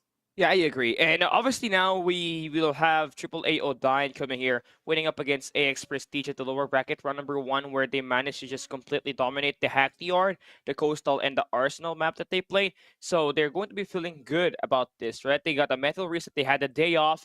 But if you're a team like Team Star Magic right now, who you just lost a match up against Team Stalwart's Esports in a 4 map, right? What's going to be the mental game looking like? And this is where the captain in Idra will be coming into play. How he's going to be able to stabilize the momentum of the team heading into this one. And you obviously know they are very talented, but sometimes those mental games might just be the lapless that might bring this game into an upset, right? So you need to be able to find a balance if you're Team Star Magic as you go up against AAA Odine. Well, AAA Odine, I mean, the biggest twist here for the narrative here for them is that it's Baki actually that is able to get the spotlight now. With Logic now being put away from the equation, I do believe that they are going to be having more experience up in the line here. They got Baki, they got Ninsei, Dino, Jedzi, and Oro. And those experience here will have to come down to either Baki or an Oro here, Cali, that will be able to lead the whole ship here for the side of Odine. As we move over now here to the lineups here, Cali, once more, we're going to be seeing the lineup here coming from the side of Team Star Magic. We got Rage 7, Josh, Genos, Idra, and Yato here, Cali. And the biggest question here once more, will Rage actually play in the series, or will it still be Genos? I mean, I got no problem if Janus is still playing. I think he kind of hold his own. Just need to get a little bit more presence for Yato. Honestly, he's been that player that just kind of just consistently found his way at the bottom frag of every post game breakdown. You saw him with the .60 KD on that map number 1 at Hacienda Hardpoint. He got 4 kills on that search and rescue terminal, and he was part of that last 2 players in that round number 13 where the team had to manage to really clutch it, but couldn't really find it right timing, right? So just what's needed for the team to really bounce back here is to find themselves to wake up. It's still going to be the same roster playing. Rage, again, will not be playing. Still join us that will be part of the roster here on the main lineup. Yato, again, needs to be that playmaker here. He needs to be able to stay alive because this AAA Odine, they are backed by Coach Olea, one of the greatest coaches that we got in MSP. They got Becky, Ninsei, Dino, Logic, Jedzi, and Aro coming off fresh off of a victory up against X Prestige yesterday at the lower bracket round number 1. Taking a look at the players here, we do get to see Oro and Jedzi and Mr. Buffman. He is. We got Nancy as well. And Separate Rune this time around. And I know for a fact Dino is going to be right in the action. And same goes for the side of Becky. They're not going to be appearing here in the camera, not until this moment. But rest assured that they are going to be those players that will be coming along to complete the full set here for the set of a Dine.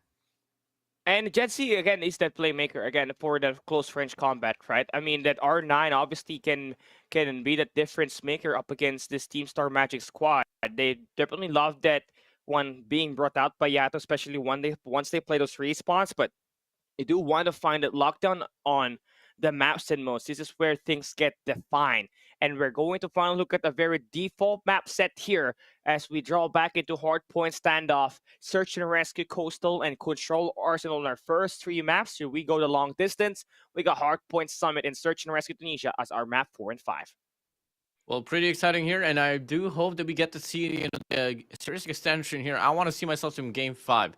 Looking at the map here, it's all going to be L staple, so there's not going to be too extra in regards to the preparation. Looking at the man maps here, Cali, Team Star Magic will take away Ashenda for the set of a 9-day take away Hackneyard for Hardpoint. Moving over now to Search and Rescue, Kurahana Metropolis and Terminal will be away from the equation.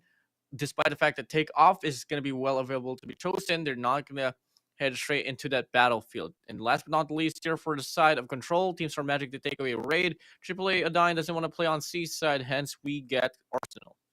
This is going to be interesting maps that we got, right? Team Star Magic trying to opt in for a hard point standoff. They want to draw them in their best map. And I feel like the War Machine here is just kind of insane for him. The timing is able to bring it out. It's just always been the best case scenario, right? Now, they did play this map up against TVK Oblivion up the upper bracket quarterfinals where they lost 244 to 250, but nonetheless the amount of firepower that they did to take down Stalwart eSports on the same map on the group stage speaks on how much power that they got to be able to withstand all of these top dogs that we got playing in this competition. Looking at our operator skills here, you got Team Star Magic still having the same roster, and the operator skills is like what they used on the Stalwart esports match. Now, you got a couple of difference here, especially for AAA O9, who opts in for an Annihilator instead of a Purifier. So that's going to be the difference here as Ninja is finally back in the roster to just try to dismantle them with this weapon. Yeah, I mean, all eyes here for Ninsei. It's going to be a ballsy move for him to actually choose and commit for the Annihilator here for Hardpoint. Typically, you only really get to see that for Control now. And we've seen the setup already from the side of Team Star Magic where, take a look at a player like Seven where he chooses the Sparrow for Hardpoint but rocks the Annihilator for Control. But, gotta respect the pros here. Just hand it down to them on what kind of preparation that they want to do. Now, Kali, let's talk about the MG42 composition here, man. I mean, for the side of Team Star Magic, it's safe to say that it's going to be Idra that will be rocking that LMG. But for the side of Adine, most likely it could either be Baki or Jedzi that will be rocking that MG42 as they are playing the gun role that includes the heavy category. I think you can just give it to Baki right now. I think he's got what it takes, right? The first time I saw him, he played standoff on group stage. It's the only instance he played on the group stage. He scored 55 kills, and that's with a Type 19. This guy can utilize a weapon like that MG42 that might just be the game changer to go in and upset Team Star Magic here. Once again, they picked this map, but the last time they played it was up against TVK Oblivion at the upper bracket quarterfinals where they lost 244 to 250. It was just a tiny lapse on that operator. There's power from 7 that lost them that game where ASK was able to cut them down inside of that hard point with Badman's operator skill Showtime with the equalizer. So that will be, that will wrap things up. Now on this map number 1, we go. This is going to be a hard point stand-up, just mostly trying to take care of your P1, to not make it one-sided, but also trying to take care of that early rotation once you hop into the P2 to all the way to P4 to be able to manipulate the spawn, get a lot of those time, and score some money hills in this game. I mean, as we're nearing to a start here for this very game here, man, I mean, again, 5 games that could be totally played in the line to decide who's going to be able to make it now to the next stage of this competition. Team Star Magic might just be fatigueness that could be a big factor here for them, as Udine has just been waiting, coming from like the last 2 series before they get the chance to try to play another series here for this Garena Master stage. I don't exactly know what to expect. I think we are on the same page here, Callie. It's just going to be a matter of questioning now who's going to have that mental fortitude to actually let go of the fact that they're at the lower bracket here, Callie. Yeah, so again, just if it goes to those people that are just watching the live stream here right now, you get to look at the 5 setup maps that we got here. Let me know in the comment section, who do you guys think will win this maps, and who do you guys predict will be able to win the entire series itself? Let us know in the comment section. We'll come take a look at that later on as we hop into this hardpoint standoff. Once again, operator skills are going to be the biggest of difference. And for Idra, every time he brings out the war machine in this hardpoint standoff, they've been able to cash in a lot of this hardpoint monhills, and especially on that P4. That's where they managed to get a lot of these crazy holds, and on that P2. Those are going to be the hard points that they're looking to try to maintain a solid fortitude inside of the hard point to be able to turn that into a money hill. Now, if you're AAA Baki as well as Udine and the entire team itself, you're going to have to worry about those hard points, settle in early to be able to prevent them to find that setup that they need to be able to lock it down and just capsize everything in their favor. As we hop into our first game in the lower bracket, round number 2 between Team Star Magic up against AAA Udine. Winner advances to the lower bracket semifinals. Loser will just have to wave their goodbye in the competition and end on a 5th to 8th placement that still gives them $750, but definitely not enough. You want to be able to reach at least the 4th place where you get $1,500 records to get that money in the bag. Here we go, lower bracket round number 2. AAA Udine, Team Star Magic, hardpoint standoff. Let's get it on the way. Yeah, let's get it on here, Callie. I mean, so far we are seeing a bit of a kickoff here from the side of Team Star Magic. They are able to get the influence inside a hill. 2 players from the side of Dino is trying to get a break here coming from Grandmas, and simultaneously back here pushing off elbows. Will be able to find one as well. A bit of a fight here shown by the side of Dino. The question is, can they find a definition? Yeah, let's say just finding those eliminations inside so far for the team to cut back that lead. So it's going to be a back and forth scrap here. You got Team Star Magic spawning at that mid-ground. Got a couple of handguns being utilized here by Baki. He's still going to be opted for an AR. They don't have any MG42 so far, so that is going to be interesting. Because honestly, Team Star Magic has Aether, and he might just be very useful once we hop into that P2 later on, which we said is going to be a money hole for Team Star Magic. So this last 3 seconds going to favor AAA Udine as they play scrap. Team Star Magic still late on this rotation. That's how you want to stop them from capsizing this game. Yeah, I really like the call here for the start of Udine. Neglect the MG42, but have 3 Fenix and 2 Type 19s. And that's going to be granting them basically similar time to kill with an MG42, but having a better mobility. And that's something that you'd want to have in a map like Standoff, as we are looking at warehouses here, Callie. It's going to be a pretty good defined kill here for a moment or so coming from the side of Udine. The pinch will try to come true, but it's not going to find any connections here from the side of TSM. Yeah, that's going to be a nice break here for Team Star Magic. Janice to just hold on the top side, but Ninja is going to make that break. They're now finally able to put themselves into the back alley of this B2 warehouse. They managed to get inside and enter on a 2-3. Everybody just tries to converge on this hard point hold, and the fight is just being won by AAA Udine so far. Ninja brings out the Annihilator, punishes one, only good for 1. That's going to be a huge blow on that one. Team Star Magic manages to play scrap AAA Udine early on rotation heading on to P3. Yeah, a bit of a premature investment right there from the side of Densei. Yes, for sure you have 14 kills, but you can find a better opportunity for you to invest in Annihilator. Could be able to find a chain here for the speed 3 as we head straight here with the rotation here, looking to be in a much better look for the side of Udine. But they got to deal with Genos here inside with an equalizer. The spawns here is still going to be favored for the side of Udine, but it might not matter anymore as his investment coming from the side of Genos is just able to overpower them down. Yeah, just 3 go down on the feed for Team Star Magic as they managed to take down Udine on the gunfight so far. They are able to build up Genos to a Predator missile. Able to push out here, just try to waste the remaining bullets on it. That's going to be enough for them to finally find their way back, earn that lead on this P3. do have a couple of multi-angle platforms being utilized here by Odine to get the attack working, but Indra able to deny them one by one. Now you're building up to get this last 15 seconds. You need to be able to contest it with your AAA Odine. Yeah, I mean, a really good break here from the side of TSM is able to train them to a pretty drastic lead change coming in for this very hard point. Moving over now, Dine is going to try to settle here to get that early rotation as well towards Bakery. They do have more players here in the composition. It's just, you know, all about getting the zone out. They have a lot of presence inside the hill, but they don't have any players cutting in. And that should be a factor on why they might just lose this hard point in the later run. Nice shots just going in for Odine here so far. I mean, that claw right there just managed to bring it in. Brand Idradal brings in the War Machine. Odine brings the Predator Missile to take down one. Teamstar Magic still do have the break inside of the hard point, which is nice. If this is where he loves to bring out his operator skills, able to get himself 10 kills to start off the first 4 hard points. Still got the back 30 seconds of this hill. There you go. You need to be able to get this. And the hole is just insane. He's just spraying on one angle, finds himself an easy 2-piece. 3 players here, 4 players. Pretty much the whole squad of Odine here trying to get a break towards boxes.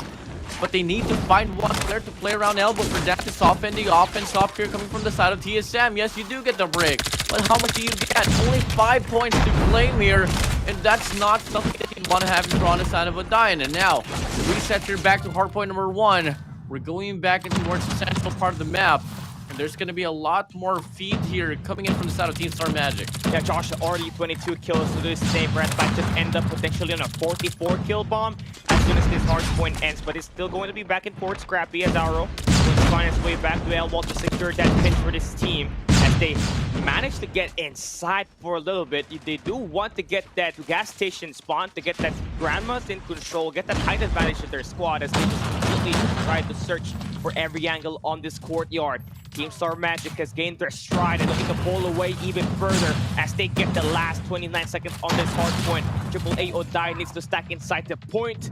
That's difficult when the gunfights are being won by Janos and everybody for TSM. Yeah, I mean, a pretty shaky start here first out of TSM, but now with this kill one over by them, at least for the bulk of the hard point went to their direction or went to their side, they are going to be having such a better start here in this set of rotations for this very hard point. As we get to see now, last and final points of contestment is still going to go to TSM and double it down. They also get the rotation towards Warehouse. Idris going to find himself another double there on the feed. He's got 20 kills. The breakdown coming through for AAA Odine though. But that will be the Purifier, the Equalizer just being dropped in here by Team Star Magic. And Invert is able to stop the push coming in from the back of the warehouse. And it's just going to be able to get them all of these eliminations. That's going to be nice for you to be able to drop them off like that. 7 finds himself forward with this Paro that is going to extend that lead even further. AAA Odine has been nailed down to 96 points. Yato making the play inside of the hard point. Gonna get traded down there, but Indra helps his teammates still maintain that position inside of the hill as they try to get every bit of this hard point while also sending some people heading on towards next. A break you'd like to see here for the set of Odine. It's going to be slowing the bleeding that they have been accumulating coming from the last 3 hard points. So props to them for the scrap time. Now they got to worry about the solidified hard point here towards New. We got 4 players already siding towards the next hill. 1 player going to go for the cutoff. That is going to be 7. He's going to go down, but the spawns are going to be remaining beautiful here for the side of TSM. So this first wave of gunfights should come in pretty detrimental as we get to see an opener here. Odine actually gets the shot to come in, but Yato here with a Purifier will go for the washout.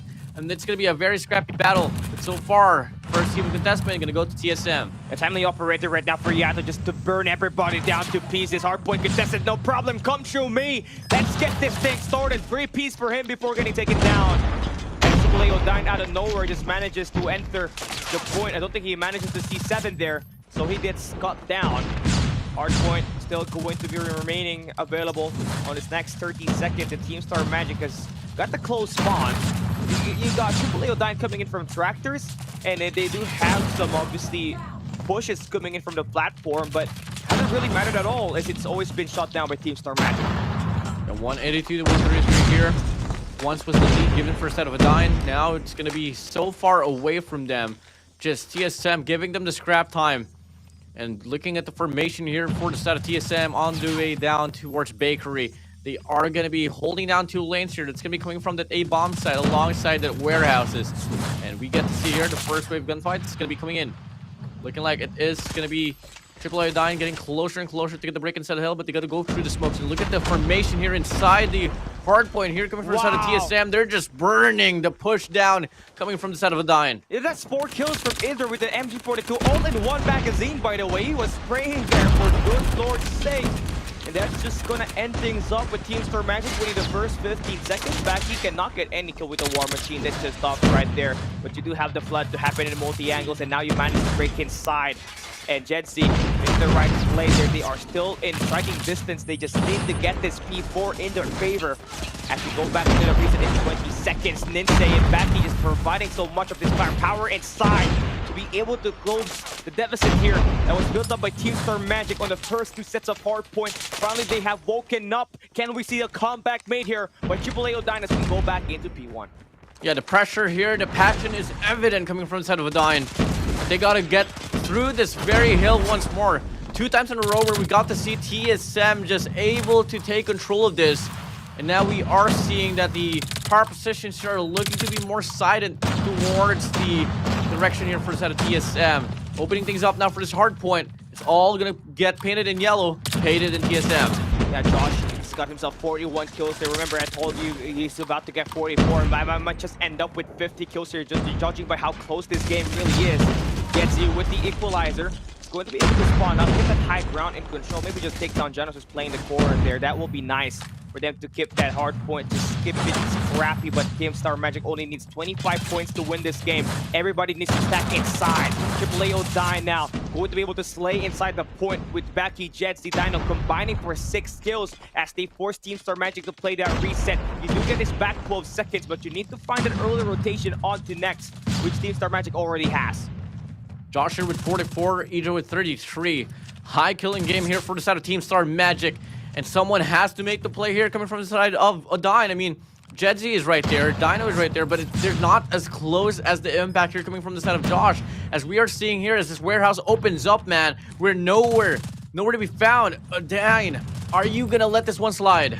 Just bring out all the operators. That's what you need here if you are AAA. Right now, you got Ninse as well as the Claw being brought out in there with the help of that War Machine from Becky, but Team Star Magic still maintaining the back alley of this warehouse. Just 2 more points for them to win inside. It's going to be AAA Odine 7. Finally makes its way in, but the shutdown there by the Sparrow That's 2 helps points. Dino still maintain the point inside. This is going to be Janos changing hands. That's going to be converting. That's good for 2.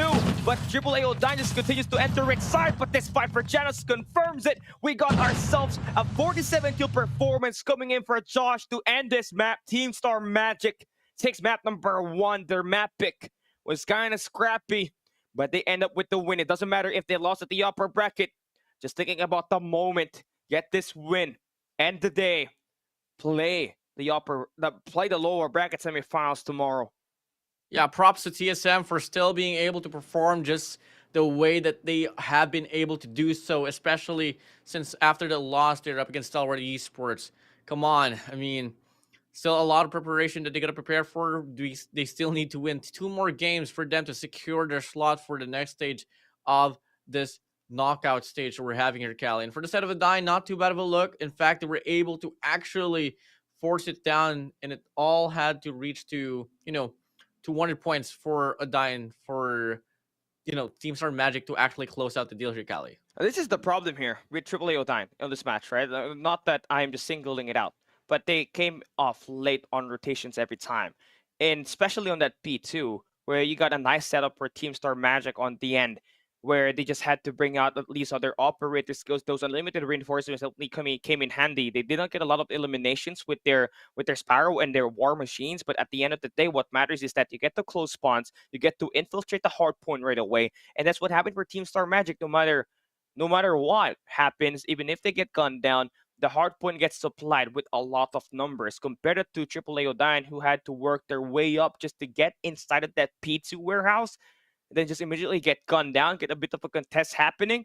then just immediately go all the way back to the exact same thing. Have to rotate out. That's going to be the problem there, right? If you lose your second or third wave of gunfight, but I might as well just flip the spawns. Just get yourself the needed hay bale spawn to be able to lock in that P2. But hey, race up the game. That's going to cost you that match number one if you're AAA Odine. But Team Star Magic manages to come up on top here, and Josh is becoming that MVP of a caliber of a player. We saw him just dominate that search and rescue terminal up against Stalwart's eSports today, and he just proves why he's just an overall threat with his 47 kills, 30 death performance right here with a minute and 24 seconds in the clock, and a 196 impact rating. You already know he'll be that needed player to be able to shine on this series right here, standing at a 1.57 KD ratio. That's what you want from one of your young players to be able to supply those chains for you. You got to hold on to Yato as well. Yes, for sure, Josh is going to be on that MVP state and having the most impact. 194 for the set of Yato, though, and he does have a equal KD here of just 1, but 2 minutes and 8 seconds inside a hill is worth mentioning for here, Cali. And, for the side of Adine, and then say you were able to make the biggest impact, but there was just one thing that bothered me all the way throughout. I think he got a bit too trigger happy and got pretty hyped up at the start of the game. I mean, we got to see that end on hardpoint number 2. He whipped out the Annihilator when there was only 15 seconds left on the clock. And if only he was able to use that operator skill to get the break for hardpoint number 3, I don't think we would be seeing the same results here. But if you take a look at the hill time here, man, this has been the closest that we have been able to see here. 6 minutes and 32 for the set of Team Star Magic and 6 minutes and 31 here for the set of Adine. Everybody just wanted to win this, right? This is going to be completely flipped. It's Team Star Magic that won this game, 250. So this is going to be flipped. So you got Team Star Magic with 185 kills, 6 minutes and 31 seconds in the hill time, and the 250 score line, while AAA Odine has 156. That is going to be a plus 19 in favor for Team Star Magic right here. And it's odd, right? You see the hill times. You did mention it. It's AAA Odine that has got more hill time, but they could not really secure the game. Why? Because it's the late rotations. It is not it on this money hills that we got for standout. That P2, that P3, and P4, you want to be able to get that primary setup, get your 5 members, just get those cut off angles that might just be able to help you score those points inside the hill. And it just didn't happen here right now for AAA Odine. And something needs to change, honestly. This late rotations, that's not going to help you win up against Team Star Magic in this hard point. Now we have to move into our next game, which will be search and rescue. And I love me some, I love me some search and rescues right now. See what's going to happen with that sniper, because Josh, he was lighting things up with that sniper up against Stalwart eSports. 17 kills to his name. Now we're hopping into search and rescue Coastal. Let's see how he does here up against Auro from AAA Odine. Yeah, I mean, Aura can be a great sniper, but at the same time, when the rest of the team here is going to be questionable in regards to close quarter combat, I think it's safe to say that we can also bring in Aura here for, a quicker role as a AR. But, it is worth mentioning that Coastal is a map that is so reliant for those snipers here. So it might just go down to the wire here, but the morality from the set of Adine is what I'm scared for. This is a pretty fresh team. It's a pretty young team up in the board. There's not really a clear, direction and who's going to be that IGL that can up and lift the moods here. Because, I was able to have a conversation as well with Adine. And one thing that they really struggled here, Callie, is, having that it factor, having that person that could actually turn the tides around, and especially to morality. If they're put to a discrepancy like this where they're down by 1 game, they do have a hard time struggling to just put themselves back on the pedestal. You want to be able to secure that mid map here, especially with the snipers. Honestly, that's play from Josh as well as Auro will be the most important part about this. Once you do get that mid map control, you can easily work your way up at neither of these bounce sites if you're starting on the attack side. Now, I don't know who's going to start on which side exactly here, but do note that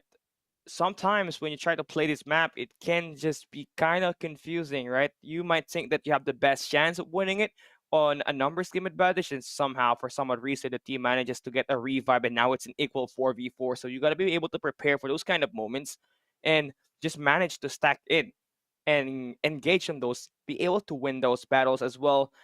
And this is going to be really determining who's going to be able to win this. As we see in the hard point stand up, it was a 250 to 201 win. This is looking like a great premonition of what's more to come here. I feel like this is going to be another tight battle here between these two, but it will depend on how really ready they are as we hop on this map.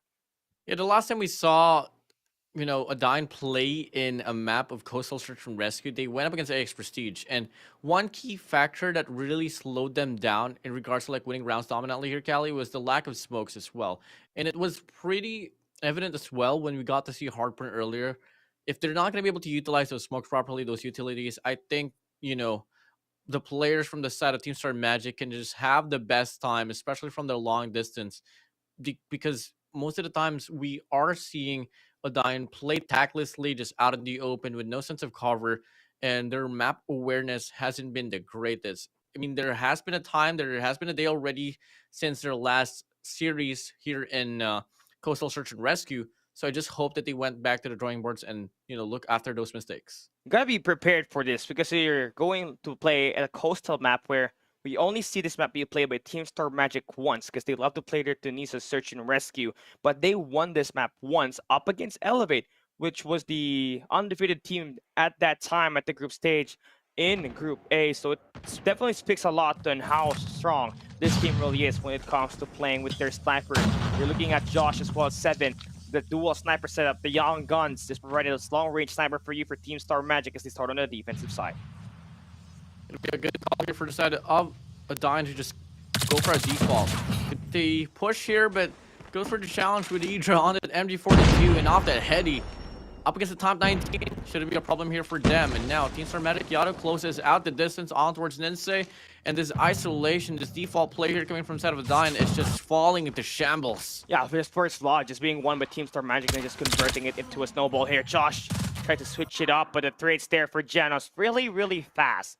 Avoiding AAA Odine to commit any of these rescues, try to win this game back.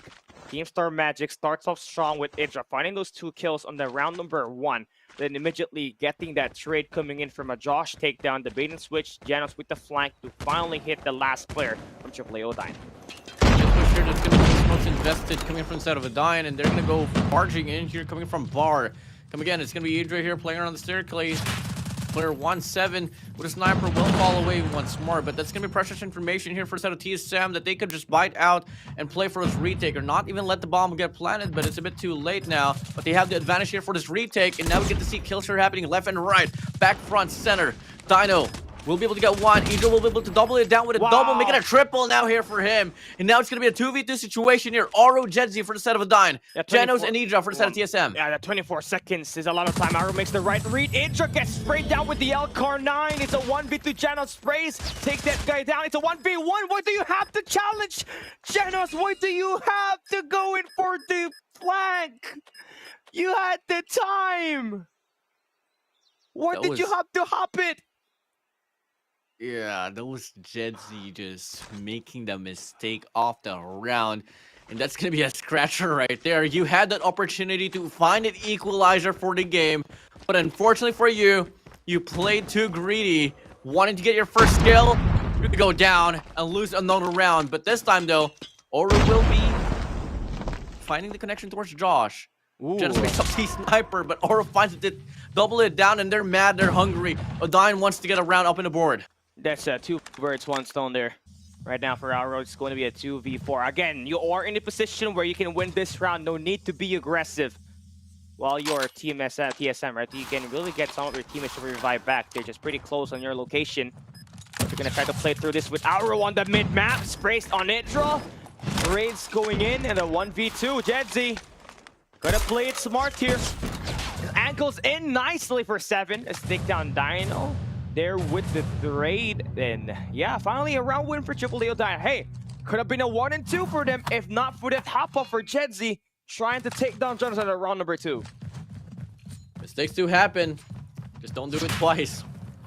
But they're gonna try to make the same play here on the A-bomb side, pushing up our side. We do get to see 7 here on the other end with a sniper. He falls away. Player 5 Idra, the walking turret is spraying them down. Finds the triple up in the board, and back he's questioning, where's my teammate at? Unfortunately, I'm going to go with them as well. Okay, they just met their fate. Just they're 27 seconds into that round itself. Itra again finding two triple kills already on this game, holding down the A map. That just shows to you how easy it is to really dominate with an MG42 so for as long as you're able to get the right timing, sprays it out, it doesn't matter. Josh, here's that angle. Know where the attack is coming from. It's Janos. That's a two-piece for him. Close quarter combat. Ninsei finally able to find those strays, and this is going to be a mid-map attack that will end this time a little bit faster. That's just 21 seconds in there. Great reset. Good setback here for the side of Adine. They needed this one badly, so. Team Star Magic, are they still gonna call for a default? Looking like they will here. Just another 2-1-2 split. But the bomb now here coming from the side of Dino is leaning towards B bomb side. Could push up towards cafeteria, perhaps. But they are sending one player here to push up, and that's gonna be Baki out here coming from bar. 4 players remaining here, and there's no opportunity at all here for the side of Dino to get the res. Josh still on 1 kill. He's got 17 on that search and rescue thermal. Let's see if he can get his shots working here. Arrow completely shuts him down. He's gotten the numbers in terms of those first spots up against him. Janos on that mid map finds the counter.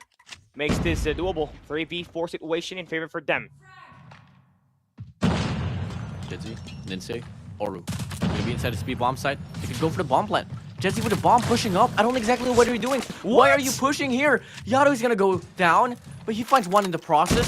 There shouldn't be any availabilities for them to get a pickup, and they play aggressively here. What's happening? The miscom here from Jetsi costing them 2 rounds already. Oh my god, Jetsi, I know you only got 0 kills. Let the game come to you, don't come to them. Just giving them free kills. Well, it's those moments like that that will really cost you games, right? I mean, look at Aether right now, man. He's got 10 kills. Classic Aether once again be brought back here. Arrow again, getting those first bloods, been amazing. Finding a double there, dropping Yato, but he gets chased here by 7. So there will be a potential rescue that will be made here unless number 5 in yellow and Dino gets the cut down. The players look off at the this. cellar. Inside the smoke. Genos now coming from stools will find 1.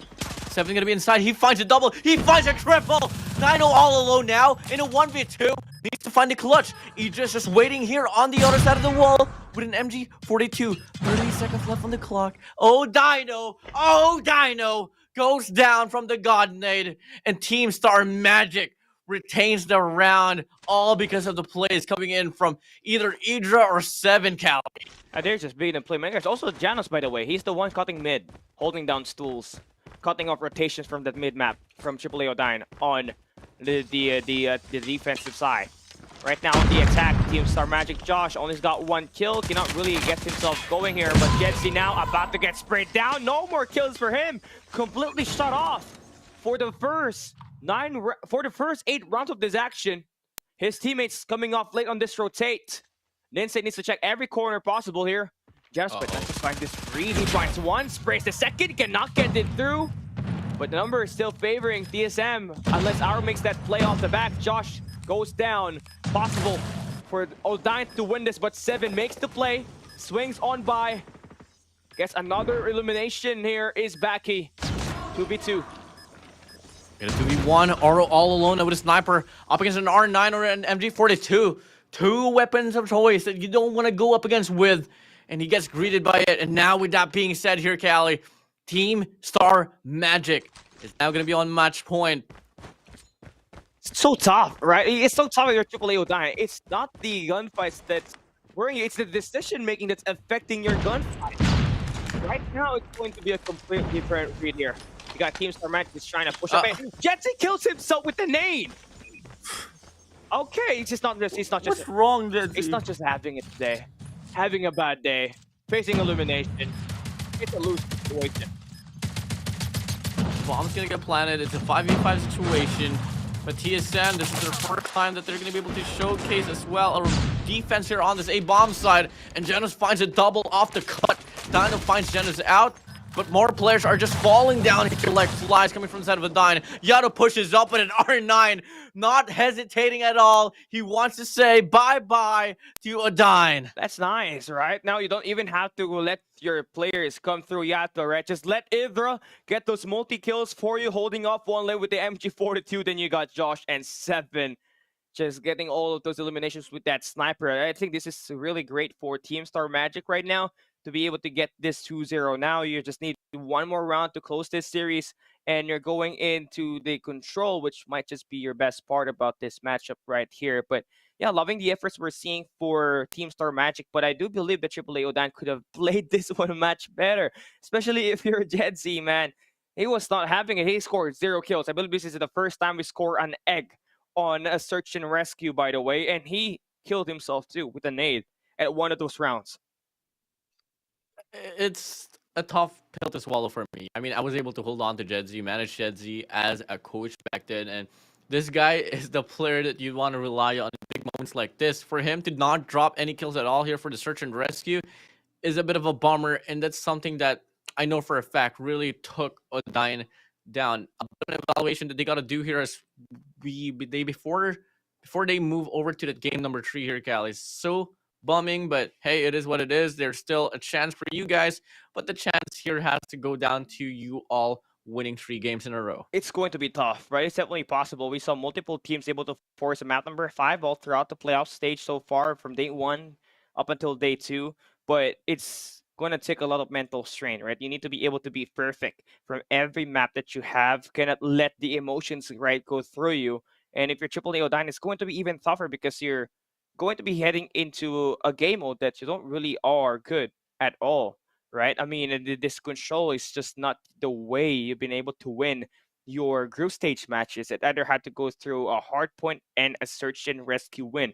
It's always going to be a 20 to an 80 split on that control, as you can really find a knack onto winning any of the maps that you've played there so far. But still tracing back to what happened during the search and rescue, they tried multiple times on the defense and on the attack to find their way in. Auro was doing great, right? He was scoring those first bloods, gets to second, and also cutting down that mid map. He was stopping Josh, who ended up with only 1 kill here for this match.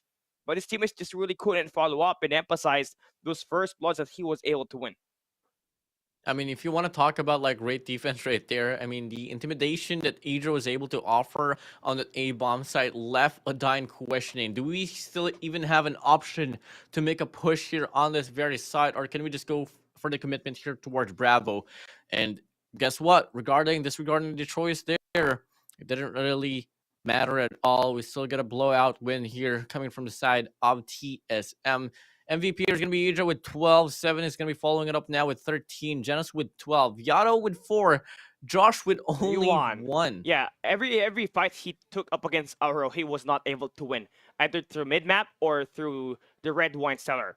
He was just not having it here for the day. But anyway, still going to make it work was Idra with with the MG42. He was able to win most of his gunfights. Again, 2 triple kills he did on the first 4 rounds of action.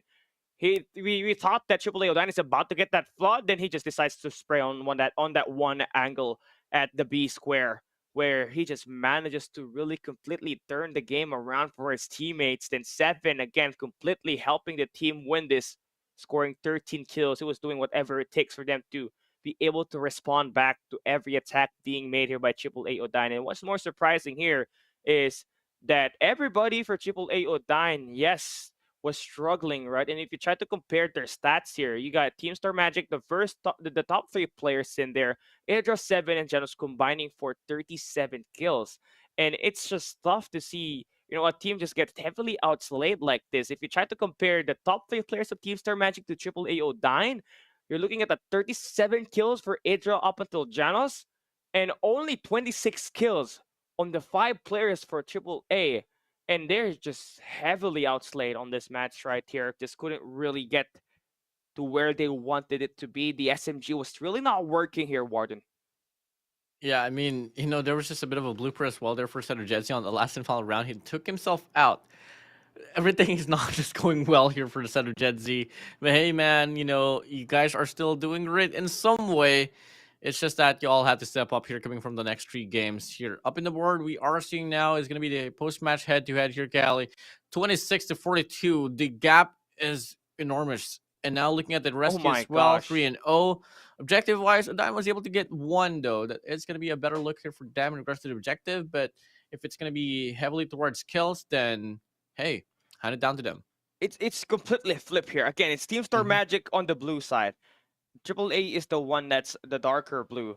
All right, so it's heavily outslayed. Again, it was just tough. Jetsi was not having his day here right now, and he's just completely not helping the team at all. At some point, right, you saw him. He lost the team at round number 2. I'm just trying to be speaking facts here. I'm just trying to lay out one of the most important plays there that could have given AAA Odine that much needed capsize to get the momentum to carry over their side, and it started at round number 2, where it was a 1v2 situation with Janus as the last man standing for Team Star Magic.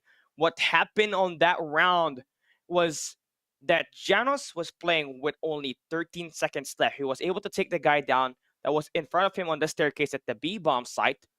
Jedzi only had to play time, hide around wherever he wants to go to, but instead, he runs in front of Janus, tries to take him out with the 1v1, and then he just lost it.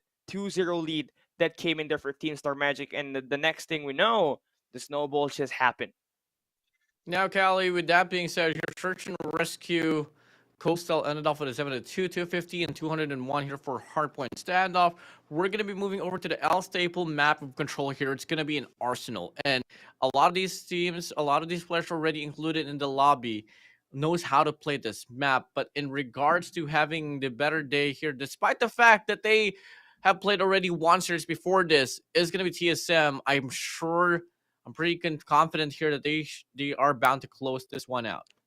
Look at this, right? Looking at the stats, Team Star Magic has played this map 6 times. They won it 5 times, only lost once. Compare that to AAA Odine heading into this series, played this 4 times, only won once. So that right there is already a handicap for them. The stats says that the cards are against their favor. It's a matter of picking and choosing what cards are you going to be able to play to find your way back and maybe even win this map. Number 3, force a map 4. Then we can talk about the comeback that could be potentially be on the making. But it's really tough to say that, knowing how consistent really what's being done here by Idra as well as Seven. This two has been consistent all throughout the day and just want to get this win to reach the highest placement possible for Team Star Magic. Well, it is just, a bit of an easy look here for them, and it's not going to be the hardest matchup that they have been able to play here in those playoffs. So, hey, just close out the deal, call it quits, and, go back to the drawing board. There's still going to be a long journey up ahead. I mean, the journey's still not done for the set of Adine. I want to get proven wrong here. I still have high hopes. I've seen the players here from Set of Adine that they were put into this very scene where they got to put up a reverse comeback, and they were able to do that in the grassroots scenes. Now is the time for them to take the spotlight here on the big stage for Garena Masters 6. Now, Dino is doing great for AAA Odine. He's been one of the the highlights for this team, along with Arrow, especially that search and rescue coastal we had, which ended 7-2. Arrow with 11 kills, and Dino just following back up with a couple of kills on that matchup right there. But this two can really be relied on to play this control Arsenal down to their best of capabilities, right? But that team is definitely lacking that firepower. Once again, you saw it on that search and rescue coastal match where the kills just came in 47 for Team Star Magic, only 26 kills for AAA Odine. And that's something you don't want to see end up happening in this control Arsenal, because you played that map number 1 very well, where you ended at 250 to 201. It was just only a 49-point deficit that you guys had on that match, and the closest you guys got up against Team Star Magic. Now, how do you try to replicate that and add a little bit more twist, do a lot better, win this map number 3 so that we get to see Hardpoint Summit be played on the overall series? I mean, Hardpoint Summit can be a replication as well, and how it went down for Hardpoint Standoff, as it shares the same similarities or personality here for, how the map should be played. Could it be CQBs with those shotguns?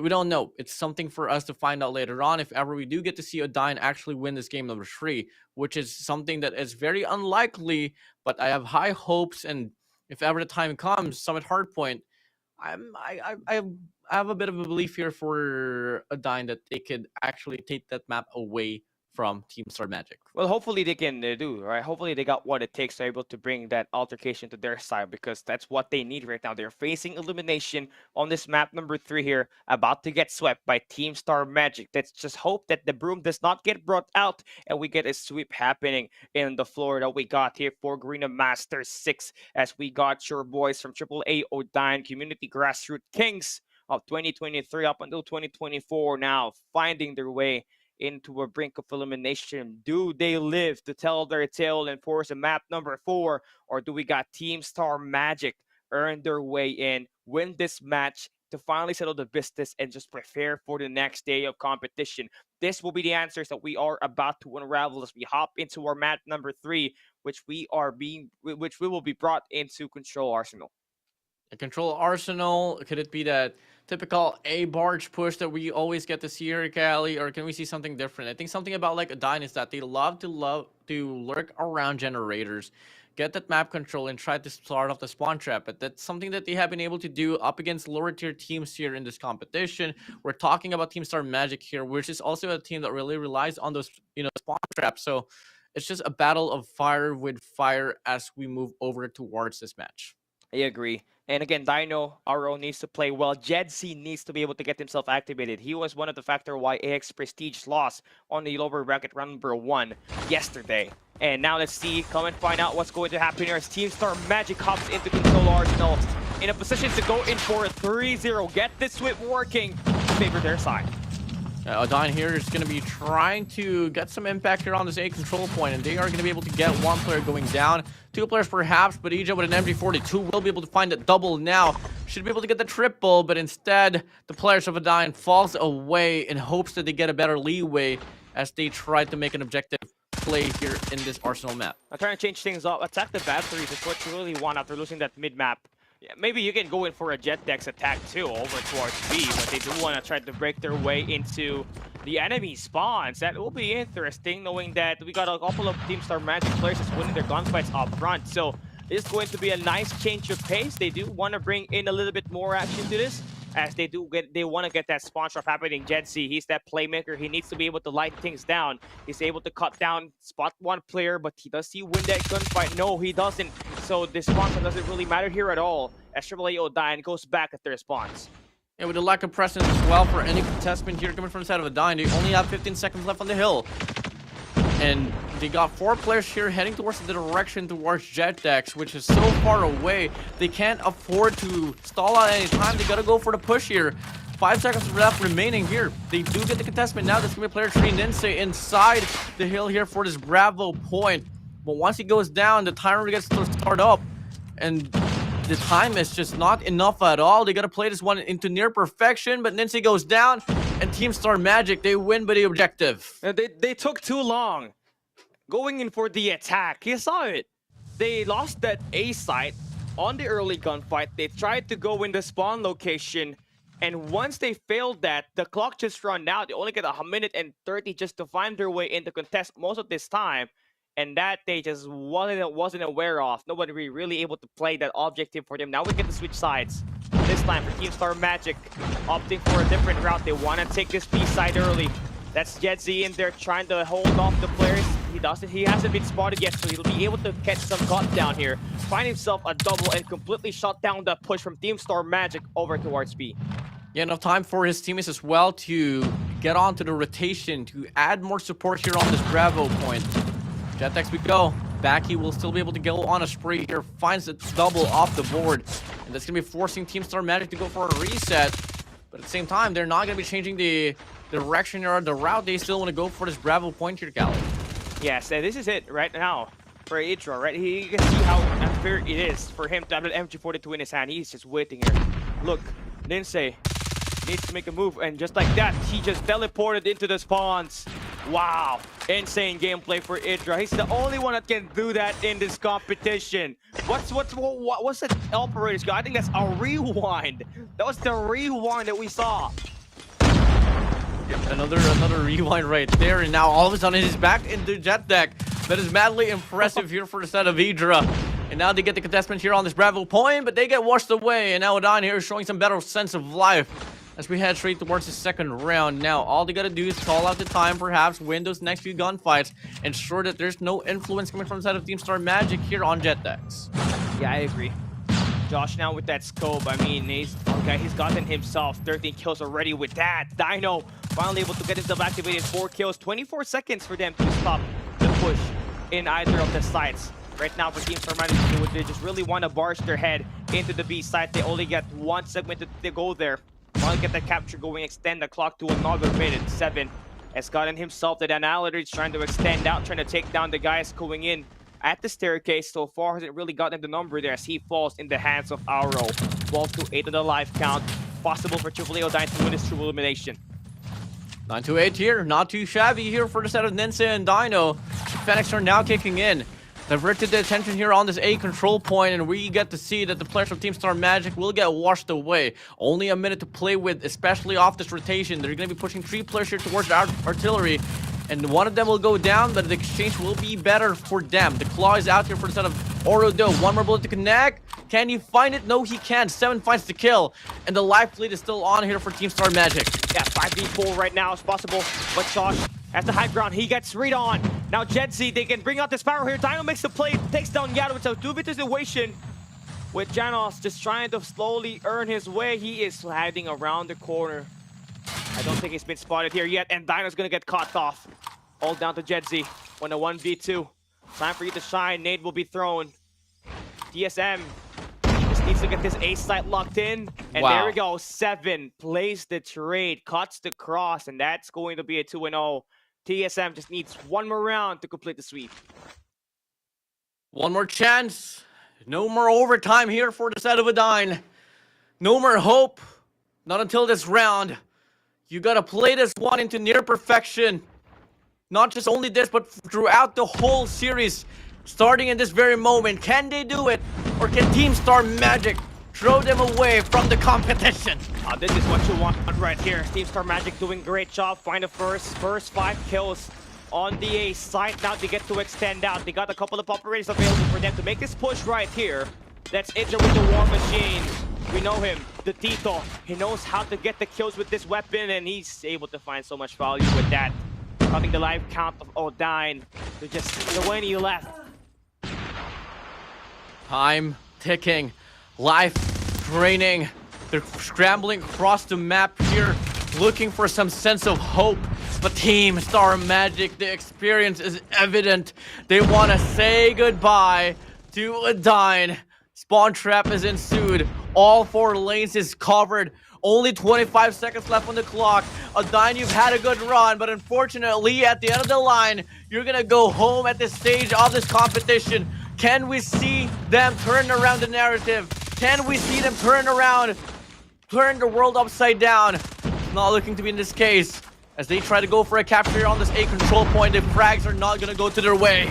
Yeah, numbers, lives, just counting down. That's how much lives left is Odin has, right? That's going to be 11 and only 8 seconds left for them to make a play and attack one of the sites, but they all get denied. And Team Star Magic manages to survive at the lower bracket round number 2 to complete this sweep and send AAA Odin home packing. That is going to be another team eliminated as Team Star Magic completes this sweep, advancing to the lower bracket semifinals. They meet whoever wins between the Scadi and the Elevate matchup tomorrow. Congratulations to Team Star Magic, and congratulations still for Odin for making your first major experience under the branding of AAA. It was still a valiant show that they were able to offer there. I mean, Hardpoint was nearly as close. Search and Rescue, kind of like a wishy-washy there.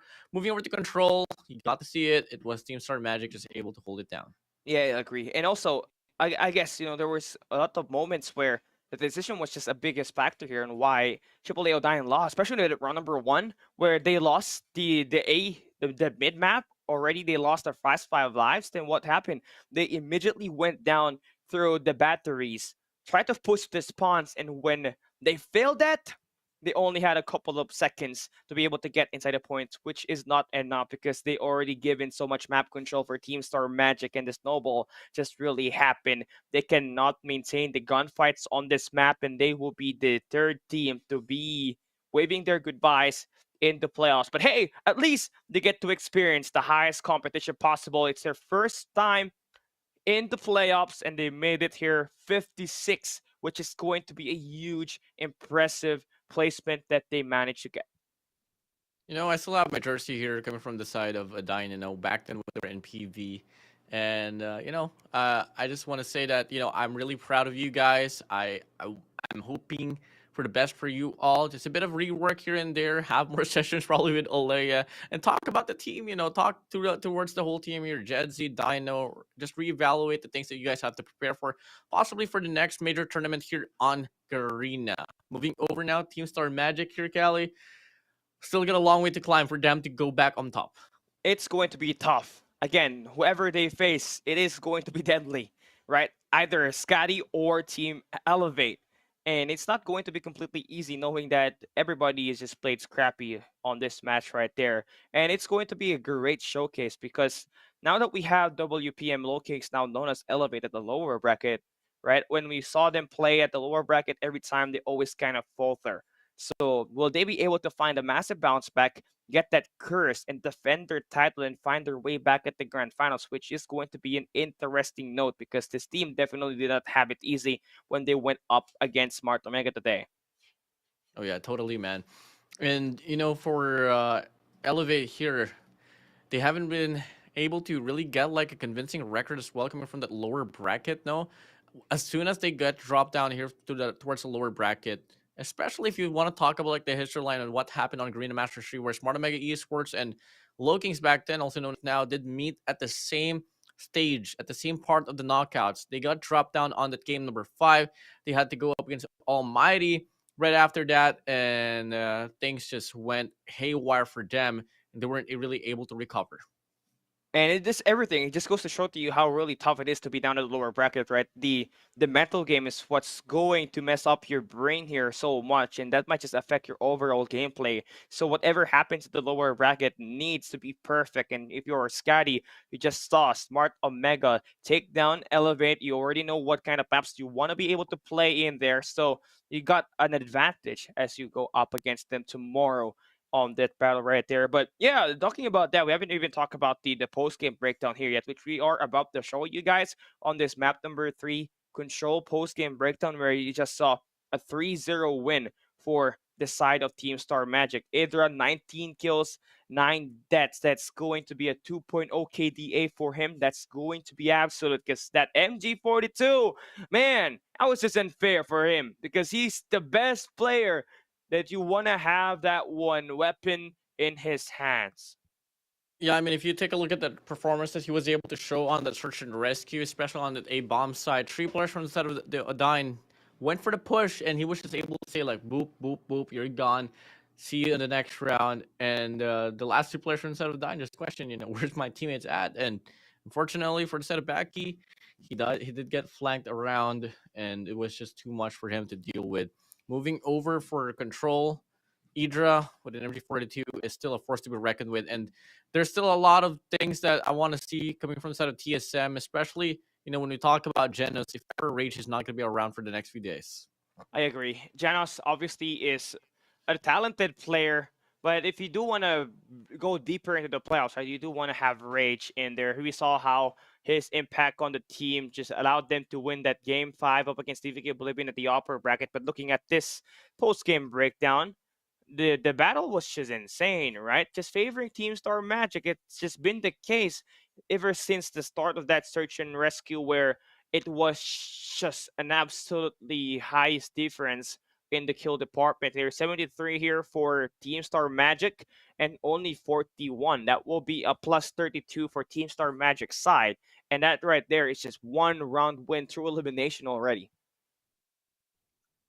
The kills was a factor already, and we already got to see it as well during the first match all the way down to the second and the third here. So it's not just really the strategy and the game plan that Odine really needs to fix up for their future runs. It's really just the gunfights as well. The individuality, comparing it to one up against TSM, was just too far apart. And now let's talk about the recap here for the maps and modes. 250 to 201. A really good start for the side of Odine in this map of standoff. But at the end of it, TSM was able to overpower them and get that last and final hill to seal the deal. Moving over to Search and Rescue Coastal, it wasn't really something that went back and forth at all. It was TSM just rocking the boat.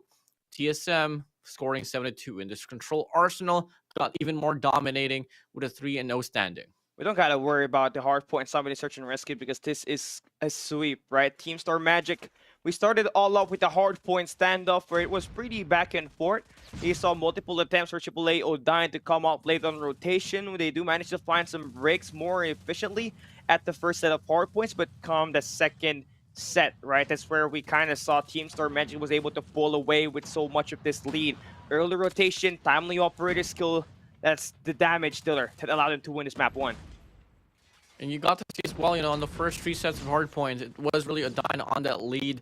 But with the lack of resources coming in from that critical moment where Ninsei decided to whip out that Annihilator, it really bit them down, and the lack of force really came along. And, it was a heated up start here for the side of Ninsei. I mean, when we talked about hardpoint number 2, he already had 14 kills, the first player to reach double-digit mark, and it wasn't just close at all. The gap was pretty evident. Moving over to Search and Rescue Coastal here, Cali. I mean, a lot of great intentions were shown here by the side of Odine, but this round number 2 really got me questioning as well. Why did Jezzy decide to peek?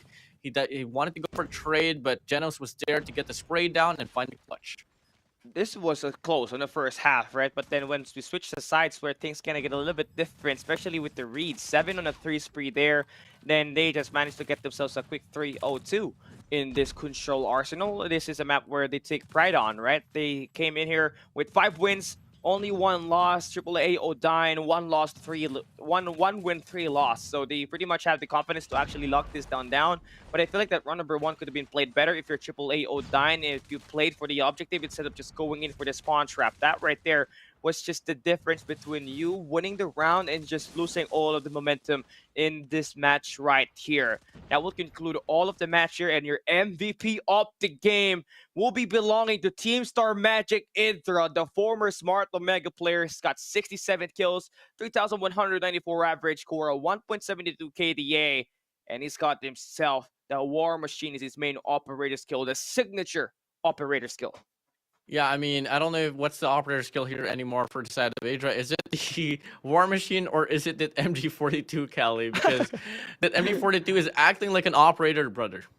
It looks like a Scorch chick too, so he's got a packet 3-in-1 with that, right? We all know him to become one of the, we all know him. He's one of the best chopper users, going a long way back when the chopper was part of the meta, right? Especially in firing range. All of those wall bag moments for him made him the most popular chopper player back then before. And this MG42, we get to see a bit of lapses with him, and yeah, it just goes and brings back a lot of memories here. That's going to be huge now for Team Star Magic as they get this win, right? You need your best player to be able to make those plays for you. And today, it's Idra, the captain himself, making the plays, giving Team Star Magic that much needed win to survive in the playoffs. Now we get to take a look at our player to interview here for Team Star Magic as we take a look at the players that we got here. Get some insights on what happened here more specifically. And it's going to be Mr. Idra himself. How's it going, man? Hello, guys. Hello. All right, so I'm just going to ask you the question here. You guys lost up against, Stalwart's eSports. What was like, what happened, right? What is the mental reset you guys did to be able to get this 3-0 up against AAA Odine? I think we're getting struggle in the hardpoint match because Yato is lagging. I think he has a ping issues. That's why he is tilted. That's why I tried to cheer up my team, but it didn't go well. That Actually, explains, yeah. Yeah. That explains why the struggle for Yato here for today. I think I might have been too harsh, so I'm very sorry, Yato, with all of that, right? Okay, Eduardo, what's your question? Yeah, I mean, I just want to acknowledge that because Yado was struggling during up against the run for Stalwart Esports, but once we head straight to round number 3 on Control, he was actually performing really well. Now, here we go. Idra, you guys are at the lower bracket here and bound to possibly meet Elevate if ever they do get through Scatty. what's gonna be like the preparation that you guys will be doing? How much work are you guys gonna be putting into this? As it's coming right around just in possibly tomorrow there, Idra. I think tonight we need to rest because Seven is not feeling well. That's why they're not performing at their best. I think we need to rest, and maybe tomorrow we need to VOD or replay. I watch our match and fix our mistakes.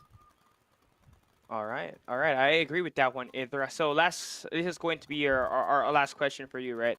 Obviously, there is a lot of supporters for Team Star Magic that believe in you guys ever since the start of the group stage. So I'll give you the time to give them a shout out. First, I want to shout out my family who supports me, and especially my girlfriend, and also my teammates Hmm. and our supporters who believe in us. Thank you. All right. Thank you so much, Idra. Have an amazing day. Congratulations on the win. Hopefully, you guys manage to get your way through to tomorrow, right? Hopefully, we get things sorted out. Have a great night. Peace out. Thank you. Thank you, Kali. Thank you, Warden. Straightforward, and something about Idra is that he is just really considerate as well for the situation for his team, and it's nice Yeah. to see him being the IGL for the side of Team Star Magic. He tried to cheer up Yato, Seven as well. I mean, unfortunately for the side of Seven, hey man, Seven, get well soon. By the way, you still Yeah. have a lot more matches up ahead.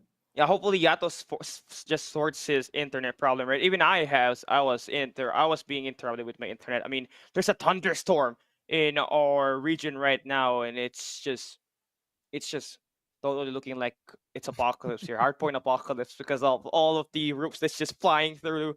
And man, it's never too safe to go outside right now in our place.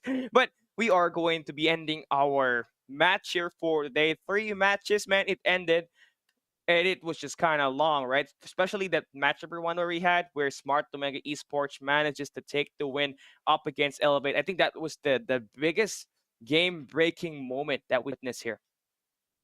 There was a lot of opportunities as well for us to see a game number 5. So imagine if it all went down to the wire here for both of the series that we had for the upper brackets. Then it would have been such a long broadcast that we've had, and that's what we like. We want to see those game number 5s, especially in dire situations where we're bound to see who's going to be advancing to the upper bracket finals, which AKA is going to be Smart Omega and Stalwart Esports right there. And I do believe it's going to be happening right tomorrow there, Callie. Yeah, I agree. And also, Elevate will now be going down to the lower bracket. And they will be facing Scatty, so that will be an interesting battle there too at the lower bracket. Loser will be eliminated, and it will be amazing if we can get some upsets happening tomorrow.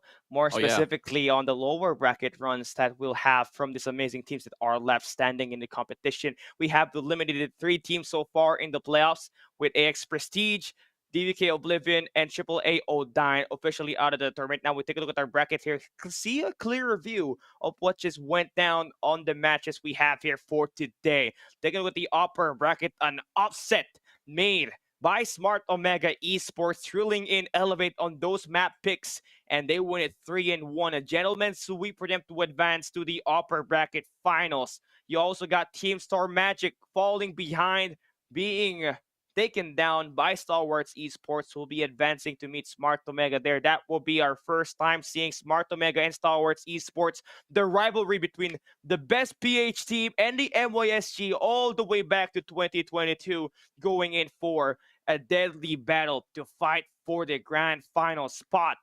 Of course, with Elevate getting dropped down by Smart Omega Esports, they'll be meeting Scatty at the lower bracket round number 2 to go up against Scatty on a best of 5. Man, that's going to be a huge fight that they have to do. What's crazy here is that Stalwart Esports, yes, for sure, they are going to be an MYSG team, at least at some point here, but you got to include the 3 regions now here, Yeah. It's an MYSG PH PH team, Indo. and, Indo as well. So if we can't really beat you guys, it's just an MYSG team, we're going to bring in every region that we can put our hands into and try to put up this fight. As tomorrow's now scheduled, it's going to be looking like an MG42 showdown at the start. But right after that, it's going to be Elevate up against Scatty. In the middle, we get to see the upper bracket finals. Winners will advance to the grand finals here, Cali. It's going to be Smart Omega Esports up against Stalwart Esports. And whoever is going to be winning between Scatty and Elevate will have to go up against Team Star Magic. Make sure to pack in your popcorn, your ice cold lemonade, because it's about to get feisty on our next day's schedule. Don't miss it, 5 p.m. plus 8 GMT Singapore time. That will be where we are about to start this best of 5 as we gear up closer to the grand finals of Garena Master 6. Will we see Elevate defend their title? Does Smart Omega Esports claim back their throne? Or will Stalwart Esports finally be able to win their first Garena Masters title after competing for 6 seasons? Or do we see Scatty and Team Star Magic just kind of pull in one of the greatest underdog story that we got in the playoffs? There's only one way to find that one out. It is to watch tomorrow's battle. It is going to get bloody, and you better be ready for upsets and eliminations. I think the only upset that I really want to acknowledge now here, Callie, is your predictions here, man. I mean, I think it's totally off the board. I'm so sorry to throw you under the bus, but yeah, it's out of the board. That Smart Omega match right there was one of the best games we have so far. Hey, my prediction might be botched, but Smart Omega's win, that is a win for Garena. That means we get to bring in more viewers as they get intrigued. Once again, this is Cali down here with Warden. We just see the Garena Master 6 playoffs day 3 conclude. See you guys tomorrow, same time. Don't miss it. The action is about to be packed. See you there.